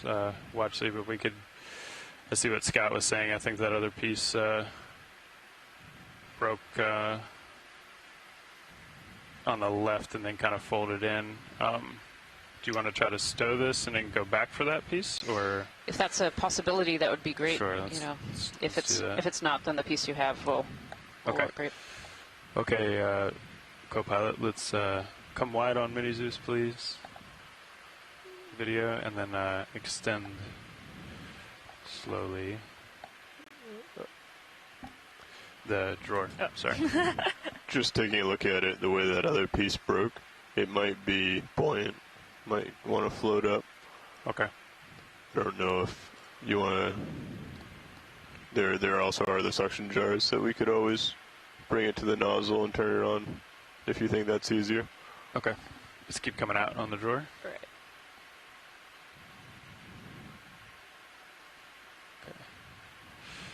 Okay. We need to, can you come back in and then retract and extend the port pin? Sorry, that was my fault. I left them. So if you bring up the port valve pack, or sorry, starboard valve pack, port bio, upper right, retract, extend.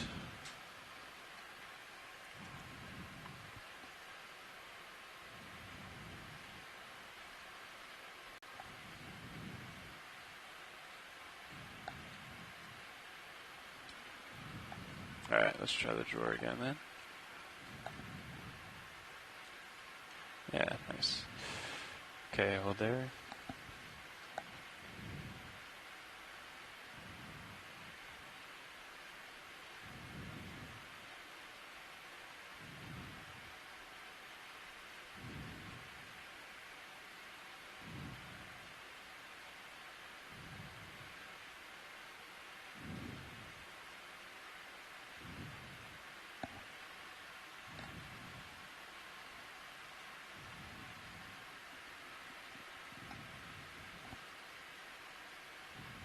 Okay, it does sink, so that's good, I guess. It's still in your jaw.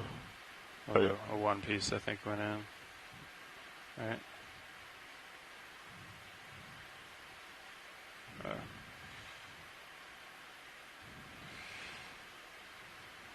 No, there's... So actually one little piece did go in the port inner, and then the other one is in the port outer. Yep, noted. It shouldn't be a problem to separate those. Hold there, co-pilot. And then, okay, thanks so much. I'll try to grab this other piece then.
It's like just outside of the reach.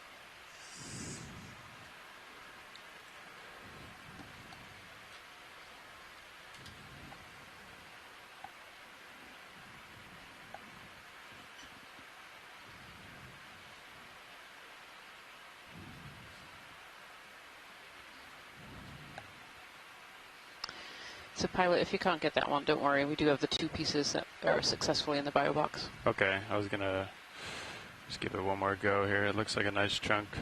Unfortunately, it just folded over once we first hit it. I can give it one more go here. It shouldn't take too long if you're okay with it. Otherwise, we can go. Yeah, that's fine. I think one more try is fine, and then, okay. And then move. Understood.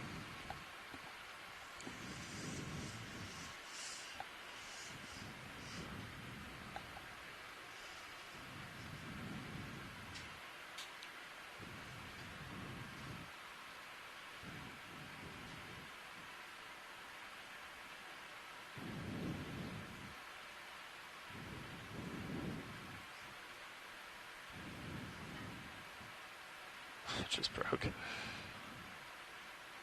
Okay. It's pretty brittle. It's determined to foil you. Yeah, okay. Well.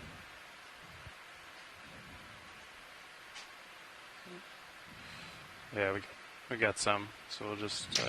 We do. We have 2 successful pieces in the bio box, so... Yeah. We'll live with that. Thank you. Okay, can you bring Mini Zeus over and close the drawer when you get a chance?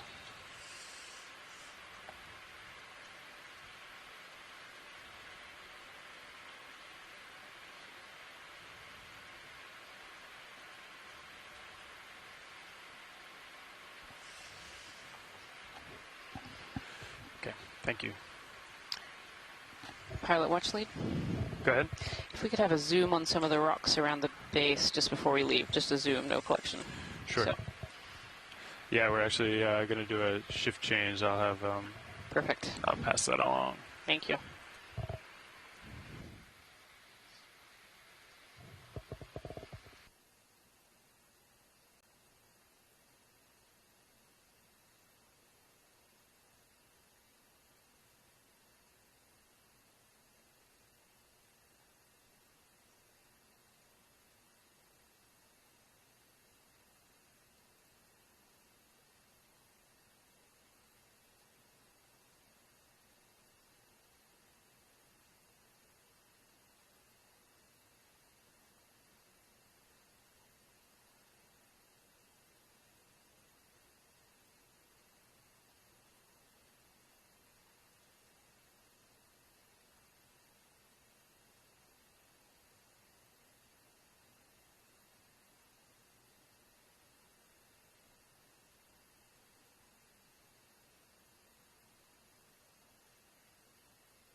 right, Levi, I'm going to disable hydraulics unless there's something you want to adjust.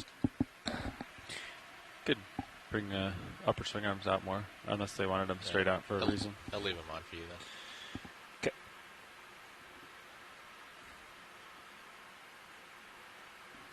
All right, watch sleep. Heard you wanted to look at some rocks. One of the watch leads would like to look at some rocks, that's for sure. Yeah, if we'd just like to look at some of the loose rocks around the base of the sponge here, just before we head off. Not for collecting, just for taking a look at. Thank you. Come on in, video.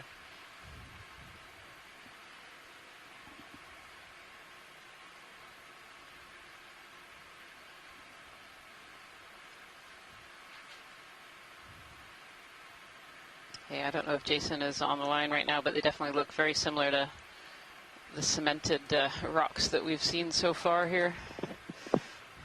Hydraulics disabled? Yeah. Yeah, was just seeing them out of the corner of the view, and they look like they might be a little looser, but not sure what that is. But no, I think we can move on. Coral Rebel. Okay. Thanks for checking. That's great, pilot. Thank you. Okay.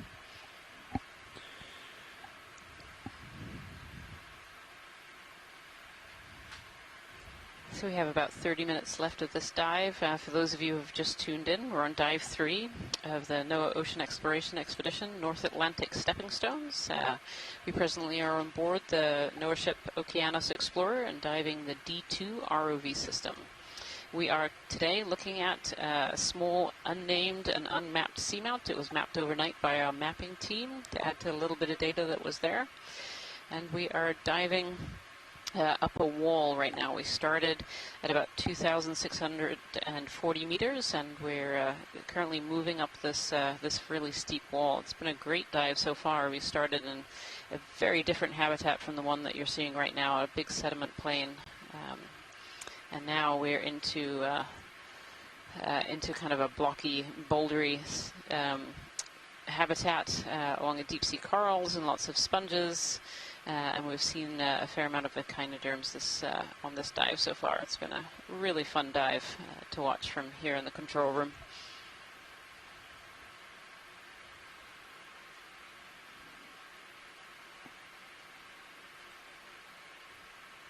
Just to point people at screen 3, looking at the sonar view, being able to pick out individual pillows and other features in that sonar. It's quite amazing. It's almost similar to what we see with the visual camera.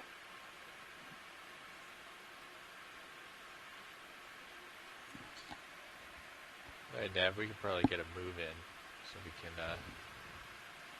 mosey on here, make some ground. Yeah, copy that. Looks like we've been doing a lot of the same ship moves, 15 meters, bearing 80 degrees, 0.2 knots. Does that sound about right?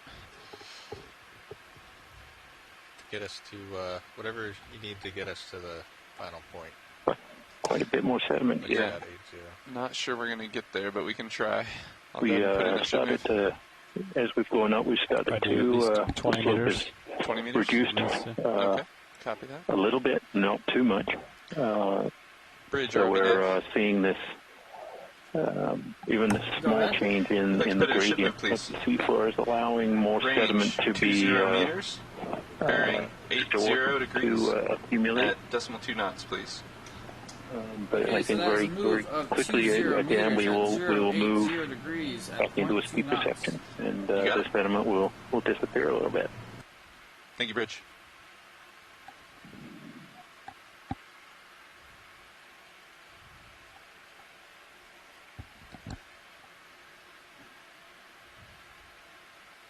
Let's get this floater here.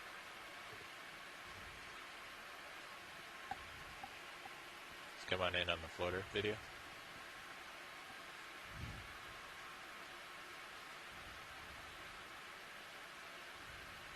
Oh, there's a little polychaete worm here, I think.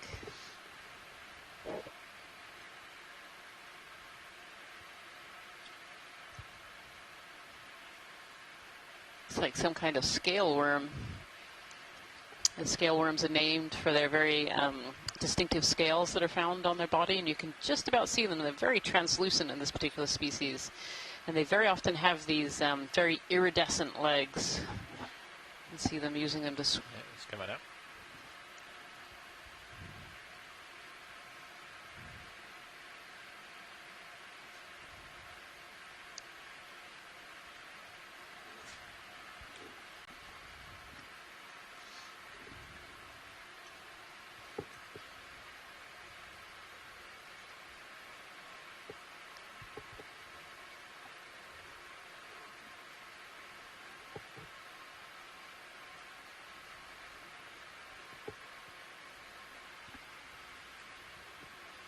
It's a cool sponge.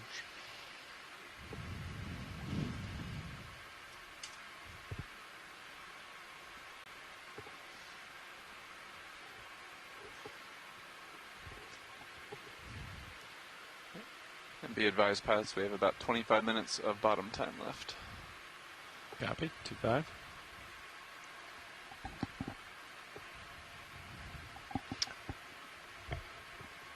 I like this view. Super low. Looks like we're coming across more of these kind of bouldery habitat, these really large boulders sticking up with deep sea corals and sponges all around them.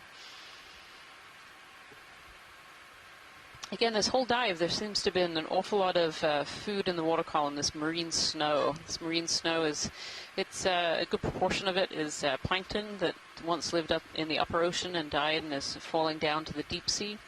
But also other things in the water column too that have died and are starting to fall down, so smaller organisms. And it's this marine snow, this food fall, that really feeds the deep ocean. So that's really what these deep sea corals are looking for, and the sponges in some ways too, that they tend to pick out much smaller particles and nutrients. But a lot of the organisms that live on the seafloor really rely on this marine snow to be able to survive.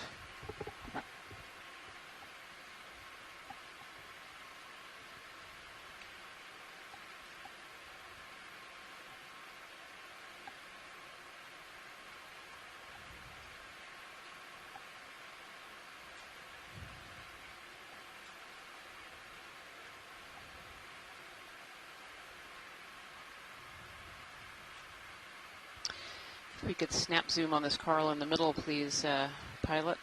Sure kind thing. of yellow with a pinky end there. Come on in, video. Yeah, lasers are right there. Thank you. Oh, this is another coral that's been overgrown by this zoanthid. Look at that. I think it's a primnoidae, so that would be the first. Sorry, Scott, I didn't mean to... yeah, if we can zoom in a little closer on the pink polyps on the end there. Thank you. Yeah, this definitely looks Primnoa-like.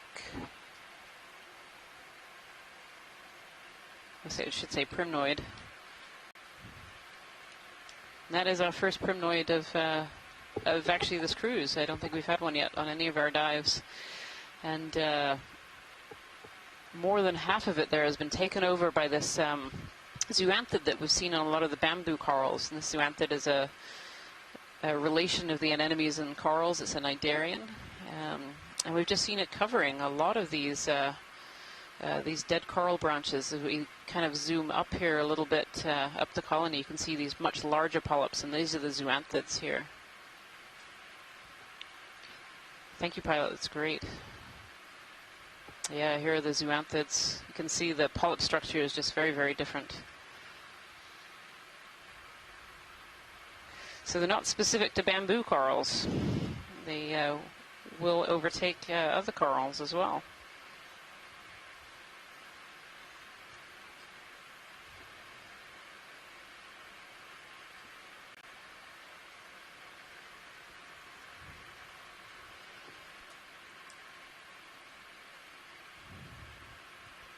Beautiful. Thank you, pilot.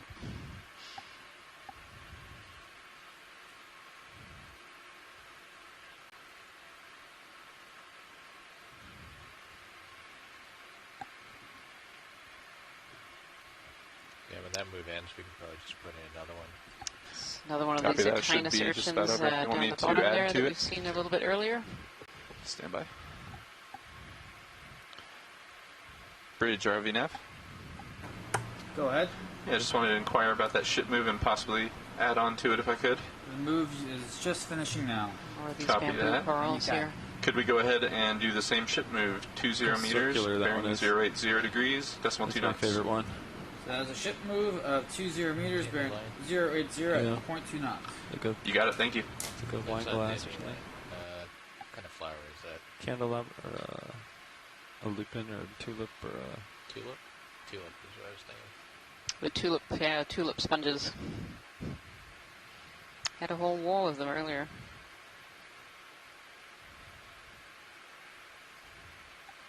Not a lot of heat today, huh? There was some heave earlier. Was there? Yeah. Maybe I'm just between a set. Not much, though. There it goes.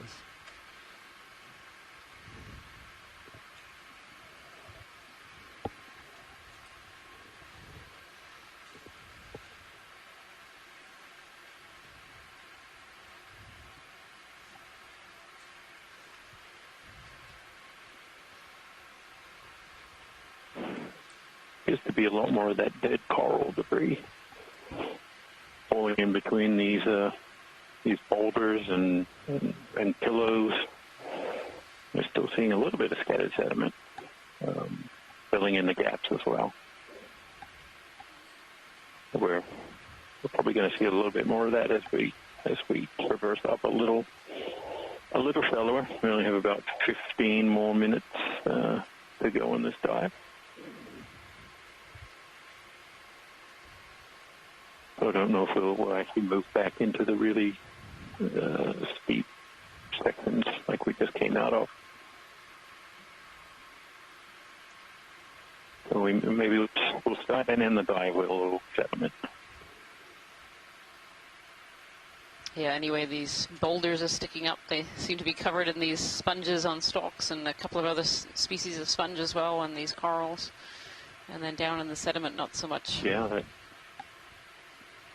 that transition we came across where there was no sediment and the coral and sponges were just scattered over everywhere. And now they're kind of restricted to these bigger, higher up outcrops. So yep. They can get just that little bit higher. So Bathypathes black coral in there, a couple more of those sponge species.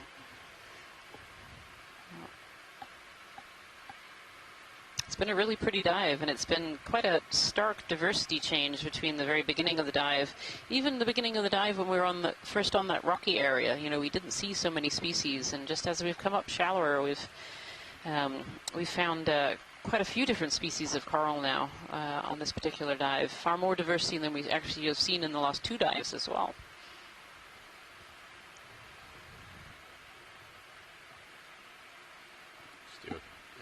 Yeah, the temperature, the water temperature is going up about 0.3 degrees Celsius since we started.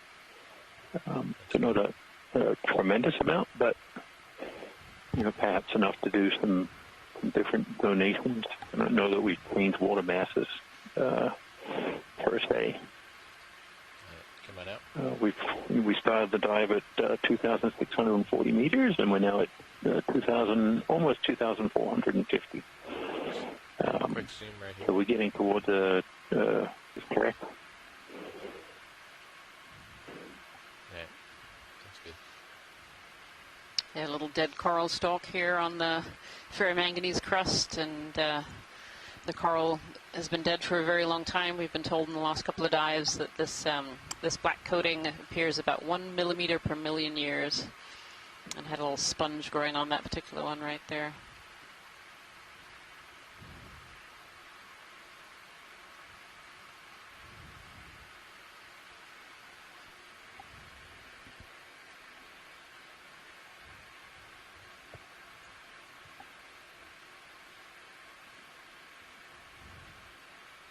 The bamboo coral here.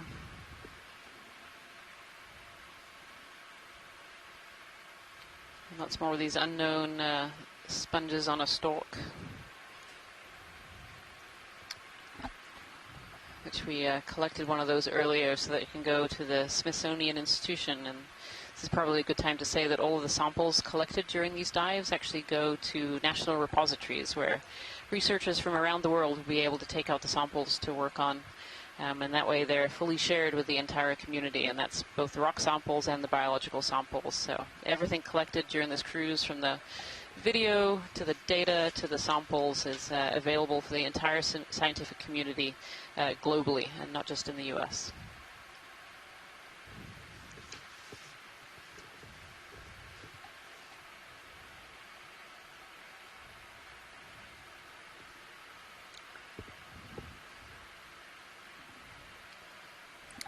Really tack on another move. Is that little yeah, coral? Task. Will do. In front of you? That's I think that's a nub right there. Yeah. I'm going to change the bearing of this move to See the height 090 of if some of that's these okay. bamboo whip corals. The lasers are just kind of on the bottom I was of going to this change the tall bearing of this bamboo move 10 coral. degrees You can see to 090 due east. It's probably well over 2 meters. If that's okay with you guys? Yeah. 2 meters That's high. good. It might even be taller than Bridge RV now. D2, which stands at about 11 feet. Looks like you guys are wrapping that ship move up. Would we be able to put another one in? Yep. Good copy. We're going to do 20 meters once again. This time bearing 090 at decimal 2 knots. So move of 20 meters bearing 090 at decimal 2 knots. Good copy.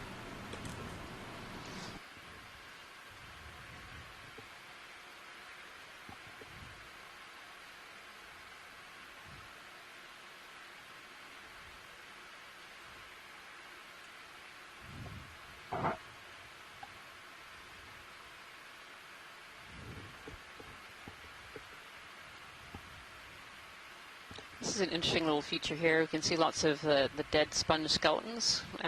They turn this brown color, which when they leave behind the silica structure. You can see there's a few live ones around as well, bottom right-hand corner, and up in the top is one of these ones on a stalk. But all this material in the middle used to be sponges, and it's old sponge skeleton that's been left behind after the animal has died away.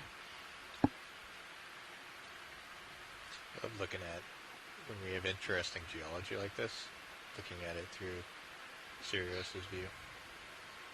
Yeah, and pass it on to Jason, one of the pilots, said the geology looks really interesting in the Sirius view, which is on the live stream too.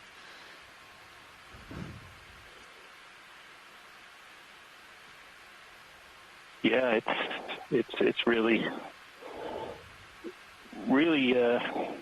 interesting morphologies that we see, and while this ferromanganese coating is sort of covering over everything with this petoidal grape-like texture, it's this underlying flow texture that we're seeing is really varied, and we saw it earlier. We came across this outcrop, and we could see at least 2 different types of flows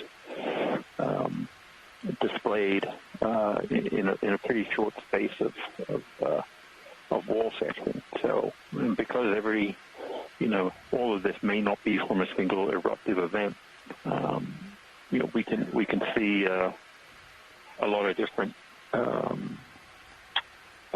features that can change. But this all appears to be pillow lava, most likely basalt. So gives us that bulbous kind of texture. But the crust on here is pretty thick, as we can see in certain parts as we go up, where the crust is broken away. And somewhat different to what we saw in the first 2 dives. While there was some hint of this pillow lava, primary texture to the substrate, we outcrops of pillows that extended tens of meters, perhaps more, as we're seeing now. So, a quite different, different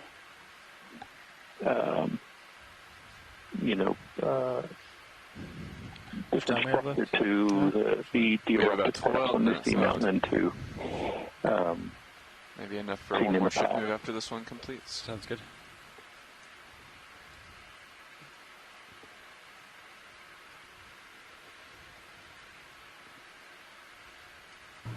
Nav bridge move is complete. Copy, bridge. Thank you. Pilots, move complete. Would you like one more? Onward. Good copy. Onward. Bridge RV nav. Go ahead. We'd like to repeat our last move, please. 20 meters range, bearing 090, decimal 2 knots, please. So that is a move of 20 meters, bearing 090, 0.2 knots. Affirmative. Thank you, Rich.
So we're rounding up about the last 5 minutes of this dive. We're coming up this fairly steep wall. You can see in the sonar that this steep wall continues up, and you can kind of see it in the Sirius camera too, which is on live stream number 2.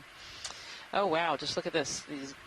Just a wall of these pointy sponges. We've seen a few of those further down the slope, but nothing like quite this density here.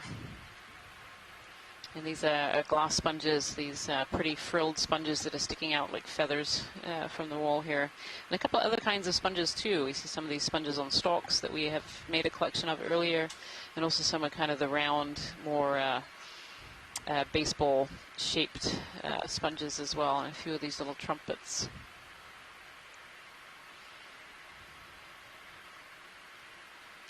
Oh, pilot, can we have a snap zoom? There's orange in the middle. Slightly left of center. I think it's an anemone.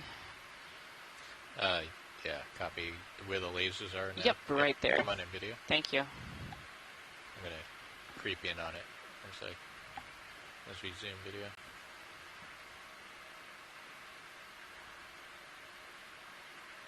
Yeah, can we get a little closer on that one, or is that as far in as we can go? No, coming in on it. Yeah. What I'm looking for is that second ring of tentacles, which it looks like it has, at least from a distance here. It seems to be a serianthid anemone. And these are tube, or sometimes called tubeless anemones. And they have this second ring of oral tentacles, which are the shorter ones in the center region there. That's a beautiful specimen. Really pretty. Thank you, pilot.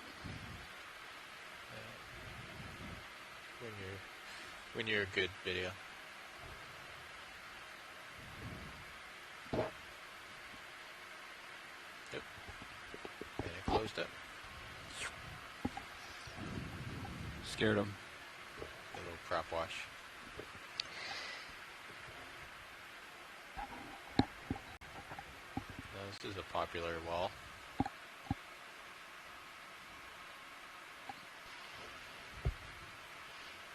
Yeah, some more of these feather-like sponges as we go up this wall, and oh my goodness, just almost a garden of these tulip-looking sponges on stalks, all different sizes.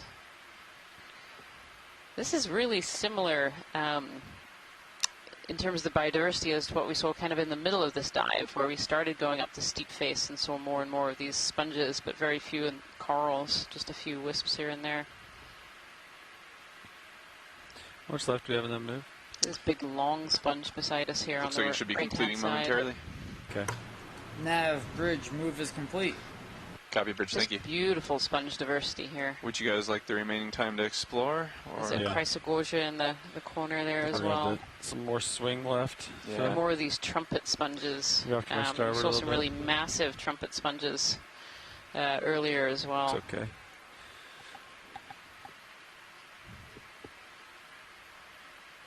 Actually, this I thing turned a little bit to starboard.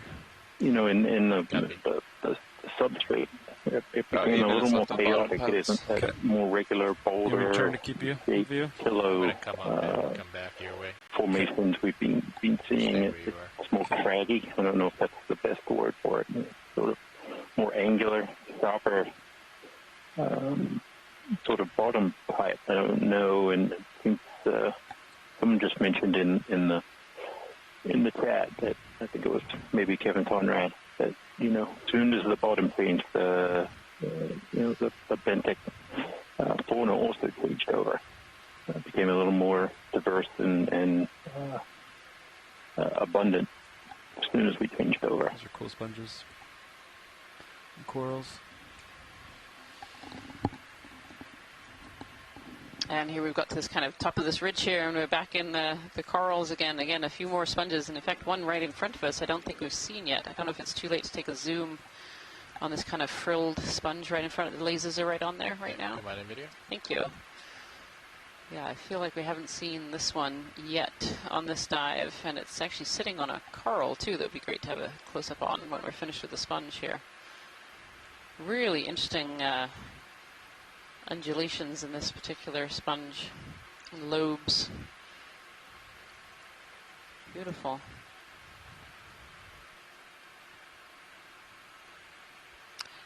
Again, it has this matrix, so this is definitely what we call a glass sponge, a hexactinellid.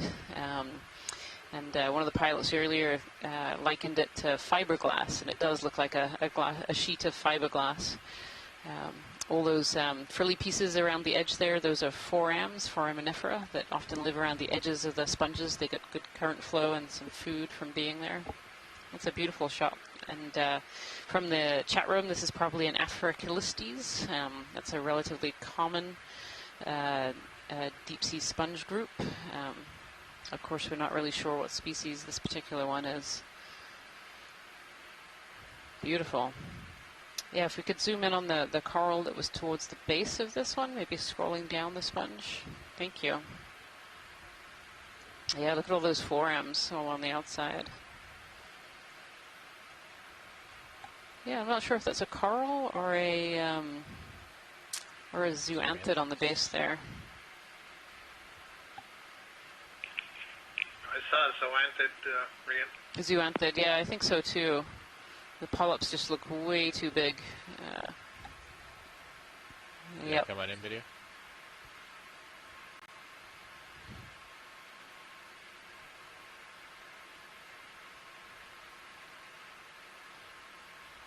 Yeah, these are those zoanthids that we've been seeing on dead coral skeletons throughout this dive and throughout the 3 dives that we've had so far. Thank you, pilot. It's great. Okay, just come on out. Approximately 5 minutes left, pilots. Copy. There's a coral skeleton that's been knocked over. Actually has a sea urchin sitting on the end of it. And these sea urchins are predators of a lot of these corals. They'll actually eat up the coral tissue.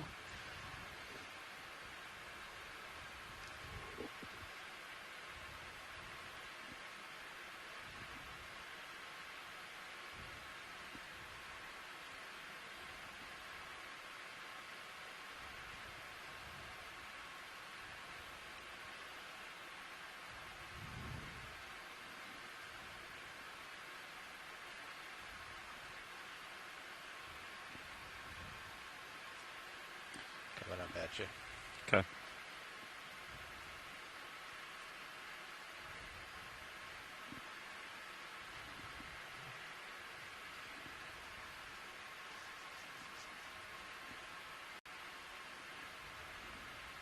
Some more of these long whip bamboo corals. We've seen quite a few of those during this dive today. Particularly abundant a little bit further down the slope, but definitely throughout our transect today we've seen quite a few of these bamboo whip corals. So yeah, there's lots of different species of these bamboo coral whips, but there's one that seems to be characteristic of seamounts. We rarely see it on a continental slope or canyon, but very common on seamounts. So I'm going to guess that this is what we would call the C1 clade for many of these.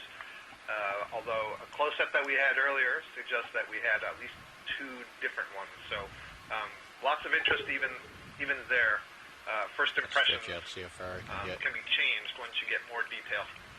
That's really interesting, Scott. And part of the reason I haven't been giving it a name when I've been seeing it, because I know that these bamboo corals are very hard to put a name on, and that these whip corals are definitely not all the same. Yep.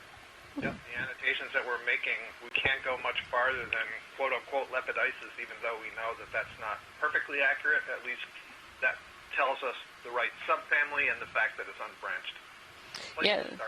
Yeah, and that's a good thing for everyone watching at home too, so that we have all these scientists on shore, and there's several ways that they collaborate. One is on the phone line. We have a few scientists today on the phone line. There's a chat room where people are talking to one another about different species types.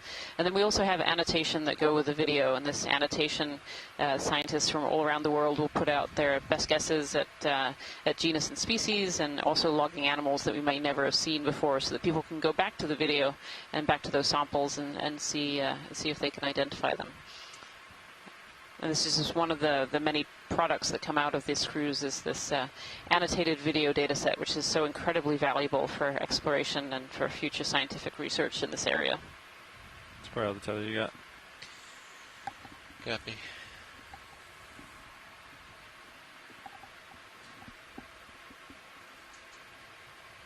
How are we doing on time now?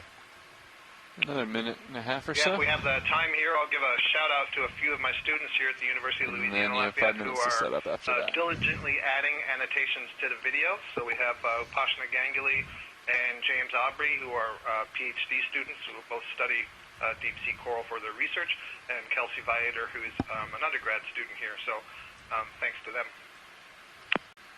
Yeah, and I guess I should shout out Harold Carlson, who's been on the chat room and has been on SeaTube as well today. He's a hauling scholar doing his internship in my lab virtually this summer. I've also seen Jocelyn Cooper, who's an undergraduate at the University of Maine, jump on and off as well today.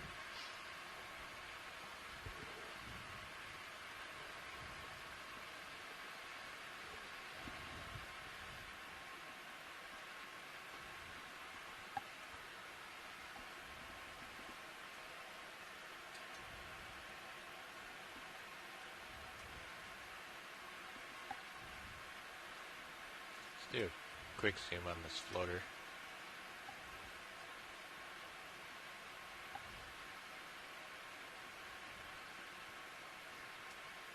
Yeah, just mucus, I think.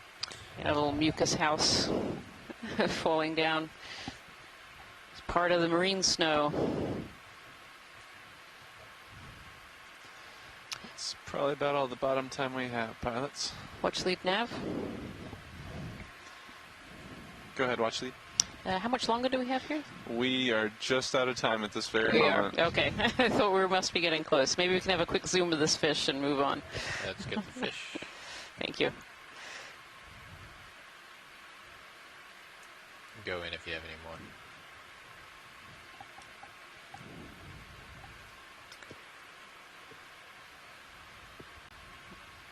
I actually don't know what kind of fish this one is.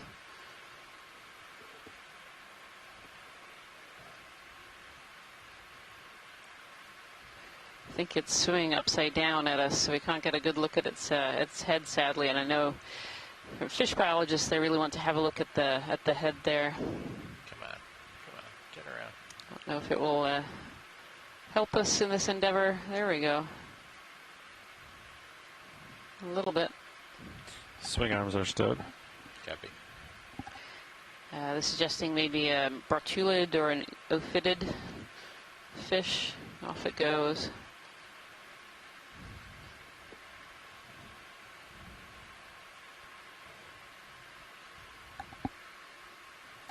Just doesn't want to cooperate. Does not want to cooperate too. Thank you for the zooms you did manage. All right, everybody. Thank you so much for joining us on Dive 3 of the Ocean Exploration Expedition, North Atlantic Stepping Stones. I want to thank you for joining us on this seamount we have lovingly nicknamed Hopscotch. And on behalf of everyone on the ship and all our scientists on shore, I hope you enjoyed our dive, and we hope to see you again tomorrow. See ya. Thank you, everyone. Thank you.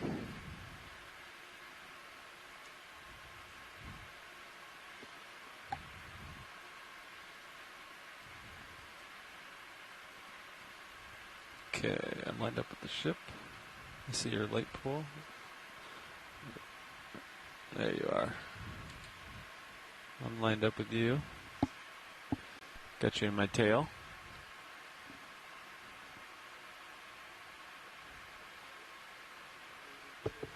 Coming up easy on the winch. Turns are 0. I'm still in auto heading, keeping you in view.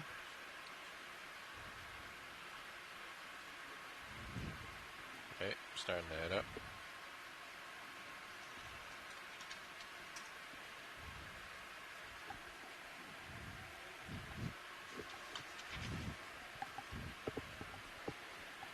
What have we been doing on ascent? 75, 80. 75.